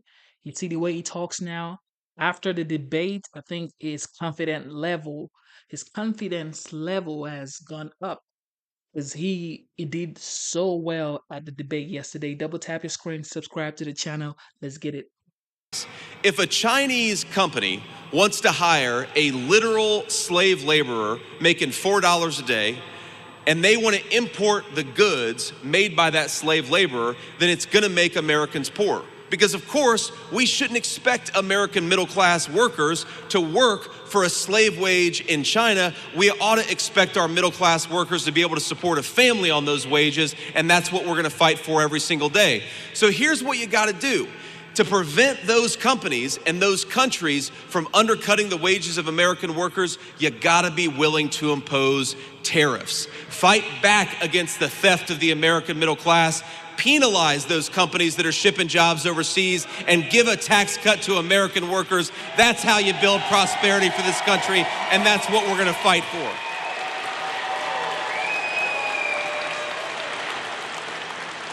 And let's just recap what Kamala Harris's policies have actually done. The average Michigan family is spending over $1,000 per month to pay for what they could have bought 3.5 years ago. That's $12,000 a year, a hidden tax of $12,000 a year just to be able to buy what you could have bought 3.5 years ago. That's not pro-working people. Kamala Harris has presided over policies that have seen the cost of housing go up by over 50%. That is not pro-working families. She's seen policies that have seen the cost of eggs go up by more than double. Gallon of milk is now about $4 in the state of Michigan. Groceries are up 25%.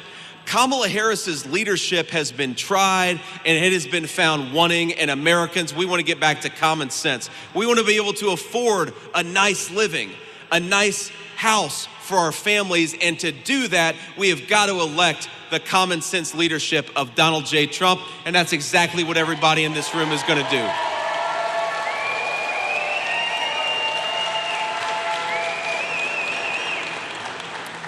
Now I want to talk about just something else that, you know, credit card delinquencies are about 9% right now.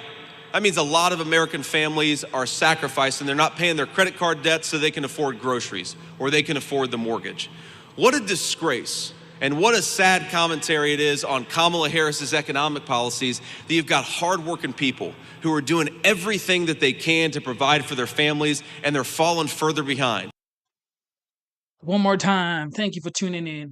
Now, when it comes to the credit card situation, everybody has credit card debt at this point because everybody's just trying to survive, pay bills, get ahead, help their families, and all that type of stuff.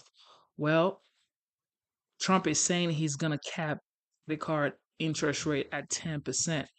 I think that's going to be great. However, it's like, is that going to be like an executive order? I don't know how that's going to work.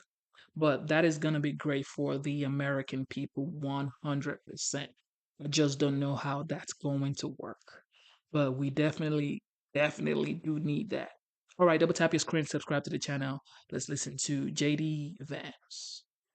Not because they're not doing their job, but because Kamala Harris isn't doing hers. So and ma'am, you're right. Kamala Harris doesn't care about this because she doesn't understand, because she doesn't talk to anybody. She's afraid of interviews, so she doesn't talk to people, and she doesn't realize that her economic policies are making it harder on American families. And you all know my story. I talked about it a little bit last night, but I was raised by a grandmother who sometimes would refuse to turn on the heating at night when times got especially tough. I was raised by a woman who would sometimes forego paying for her own medicines so that she could put food on the table in our family. And I remember feeling, even though money was tight, that thanks to my grandmother, I never really lacked for anything. But American grandparents and American parents shouldn't have to make those sacrifices to begin with. If you work hard and play by the rules, you ought to be able to afford a good life for your family. And that's what Donald Trump and I are going to fight for every single day for the next 4 years.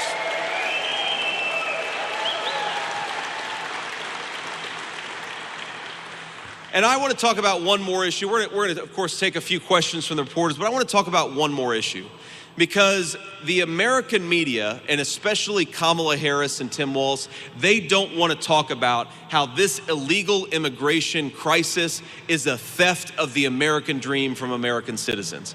And we see this in small communities. We see this in big cities all over our country. When you let in 25 million people, you know what that does? That stresses municipal budgets. So a lot of cities and towns can't afford to provide for their own citizens because they're focused on providing for people who shouldn't be here.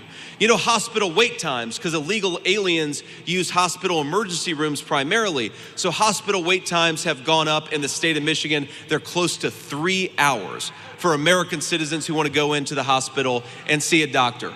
We've got so many problems. Housing.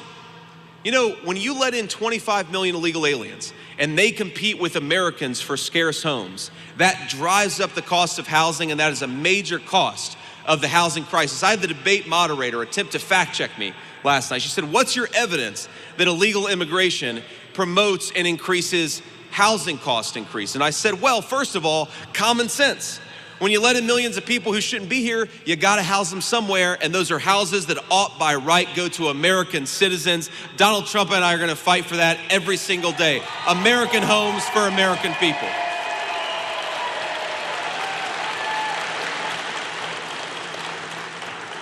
But there's also, to talk about Tim Walz's economist that he loves to cite, our own Federal Reserve has commissioned a study that shows that when you let in a lot of illegal aliens, it jacks up the price of housing. So how about this simple principle? Kamala Harris wants to give amnesty to millions of illegal aliens. She does. She wants to bankrupt Medicare by giving Medicare to illegal aliens. Do we want that? She wants to bankrupt Social Security by giving Social Security to illegal aliens. Do we want that? Here's the Donald Trump plan, and here's the Donald Trump message to illegal aliens in this country. In 6 months, pack your bags because you're going home. That's what we're going to do.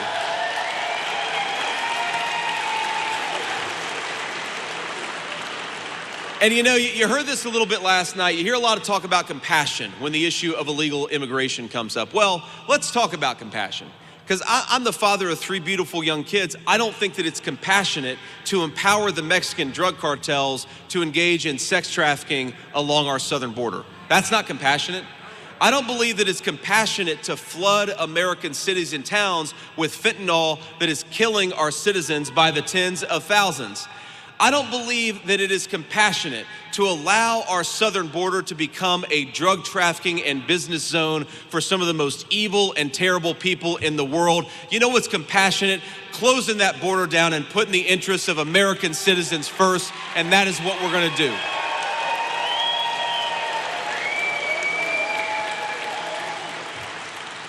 You know, because these guys, they love to talk about threats to democracy.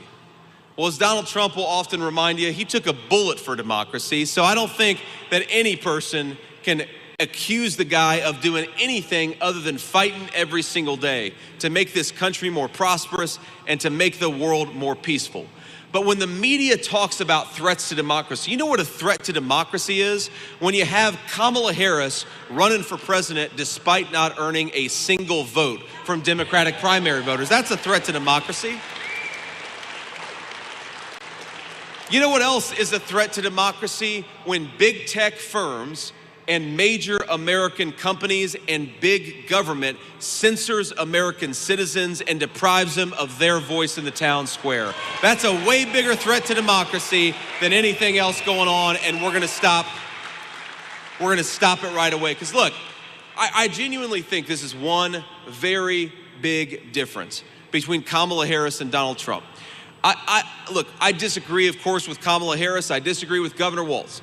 I disagree with a lot of the folks who support him, but I would die fighting to defend their right to speak their mind, even if I disagree with it. And I think every single person in this room believes that because we believe in free speech.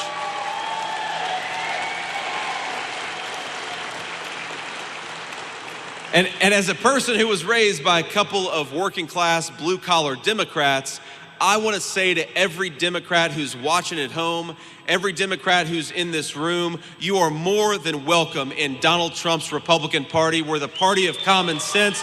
We got a big tent, and you're welcome in our movement. Because whether you agree or disagree, Thank you for tuning in one more time. You know what time it is. Double tap your screen, subscribe to the channel. As you can see and hear, we are listening to J.D. Vance, the vice presidential candidate for the GOP party. People say he is the new star, and he might also be a bigger star in 2028. What do you guys think? Double tap your screen, subscribe to the channel. Let's get it, man. Agree with us about tax policy or regulatory policy. I think a lot of Americans are saying they're sick of the censorship. They're sick of being told what to think and what to say. They're sick of being told that they're not allowed to be friends with people they disagree with politically, and they're tired of being told by their government to shut up. Because we believe in the First Amendment in this country, you have every right to petition your government and tell them they're screwing up, and that's exactly what Kamala Harris is doing.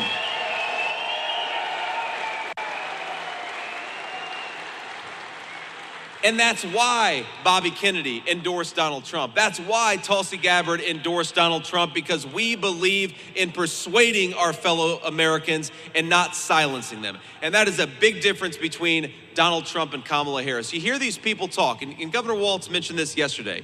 He talked about you can't shout fire in a crowded theater.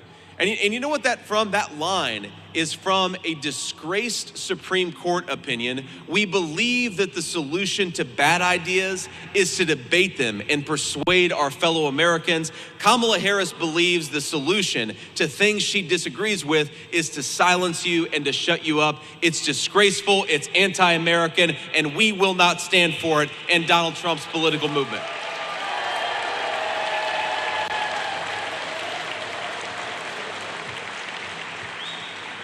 So I want to close before I take some questions from the media. And I just want to remind you that we got to look through Kamala Harris's lies. She talks about all these great plans that she has. And look, some of them she straight up copied from Donald Trump. So some of them I'm like, Kamala Harris, that doesn't sound that bad. You went on DonaldJTrump.com and copied and pasted it. She's going to put on a red MAGA hat next thing you know. But look, if you've got all these great ideas, Kamala Harris, I've got a message. Why don't you try them right now? Because you're the sitting vice president and you haven't done a damn thing for American workers or the American people.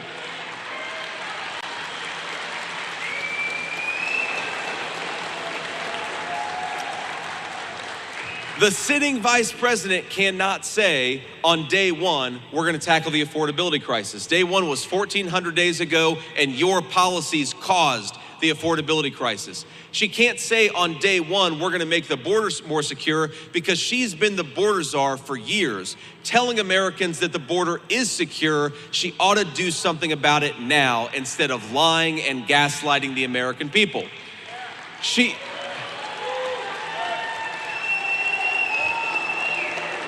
She talks about restoring American leadership to the world and bringing back peace and stability to the world that has turned to chaos. And when she says that, I say, Kamala, I've got a really good idea for how we can bring peace and stability back to the world. Vote for Donald J. Trump and bring him back to the Oval Office.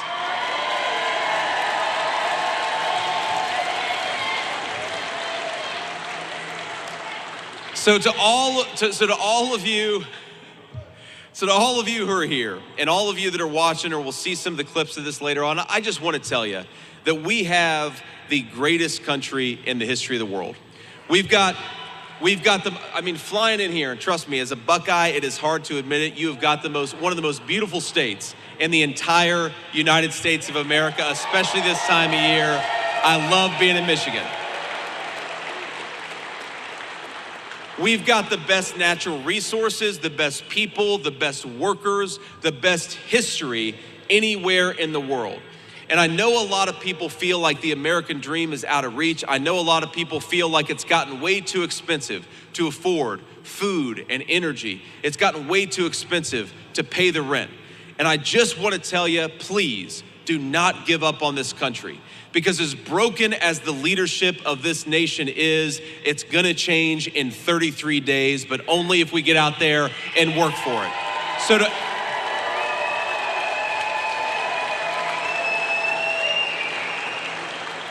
So to every American out there, we're gonna bring back the American dream. We're gonna bring back affordable groceries. We're gonna make housing and rent possible to afford for normal American citizens. We are gonna cut the border crap out and close down that border. We're gonna bring the American dream back, but only if Donald J. Trump is back in the White House. We got 33 days. Let's make it happen. Let's fight for it. Let's work for it. And we're gonna make him the next president.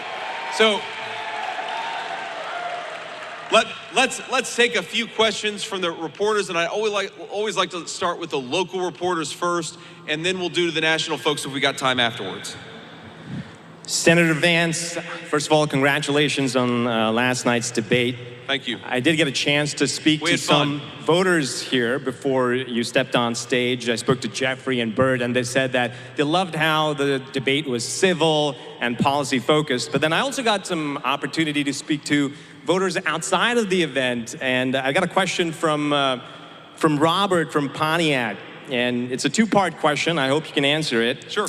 So the first part is, with issues where Americans are divided, if elected as the next vice president, how will you bring folks together, especially from the other party? And if there is an issue you disagree with Donald Trump, how will you make your voice heard for the people? Well, so and you said the person who asked that question was named Robert? Correct. So my message to Robert on the first question is, look, I think that the reason this country feels so divided is because of failed leadership and nothing else. You talk to, and look, I genuinely believe this. With a lot of folks who are going to vote against me and Donald Trump, there are a lot of people out there who are fundamentally good human beings, but the leadership of the Democratic Party, Kamala Harris, is an absolute disgrace. And here's the way, again, why do we have so much division? And why do we have so much rancor in this country's political debate? It's because Kamala Harris and her allies are trying to silence the American people rather than engage with them. When you try to censor your fellow citizens, when you try to shut them up, you breed division and hatred. Donald Trump and I are gonna bring this country back together by encouraging the free exchange of ideas and this idea that our leaders ought to persuade their fellow citizens, not try to shut them up, which is what Kamala Harris wants to do. Open this country up. Open up the dialogue and open up the debate, and that is how you bring American citizens back together in these divided times.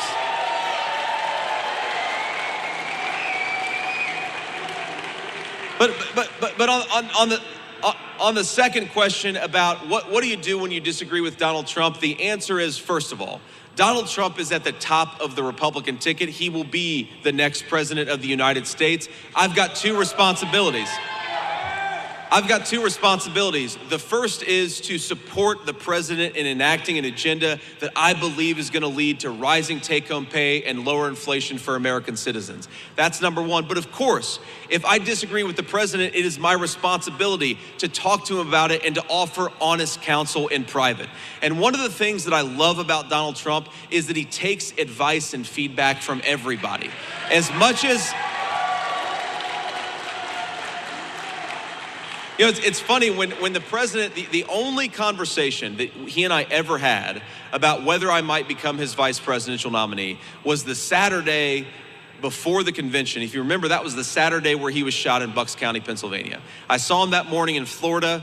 We ended our conversation. He hopped in a plane and flew to Pennsylvania, where, of course, an assassin nearly took his life. And you know what the president told me? He said that he talked to everybody about who his vice presidential nominee should be. And I think that's one of the great things is he's willing to take feedback. Of course, he makes the final decision, but he's willing to take inputs from everybody. And he even said that he was talking to the Mar-a-Lago gardener about who the vice presidential nominee should be. And I said, well, sir. Man, shout out to everybody, man. Shout out to everybody watching the live show. Double tap your screen and subscribe to the channel. JD Vance is cooking right now. He just said his priority, his role is to give good counsel to Donald J. Trump if he becomes the president, the 47th. You're going to have to give this man some credit, man. Shout out to JD Vance. Shout out to everybody watching the live show. Double tap your screen and subscribe to the channel. Let's get it. JD Vance doing what he do. What the hell did the Mar-a-Lago gardener say? Because this affects my life. I'm very curious what these people you're talking to are saying about this very important decision. But I think that it's one of the great things about his leadership style is he is in charge, he is in command, but he makes decisions after getting as much information as possible, and that's how the country should be led. You know, it actually raised an important question, you know, Robert, and I know, of course, the journalist who's asking this question, look, one of the things that people in D.C. say about Kamala Harris, and it's Democrats that say this, it's people she served with in the Senate, and it's also Republicans. And of course they say this in private, but they'll say Kamala Harris is very insecure. She doesn't like to be challenged. If you don't like to be challenged and you don't like to engage in open debate, you should be nowhere near the Oval Office of the United States of America.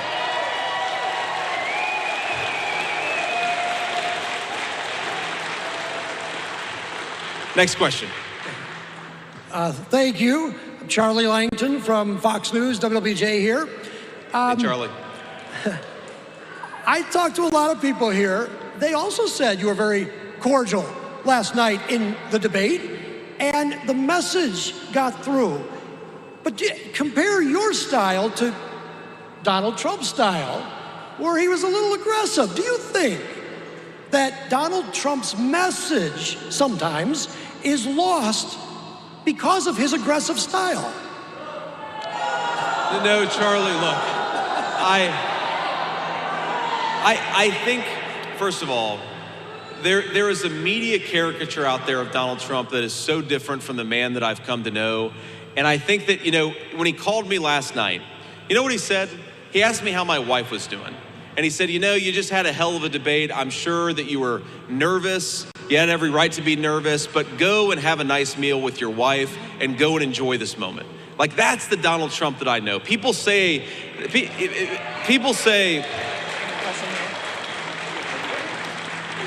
now look, the other thing I love about Donald Trump, and I think it's true of all of us, we can be so devoted to and so grateful to this country and its incredible opportunities, but then also be kind of pissed off that the leadership is failing this great nation. There's no there's no tension in saying, on the one hand, we've got the greatest country in the world, and on the other hand, Kamala Harris is doing everything she can to screw it up. And I love that Donald Trump can do both of those things at the same time. He can go out there and talk to the American people and be warm and engaged. He can talk to a normal American citizen about their struggles in paying for groceries and housing under Kamala Harris's policies. And then he can go on a debate stage and tell Kamala Harris that she ought to stop screwing up and she ought to stop talking about solving the country's problems. She ought to go and actually do it. That's the kind of president we need. That's the kind of leader that we need, and I think his message gets through. Thank you. Next question. Hey, Senator. Craig Mauger from the Detroit News newspaper here.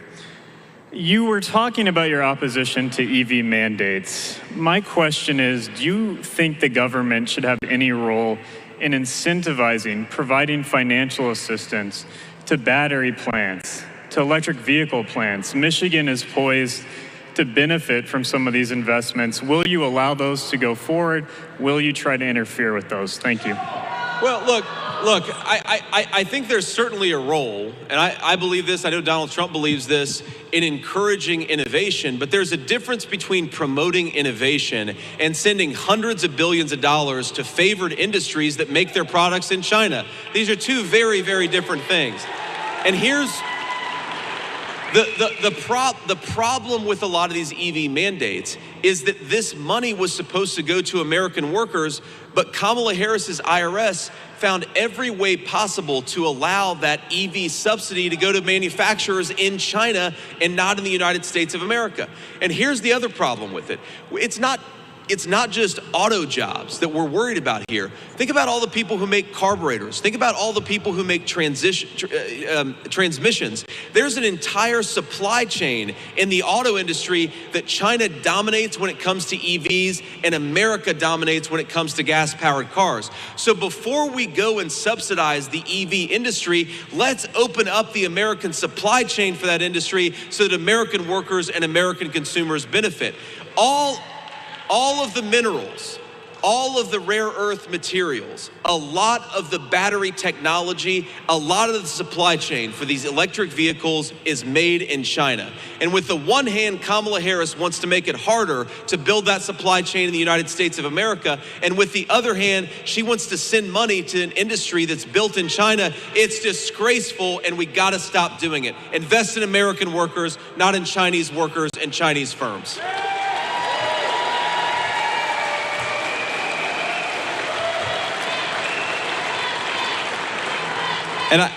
And I know we unfortunately have to go to our next stop in the great state of Michigan. So I'll take one more question. JD Vance, bro. This man is cool, calm, and collected. This is the exact person Trump needs in his camp. This man may just be the winning factor for the GOP party for this presidential race. This guy,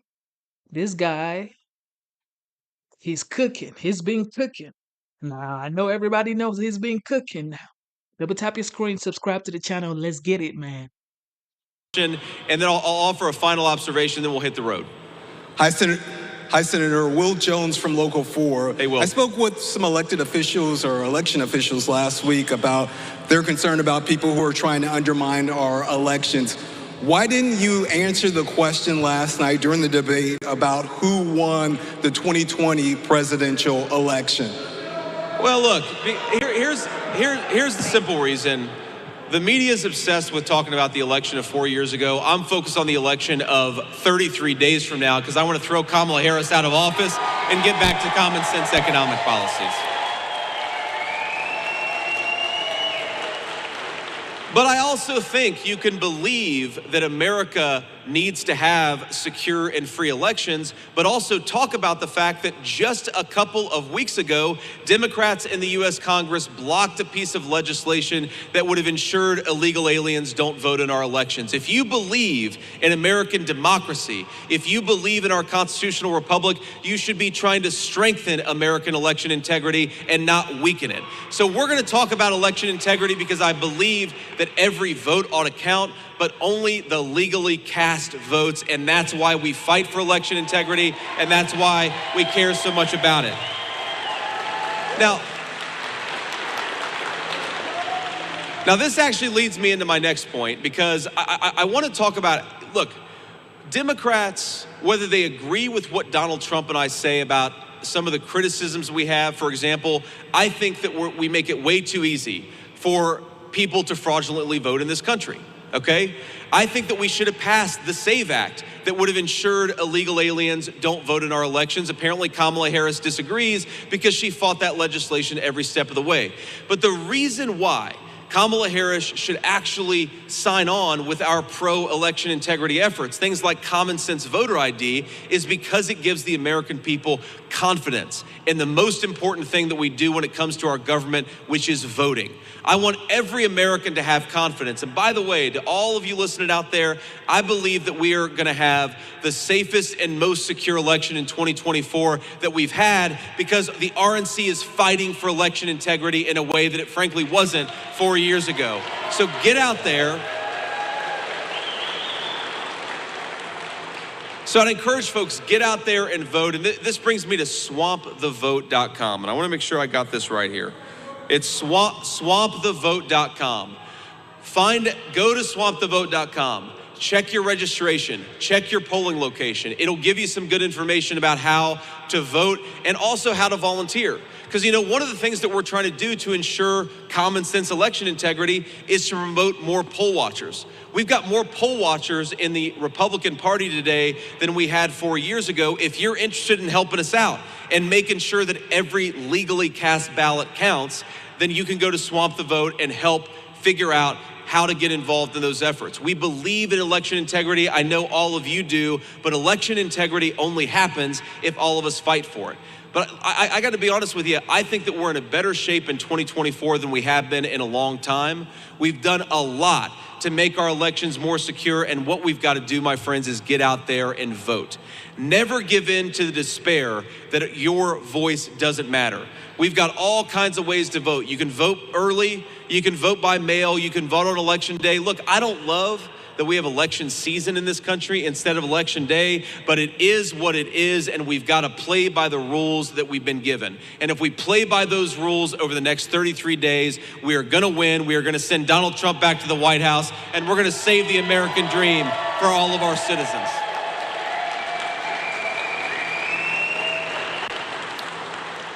But let me say one final thing here, and I want to point out a couple of people. Man, JD cooking, bro. JD is cooking, and this is what he's supposed to say. He's talking about, there are different ways to vote. You could be voting through mail, according to JD. You could be voting through, on election day, or just make voting early, voting on election day. It doesn't matter. Just vote.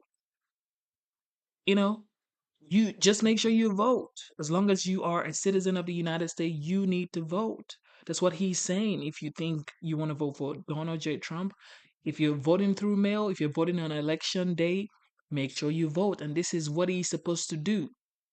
You know what I mean? This is what it's supposed to do. This is why people like JD, because it stays on topic, man. Double tap your screen, subscribe to the channel. Let's get it. That I didn't mention at the top, but first of all, you guys have got a great Republican chair in the state of Michigan, Pete Hoekstra. Pete, please wave and say hello.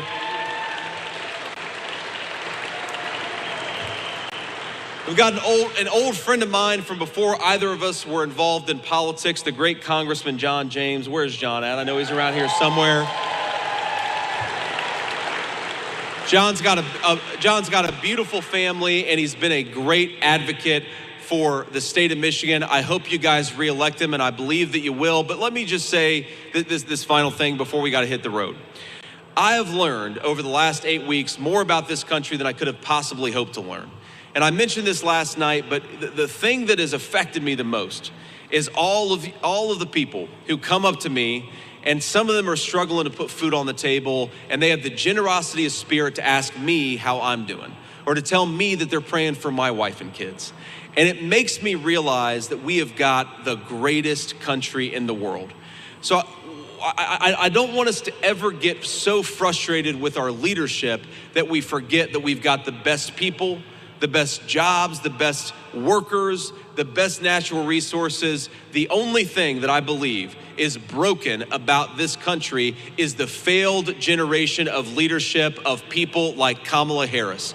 So you have not just an important opportunity, we all have an important responsibility to return the people's government back to the American people, to have a president who puts the interests of America's citizens first, to close the border, bring down the cost of groceries, make housing more affordable again, and to make sure that the American people have a government that serves and fights for them. 33 days, let's get to work and make it happen. God bless you all, and thanks for having me. All right, you're just listening in there, JD Vance. Man, shout out to JD Vance one more time. He did a very phenomenal job. This is what he's supposed to do. Like I said, he's cool, calm, and collected. And according to Cry Oxide, he said, united we stand. Everybody come together. This is the United States. Come together as one, and let's take the country forward. Vote, vote, vote. If you're watching this live show, make sure you're registered to vote and do what you have to do. You can vote early, like you heard JD said. You can vote on election day, like you heard JD said. Just make sure you exercise your right to vote. Thank you so much for watching the live show. Instead of looking for perfection, seek for consistency. Okay? Instead of looking for perfection, seek for consistency. Never ever give up on your dreams, no matter what's going on in your life. I do know and I understand that people are living paycheck to paycheck. I get it. People are looking for the next meal. People are just looking for the next payment for their rent. I get it. I get it. Like I was affected by the Hurricane Helen, and I had to move my family away from my apartment. But God is good. That's all. You just focus on yourself, focus on your dreams, and focus on God, because God got you. Okay? God got you. Thank you so much for tuning in one more time. Double tap your screen, subscribe to the channel. You guys are the best. We have come to the end of the live show. You guys stuck with me, and you guys are the best. I pray for you, whatever you're going through, just know God is with you right there. God bless you one more time. Thank you, thank you, thank you. Your boy Genesis is signing out. God bless you. Prince of Amsterdam, Zima, thank you for tuning in one more time. The moderator, you are the best, Zima. Zima, thank you. Everybody tuning in, thank you, thank you, thank you. God bless you.